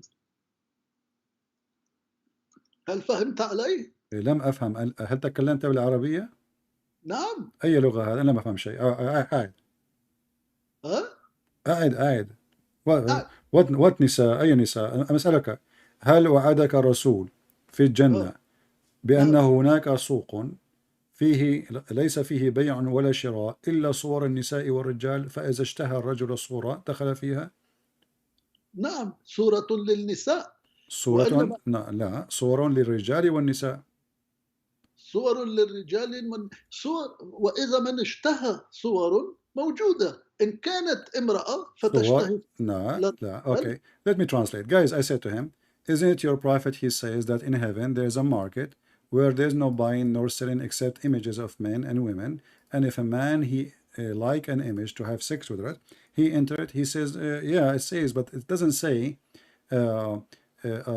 men only. If a woman she like a picture, she enter it and she can have sex with it. مرزوق، هذا هو الحديث أمامك، وهو يقول هذا بالعربية: إن في الجنة لسوقا لا فيه شراء ولا بيع إلا الصور من الرجال والنساء، فإذا اشتهى الرجل صورة دخل فيها. نعم. من الزبون؟ رجل. نعم. كيف يشتهي الرجل صورة للرجل؟ هذا الكلام منذ ألوف السنوات. لا يتكلمون عن المرأة نسبة إلى الرجل. Guys, let me translate. So guys, I said, why your prophet saying, in the beginning he denied, he said this is not true, and now he's saying, it says here in Arabic, you can read it, that those are images of men and women. If the man he liked the image, he go inside it and he if it. He said yes, but in the old days they talk about like men are like women. What the heck does that mean? I have no idea. مرزوق، في تاريخ سابق أيام الرسول هل كانت النساء رجال والرجال نساء؟ لا تفهمني جيدا. أوضح. أقول لك، اعذرني يا أمير، أنا وأقول لك أن هذا الكلام منذ 2000 سنة وأكثر.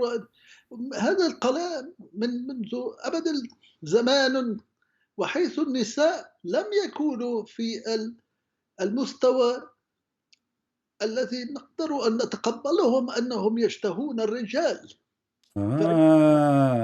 إذن فإن رسولك قد كذب علينا، فهو لم يتكلم عن الجنة لأن الجنة سوف تحصل في المستقبل. لن تفهمني، أعذرني. لا فهمتك، فهمت. أنت قلت أن النساء في ذلك الزمان لا ليس من المعقول أن نقول أنهم يشتهون الرجال. نعم، إنه عيب أن نتكلم عن النساء. هذا كلام غير صحيح. رسولك قال في الحديث أن للرجل شهوة وللمرأة 100 شهوة. 100 شهوة؟ 100. ماذا تقول أنت؟ نعم يا هذا. Let me translate. So guys, I said to him, how your prophet, he says that. He said at that time, it's not right to say women, they have desire. So he said only men will enter the pictures. But in fact, women, they like that too. But because at that time is not suitable. I said this is false.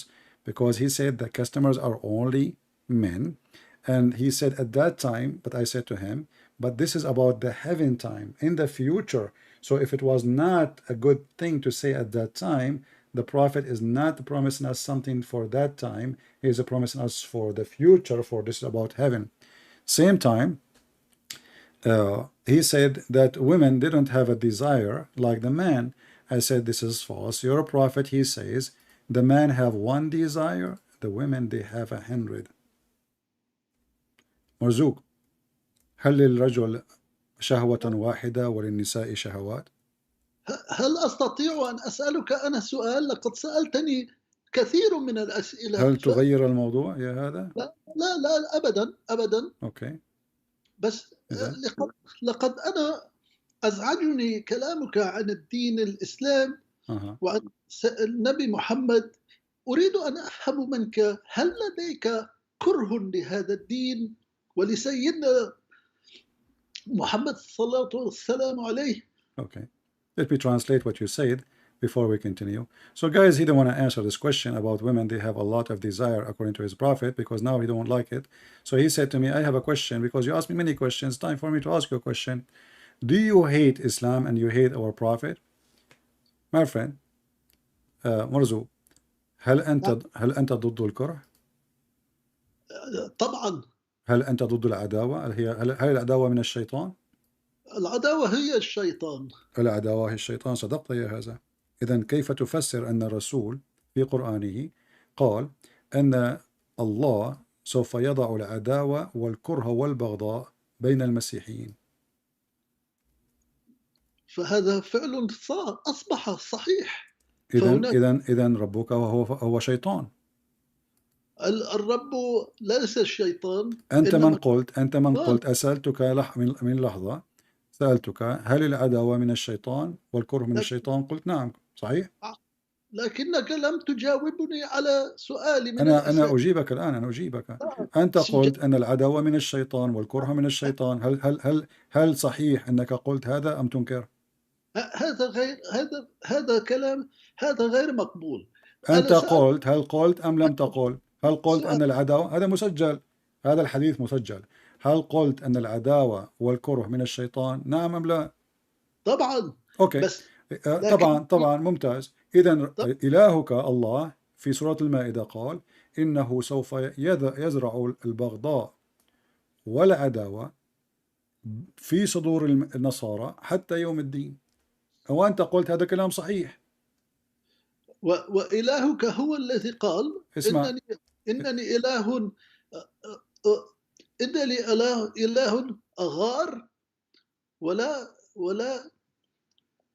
ولكني لا أريد أن قومي يعبدون غير إله. Okay, so مرزوق he lost his oil, he is out of oil.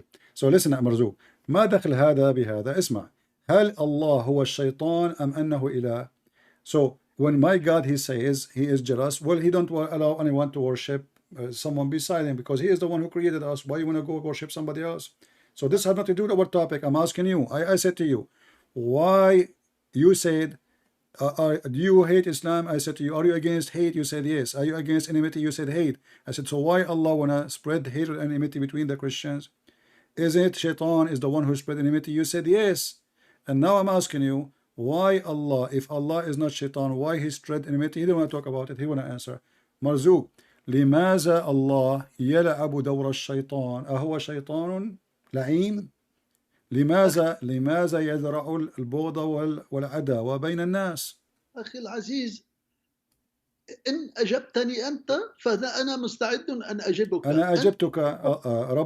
ربنا رب غيور، لأنه يحبنا. الغير من الحب، هو يحبنا، فلماذا نتركه ونذهب إلى الشياطين لايك رسولك؟ لماذا لا تجيب؟ كيف يكون ربك إلها وهو شيطان مريد؟ سيدي، أنت لم تجبني على سؤالي لك. سألتك هل لديك بغض أو كره للدين الإسلامي؟ أنا أجيب دين الإسلام دين شيطاني، فنعم أنا أبغض الإسلام لأنه شيطاني، والدليل أمامك، فهو دين ينشر البغضاء بين الناس. لا أستطيع أن أتجادل معك في هذا الموضوع. لماذا لا تستطيع؟ Let me translate. Guys, he said to me, I asked you a question, I want an answer. Do you hate Islam? I said, yes, I hate Islam. I hate it because Islam is a hateful religion, spreading hate between mankind, and the verse in front of you. And he's even targeting the Christians. So now he's saying, I cannot talk about this topic with you. مرزوق، لماذا لا تريد أن تتكلم عن هذه المسألة؟ لا، أنا لم أقل إنني لا أريد أن أتكلم، إنني أقول أنني لا أستطيع أن أختلف معك على هذا الموضوع. إنني من رأيك. أنا لا حسنا. إذن فإن الله شيطان. أنا من أزرع بين البشر الكره والبغض الكره فهذا من الشيطان. نعم. هذا من إذن الله هو شيطان. إن الله شيطان إذا هو الذي يزرع هذا الكره بالبشر. نعم. ممتاز. دعني أترجم. مرزوق وافق معي بأن if Allah هو الذي I'm translating English and Arabic now. He agreed that if this is true, and he agreed and he said this is true, therefore Allah must be shaitan. So he said yes, Allah is shaitan then, because if he is the one, he really spread hatred between mankind. Obviously he is shaitan. So Marzouk now, he agreed that Allah is shaitan. شكرا يا أخي العزيز مرزوق لأنك وافقت بأن الله شيطان. هل فرحت الآن؟ أنا فرح بأنك أصبحت متعلم وواعٍ. هناك نسبة عالية جدا من المسلمين يا أخي الذين أعينهم مفتوحة إلى الحقيقة. إذن لماذا كنت تختلف معي والآن أراك موافق؟ لم أختلف معك، أنت لكنك لا تفهم وجهة نظري. وما هي وجهة نظرك؟ تفضل. لا ليست وجهة نظري. إنني كنت أريد أن أعلم لماذا لديك كره شخصي إلى المسلمين؟ أنا لا أكره المسلمين. المسيح قال أحبوا أعداءكم باركوا لاعنيكم. أنا لا. هل سمعتني أقول أكره المسلمين؟ هذا ما كن صادقا. هل سمعتني أقول أني أكره المسلمين؟ أنا لم أقل هذا الكلام. لا لم تقول. أنا لم أسمعك. أنا أتكلم عن كتاب يدعي صاحبه أنه كتاب من عند الله وأنا أفضحه، فكيف هذا يكون كره للمسلمين؟ كره المسلمين. المسلم هم من يكرهون. المسلم قال له محمده لا تتخذوا اليهود والنصارى أولياء. صحيح؟ أخي العزيز، أريد أن أقول لك شيئا. أنا وكثير من المسلمين لقد تغيرنا ولن نقبل بهذه الآراء القديمة العدائية الكراهية. لا نقبل بها. ممتاز. لا دعني أترجم. مرزوق saying that Muslims, they are changing and they are not the same, so they don't accept such a thing, teaching hatred no more. So he was wondering. He said, I did not really disagree with you, which means he agreed with me about what I'm saying, but he wanted to know why I hate Muslims. So I said to him, I never said I hate Muslims. Even my Lord Jesus, he said, love your enemy and bless them. So how I will hate them? So and then he said, well, you need to know that more and more Muslims, they are opening their eyes and they are seeing, and they don't agree with this hatred in the book. So يا مرزوق، إذا كان الكتاب كتاب يعلم الكره، إذن وأنت وافقت، فإذن هو كتاب من الشيطان.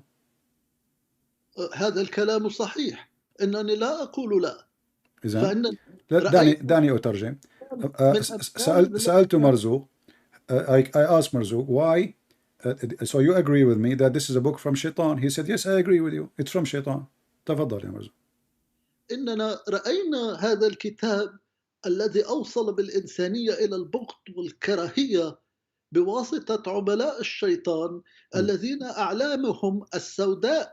أنت تعلم عن من أن أتكلم. أما تتكلم عن هؤلاء الأقوام من الداعش وقاعدة وهذول المجرمين. هل القرآن هو من صنيع الداعش؟ لكن من يصنعهم؟ اليابانيين. ليس القرآن من رسولك؟ أنت من قلت أن القرآن وحي.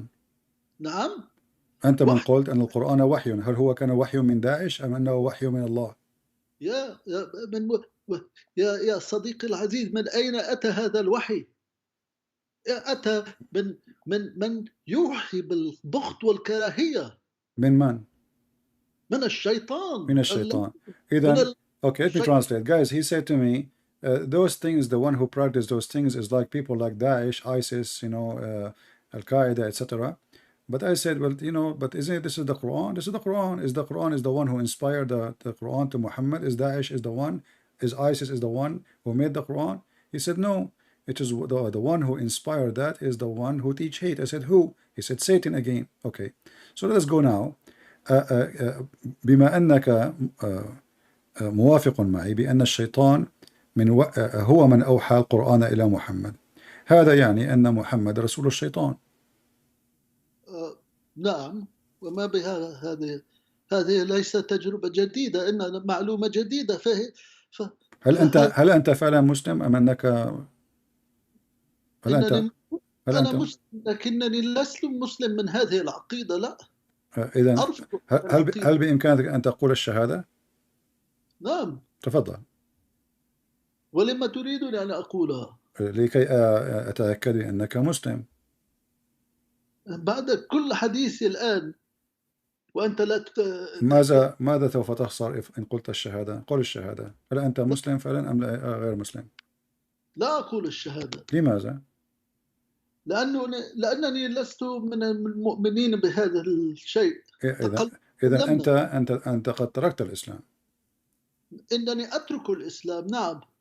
So guys, I asked him, so if you are a Muslim, can you say Shahada for us? He said, no, I will not say it. I said, why you will not say it? You know, he refused to say it. So I said, did you leave Islam? He said, yes, I'm leaving Islam. So did you decide to leave Islam today or from before? هل أنت تركت الإسلام اليوم أم في السابق؟ إنني أترك الإسلام منذ سنة وأكثر من سنة ونيف. He left Islam for more than a year from now. Long time ago. So أنت تركت الإسلام قبل أن تستمع إليك، صحيح؟ استمعت إليك في الزمن، ولكنني لم أحب البرنامج، فسمعت أشياء كثيرة ولم أفهم أشياء كثيرة، ولكني عندما أحضر الأخبار وأتبع الأجواء السياسية العالمية والكره، فقررت أن هذا الدين ليس لي. دعني أترجم. So I asked him, did you leave Islam because of hearing me or not hearing me? He says, no, I heard you before, but I did not stay long time listening to you because I did not like what you say and I did not understand some of what you say. And then he says, and I start understanding that Islam is evil because the news I hear and everything I hear about Islam. تفضل يا مرزوق، تكلم.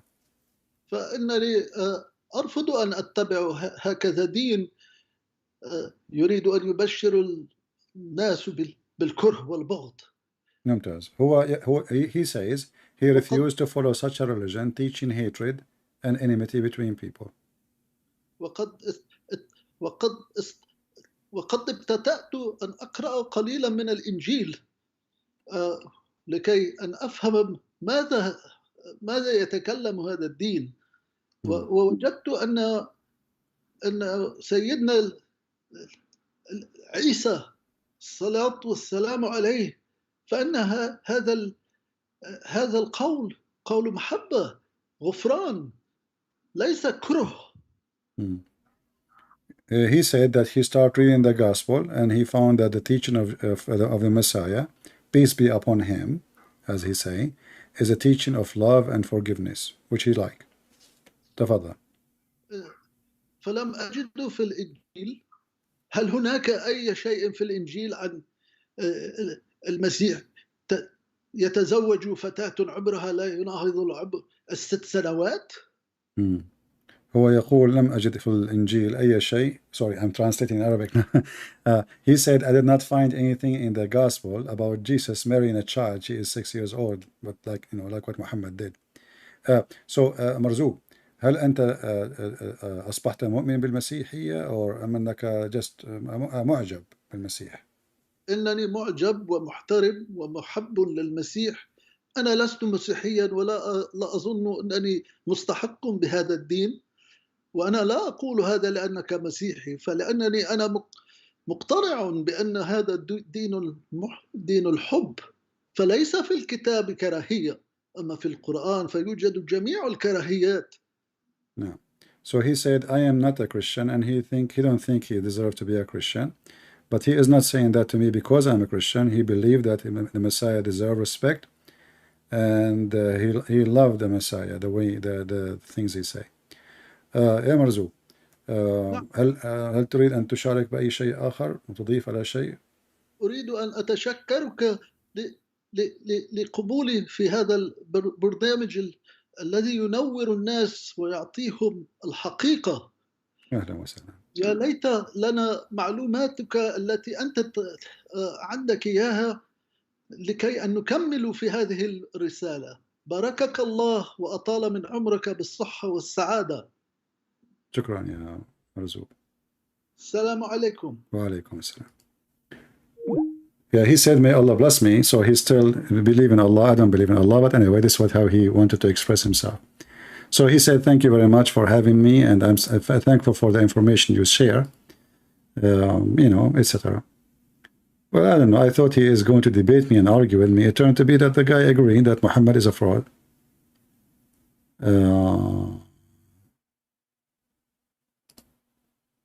All right.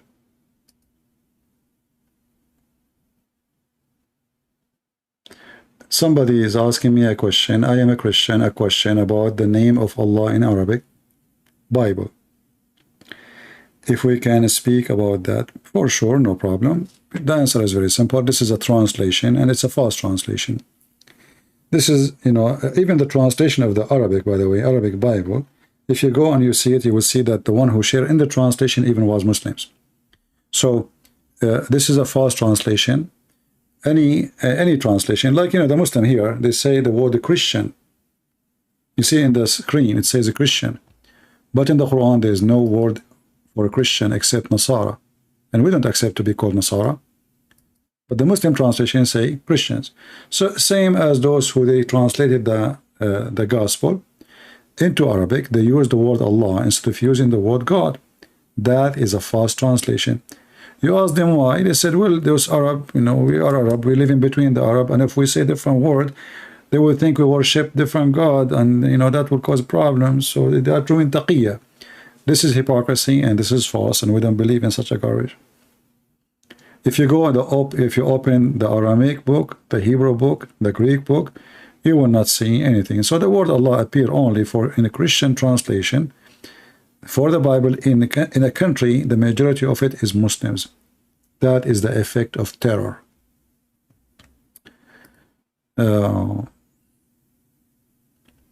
We don't believe in Allah, and Allah is different God. You know, you ask the Muslims, is Allah is a spirit? They will say no. Well, my God is a spirit. So we don't have the same God. If we have the same God, we will have the same nature. Do the God of Islam have a son? The answer no. So your God cannot be my God. Okay, is your God Allah? Can Allah be a man? No, he cannot. Well, he cannot be God then. He cannot be my God in the same time. Their God have zero ethic. He have -0, -100 ethic. He teach fornication. He teach killing. He teach the children rapist. He teach stealing, lying.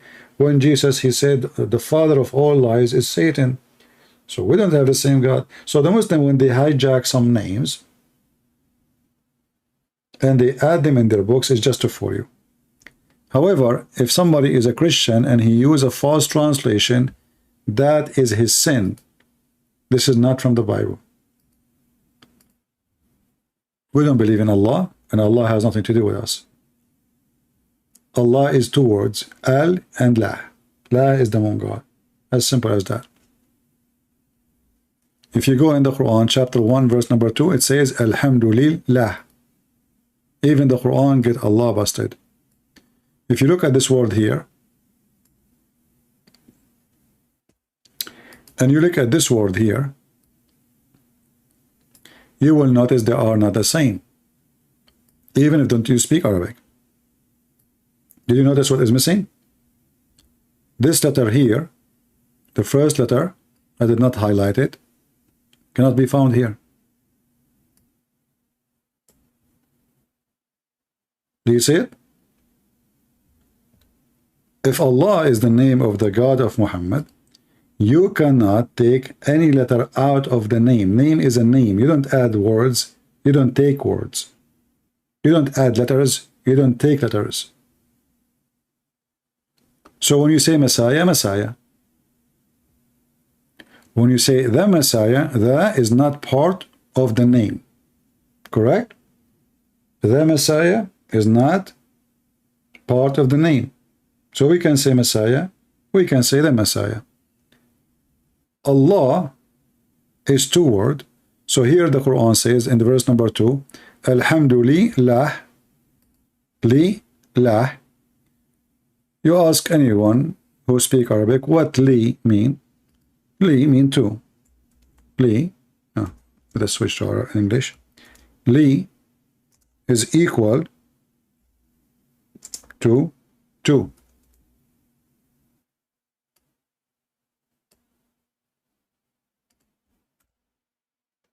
So thanks to Allah.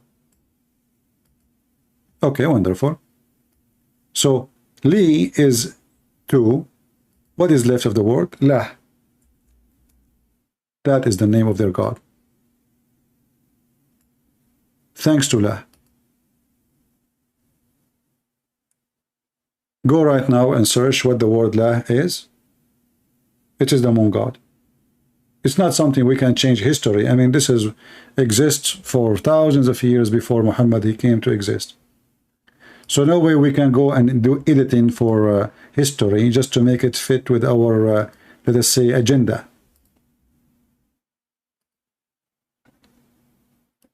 If you go to the Quran, this God, he have many names. The same God, La, he have many names. You go to chapter 36, verse number 1.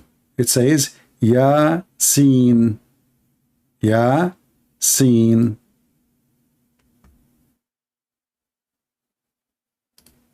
Where 36? Here we go. Yasin. Yasin. Sin is a word now used today, is used as a sin. But what sin origin is? When people they become Christians, in the beginning, some of them they still practice paganism, yet they converted to Christianity, but because paganism in their roots, in their blood, they are doing it for a long time. So the Christian, they say to the pagan who just became a Christian, this is sin, don't do it. This is sin. What they meant by that? This is from the moon god religion. This is pagan. If you go right now and search for the word sin, you will find that sin is the moon god. And the word Ya is a word meaning God.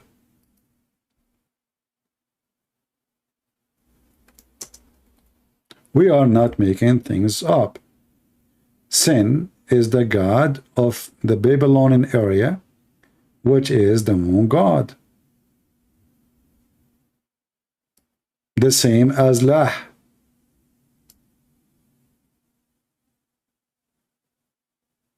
Do you see it? And not only that, you will see that this God, he have a crescent moon in the top of him.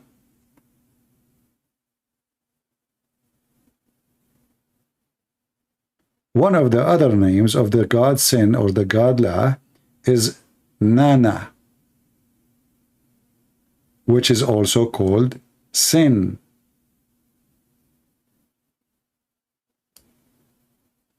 Ya, sin. The Muslim, they say, it's a miracle, brother. Nobody knows what they mean, save Allah.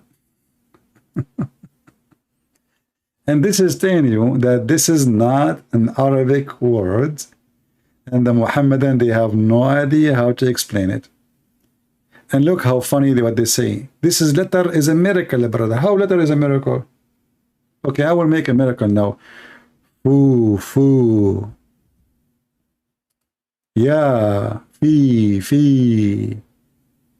Well, those letters are exist already. So what is the miracle in it? Tra. Be. You.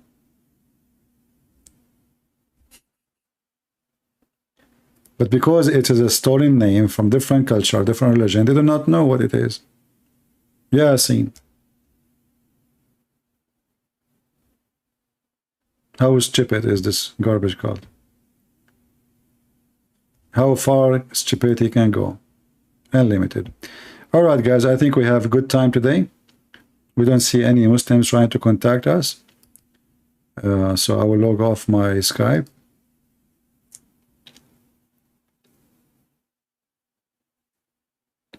Look at the commentary. Okay, I will do. Guys, Ahmad, he says to me, see, Ahmad, the poor Ahmad, he tried to fix it. He make it more blind. Ahmad, are you sure you want me to look at the interpretation of the verse by the companions? I'm trying to save you, Ahmad, because if I show you, you will see that they agree with me. This is from the Aramaic language, have nothing to do with Islam, and those are stupid, they are making up a meaning. So let us go and see what it's mean according to the interpretation. Chapter 36, according to Ahmad, he said, let us read the interpretation, please. No problem. Chapter 36, verse number 1. And now Ahmad, he will be sorry. You will see it says it clearly. This is Aramaic. This is Aramaic. This is Aramaic, Syriac language. Do you see it? Who said that? Ibn Abbas. Do Ibn Abbas speak Syriac? No. So how he can know the meaning? So he says, oh, human. But in Syriac, this does not exist. So they confirm that this is a Syriac language. And this is what the language of people of Iraq, they speak. Ya sin, it is nothing but a Syriac language. And the Quran says that this is a pure Arabic.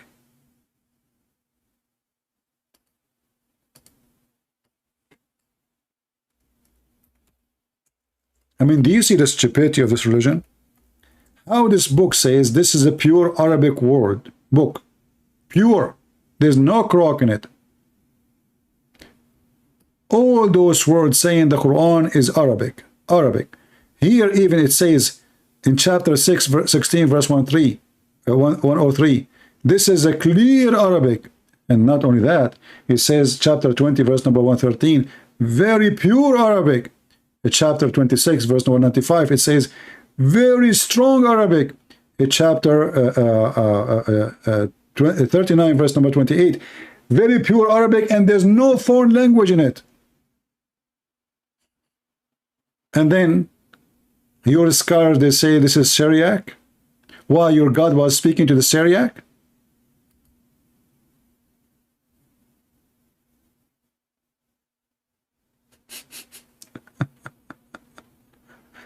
So Ahmad, why you did that to yourself, Ahmad? You asked me to show you what the scholars they say.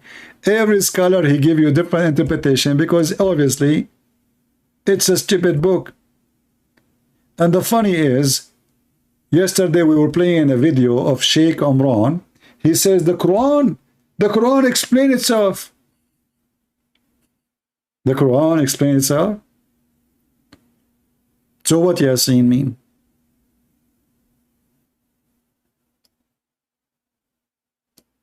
Abdul is asking, who wrote the Bible? Allah. According to your God, Allah. Allah, he sent the Bible written to Jesus. Are you against your God now? This is your silly God. He says, we send down the Injil. A Muslim is asking question. He played dumb now. You know, like, what? Who wrote the gospel, huh? Who wrote the gospel? Who wrote the Quran? Who wrote the Quran? Uthman, he burned all the other Quran. That's mean many Quran. So now you have a Quran of Uthman. Where's the Quran of Muhammad? Actually, even the Quran of Uthman, you don't have it. You have 0 page of it. Chapter 3, verse number 3, it says, we send down to you, Muhammad, the truth, confirming the book which is with them. What the heck? With between their hands. So what does that mean? I'm sound tired? Ah, okay. Thank you for your concern. And here I will show you the genius Muhammad, how genius he is. Oh, people of the scriptures. So the Muslim, they keep saying to us, you have no scriptures. Your book is corrupt. And then the stupid Muhammad, he keep calling us in his book, the people of the book. I mean, how we don't have a book? What are people the book? Imagine you say to Kojak, the guy with the hair, "Oh, people of the scriptures, why you do argue about Abraham while the Torah and the gospel were not revealed enter after him?" Like, what the heck? Here you see that Muhammad is mentally stupid. He is saying to the Christian and the Jews, you cannot argue if you came after. Do you see it? Muhammad, he gave us a logic which is a priceless logic. The one who come at the end, he cannot debate with the one who came before. So why you argue about Abraham when your book came long after? But isn't it his book who came at the end?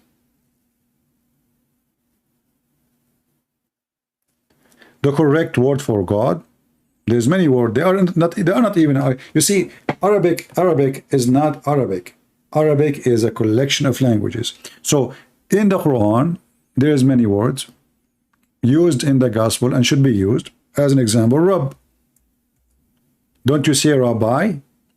Rabbi. This is the word Rabb. Rabb means God. My God, Rabbi.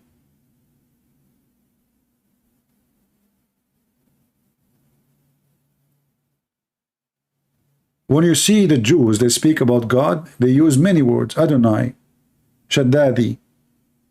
There's tons of words. So, Arabic Christian, they should not allow any book using the word Allah in their churches. But this is an extremely hard mission to accomplish it because they live there for hundreds of years using that word. How you can make them switch? That need like a government offer, like a government who is a Christian government says, from now on, this book is not valid. We will not allow it to be in the floor. And need the decent leaders who dare to stand against Muslim and say, we will not accept to use this word no more. But because they have fear from the terrorism of Islam, you see, in Malaysia, the Muslims, they make the case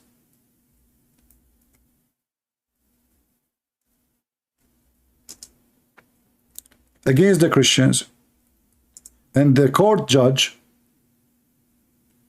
that Christians from now on, they cannot use the word Allah, for this is not their God.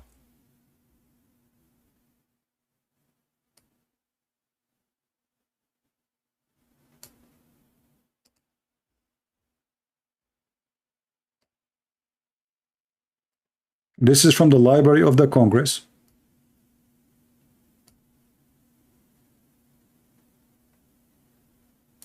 I heard that they have an appeal, and you know, I don't know even why even the Christian there they wanted to use it. That is a very stupid decision. But they forbid them from using that word, for this is this is not for non-Muslim, and I agree with them. Even if you are using it to refer for God, Allah is not your God. You have nothing to do with it. There's a million words you can use in the language for the word God.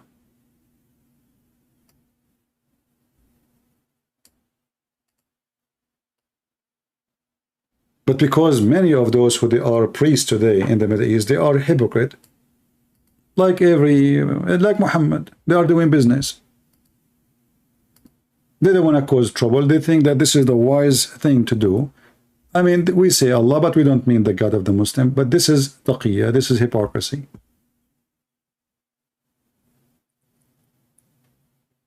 Here I see that in the year 21, after the Muslim, they forbid the Christians in Malaysia to use that word for many years. In the year 21, it says here that Malaysian court overturned ban on use Allah by Muslim. And look what happened.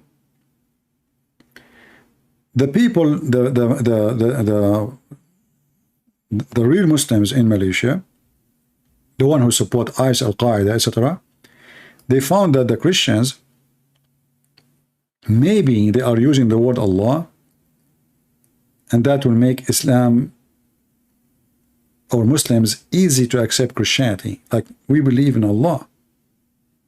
So he is not feeling like he is changing God. He's just changing some essence of God.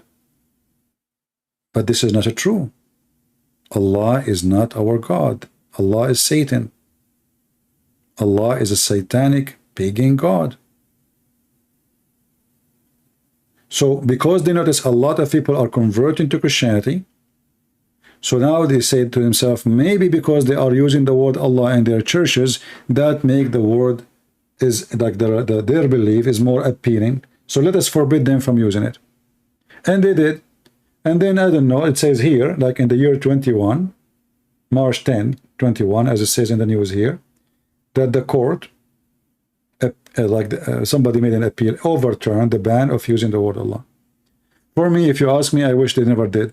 I wish they ban it forever from all Arab Christian or any Christian who live in Muslim country.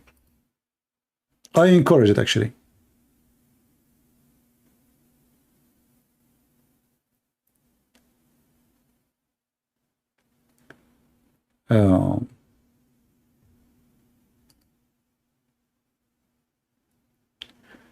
Any other question?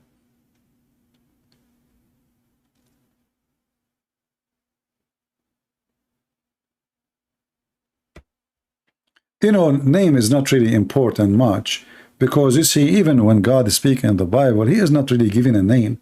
But this is not the right thing to do, especially, you know, that this word does not mean really God. It is a name of the pagan God. So imagine like you call your God Satan, and you say, oh, I mean God. And that's not right. So the excuse of what I meant, oh, I don't mean the God of Muhammad, I mean my God. So if your God is not the God of Muhammad, why you have the same name? That is a false act.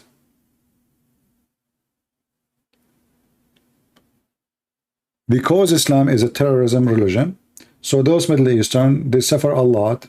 You know, I understand. I mean, I'm coming from there. A lot of terrorism, a lot of killing, a lot of humiliation, a lot. So they said, okay, we use the word Allah, that will make the Muslims see, at least when we pray to Allah. They will leave, maybe they will leave us alone. But did it work? Did they leave you alone?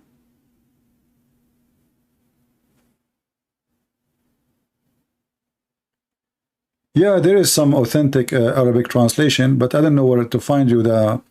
I used to have actually a link for it. Maybe I will try to find it. There's a couple of them actually, not only one. I will try to find it and publish it myself.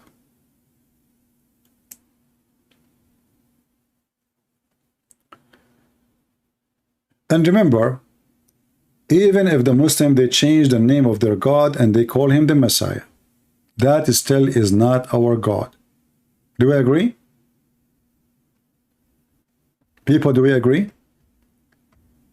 Changing the name of their God will not make our God their God. Like here we go, it says the God of Abraham. But we know that this is a lie. They are not talking the same God. So even if the Muslim, they change the name of their God and they stop calling him Allah, they call him Yahweh or they call him Elohim, still he is not our God. We don't follow a name, we follow a person. Isn't it the Messiah? He says, be aware of false messiahs.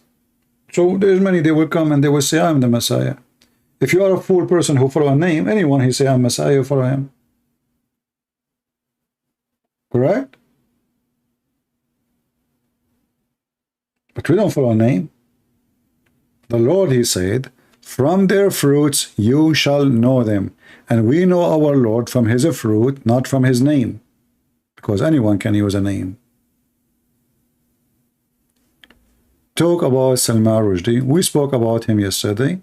And, you know, we deliver our message to the Muslims. Here we go.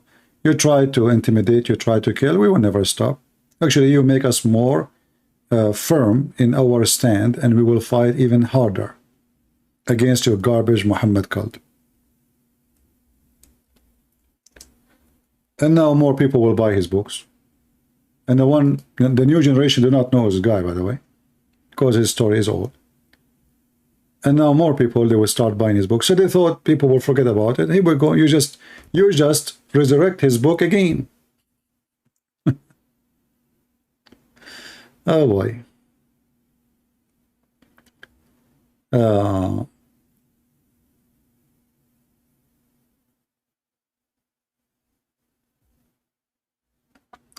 The funny, by the way, it says here in the news that the one who attacked Salman Rushdie he said he is not pleaded, he's pleaded not guilty for attempted murder. He's pleaded not guilty. The filthy son of Mutta, he stand on the stage, he have a knife in his hand, he stabbed the guy in his neck, in his face, in his belly, and then he pleaded not guilty. You see how they use the system of the Western stupid government? I mean, the guy who is in the stage, recorded by cameras, pleaded not guilty. What does that mean? Stupid Western system. You know, the Western system in the old days, in the time of the cowboy, was 1,000 times better than now. You know, a person, he commit a crime, they hang him. That's it. I mean, there's 1,000 people, they saw the crime. And now pleaded not guilty?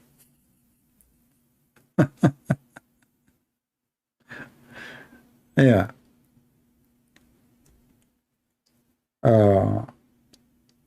Yeah, they are coward. You know, how you attack a child, you know, someone he is 75, 76. But he's Muhammad, he's more coward.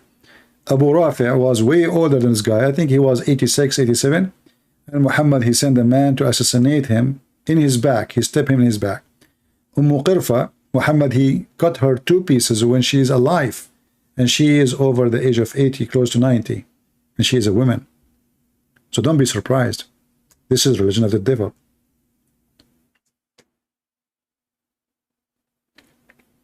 This is the religion of the devil.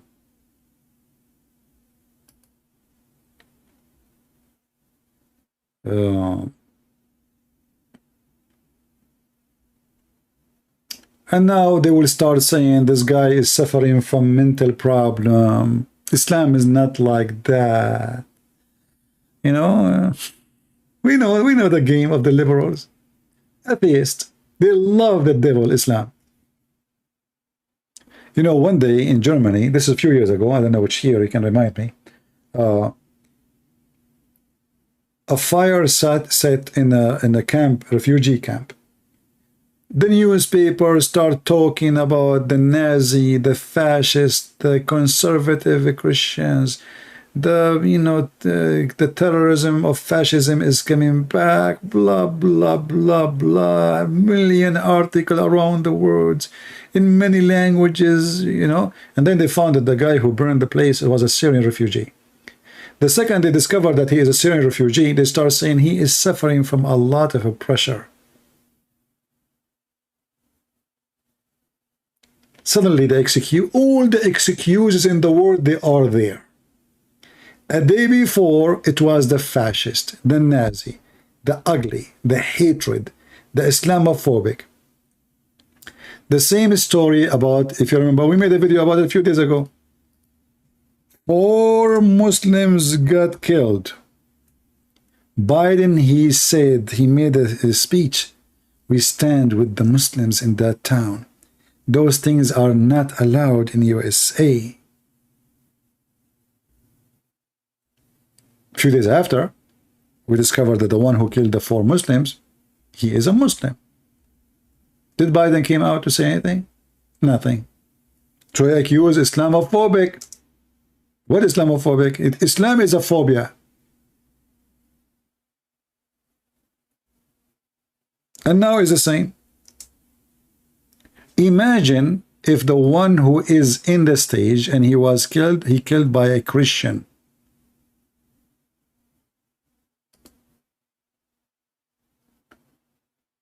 Washington Post, New York Times, NBC, CBC, all the garbage, they will eat you alive.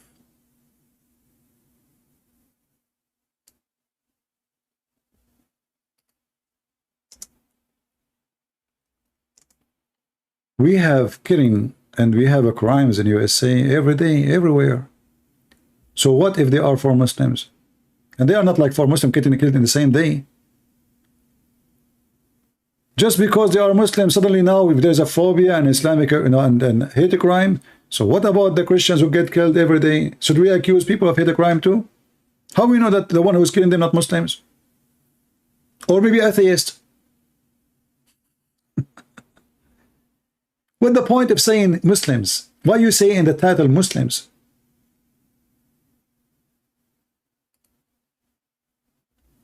Because they want to use it for their propaganda. And they show you people are crying. Because only Muslims cry. Christians don't, Every day we have a Christian slaughter in Nigeria. Slaughtered in Somalia. Slaughtered in Sudan. Slaughtered in Iraq. Nobody speak about hate crime. What about the Christian in Pakistan?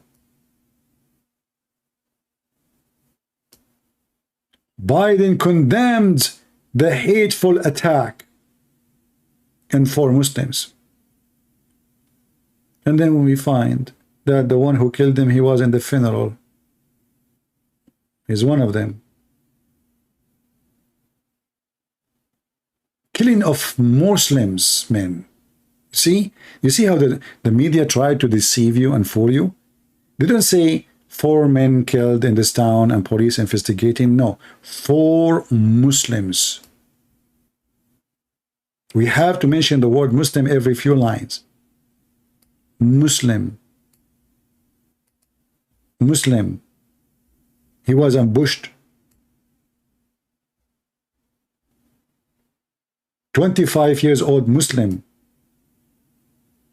Muslim. Because only Muslims, they count for them. We don't count.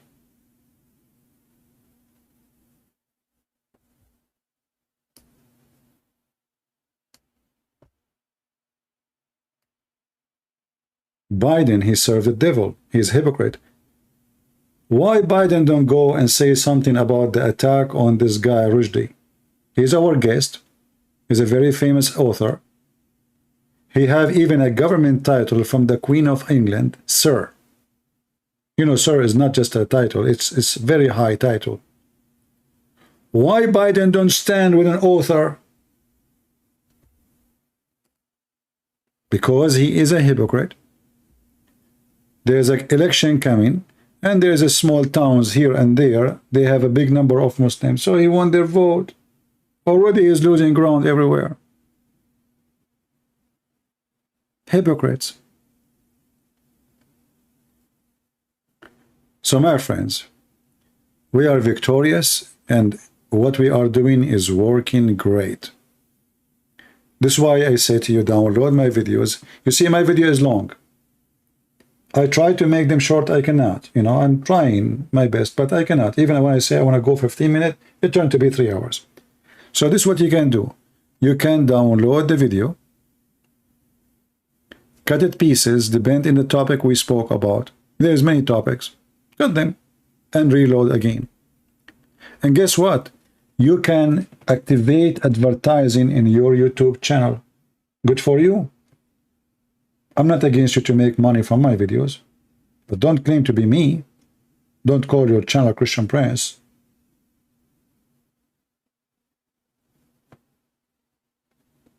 No problem. What about dawah? What dawah mean? There's nothing it's called dawah. This is just a joke. You can download the video. You can make an account. You can watch in YouTube how to make an account to get money from the account. They play advertising. There's many. They are getting a lot of money from having my videos in their channel. Good for them. You can do the same. This way you can spread the truth. In the same time, you will get an income. Are you against having income? Whatever the income is, even if it's $100.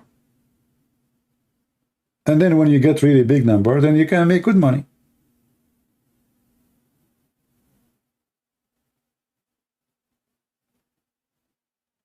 I'm not against you to do that. Good for you.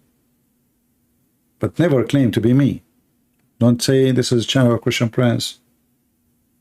Never do that. I will flag you. I don't respect scammers. And we fight them.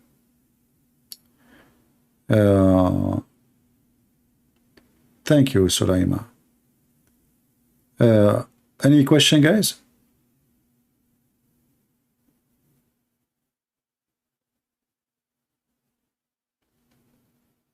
It's getting late for me, and I did not eat since yesterday yet.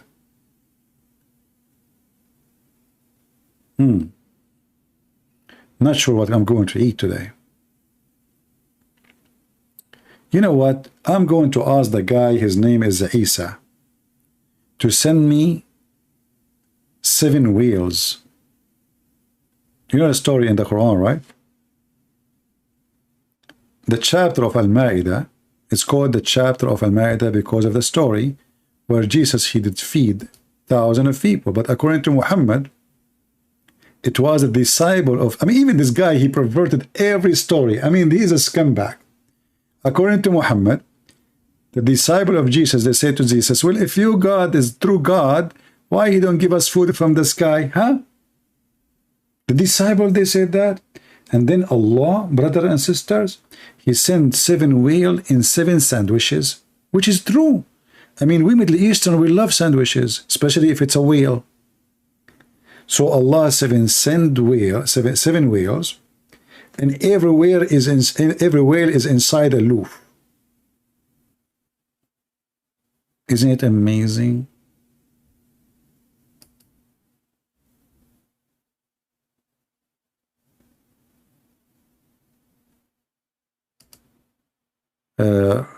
Rick, you can post this link later in the comment section.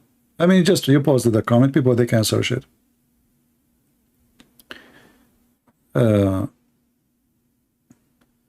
Do you know why women wear hijab? Yeah, well, women wear hijab because when Islam became, Islam is a religion of slavery.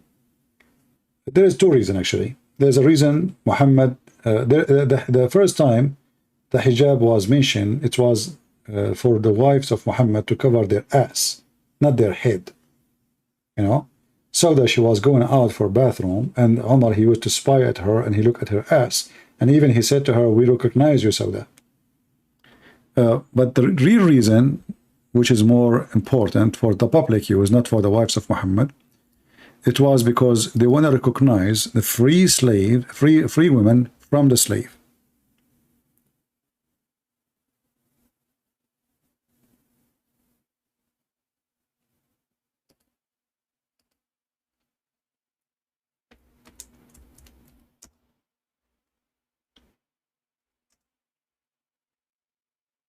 When a woman, she walk in the street, if she is wearing a hijab, the Muslim, they will know that she is free.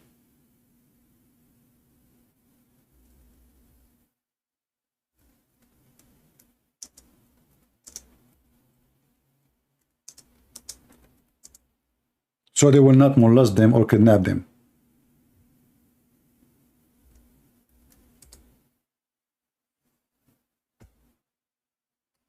And this is even in the Quran. If we go in the Quran here,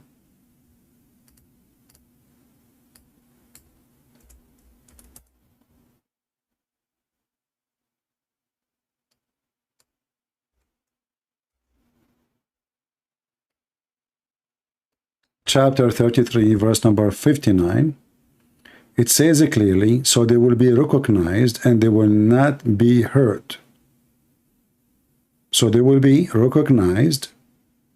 Who will recognize them? The believers, because Muslims are allowed to kidnap and to molest and the slaves. They can rape them easy.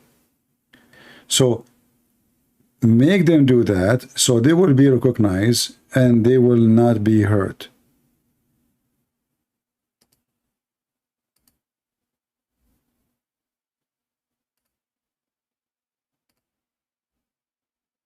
So this was the main reason for this garbage religion, hijab.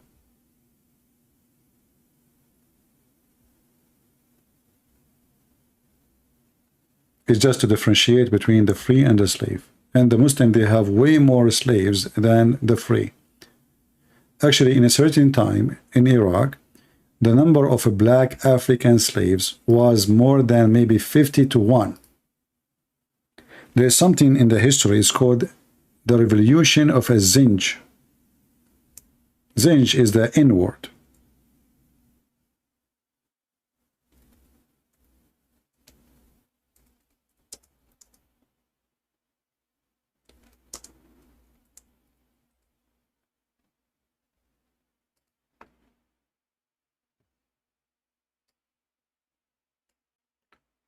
You can go even, you know, in Prophet Wikipedia, Zinj rebellion.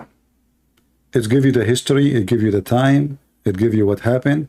So you will see that all of Iraq, all the white Arab, they don't work.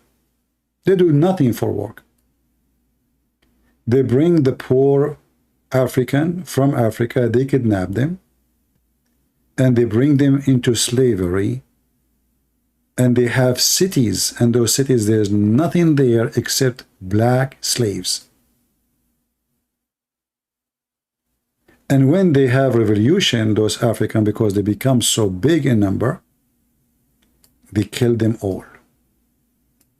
And if you go right now to Iraq, I think you will not find even not even zero African. What happened? Because simply they killed them all. This is the truth about Islam. And then the Muslim, they will go and they will say to the those, you know, ignorant, uneducated people, do you know what the white man did to you? Do you know what, you know? But the truth is, nobody enslaved in history as much as, not even the Roman. See, the Roman, they enslave everybody, white, black, doesn't matter. The Muslims, they focus very much on the African slaves. And the market of slavery was Muslim market. What is Morocco? What is Libya? What is Egypt?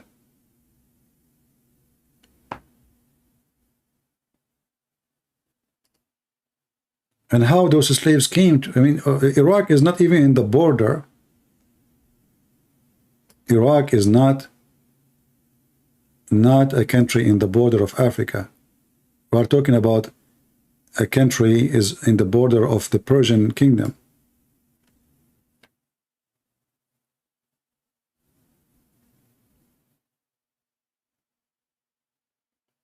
Slave war in the medieval Iraq. They killed them all. By Adam Ali. Even the one who's speaking about it is a Muslim, supposedly.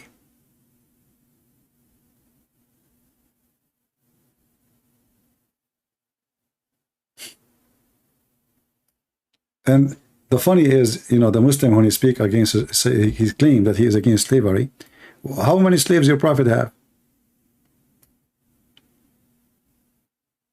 How many?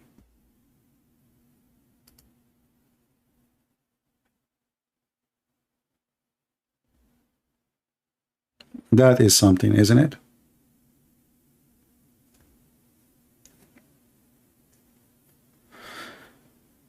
All right, I think we had enough for today. I hope we had a good time together. And maybe we should give you a day or two off. Maybe I should slow down, because I don't see you guys are supporting really the videos. And, you know, we don't deserve really the low view after all what we do. Obviously, you guys are not doing a good job. If I'm a Muslim, they will share link everywhere. They will, the Muslim, they work really hard for their garbage cult. Most of people here, they don't want to deal anything. They don't want to post a link of such a garbage religion to be connected to them in their Facebook. I know this is a disgusting religion, right? But you have a duty. I mean, it's not only me. All of you, you depend on me to come and clean the garbage.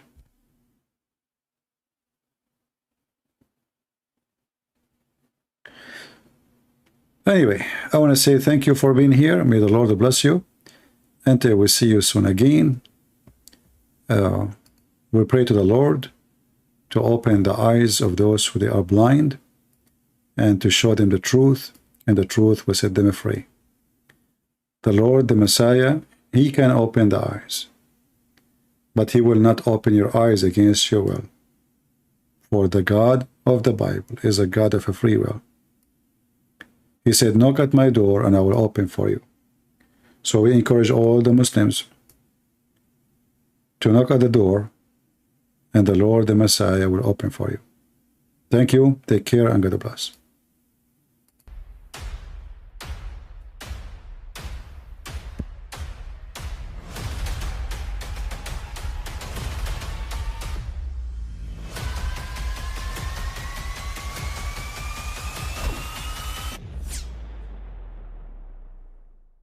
I mean, again, he doesn't know who Gabriel is, right? Because he didn't come from an Abrahamic faith. The people of Mecca were pagan. Quran is mentioned. If this book was from other than God, they would have found in it many contradictions. If a book is without contradictions, that has no bearing on whether it comes from God or not. I've had phone books that are inerrant, but I certainly don't think God gave them. That we believe without understanding. The brother asked a very important question, that most of the scholars say that listening to music, watching movies, and most of the television programs, they're haram. So how can we have fun? Let me tell you, brother, at the outset, that having fun is permitted in Islam as long as the fun is halal fun. That the standard narrative has holes in it. The Prophet tells us because Satan or the devil sleeps over our nostrils. Those who oversleep and not pray Fajr on time, Satan urinates in their ears. I really do think Jesus was crucified and that He really was dead and buried. He thought that He was a son of God in the sense that He was specially chosen by God. I think Jesus really did think He was going to be the Messiah, the future king of Israel. I mean, that is, after all, why they crucified Him.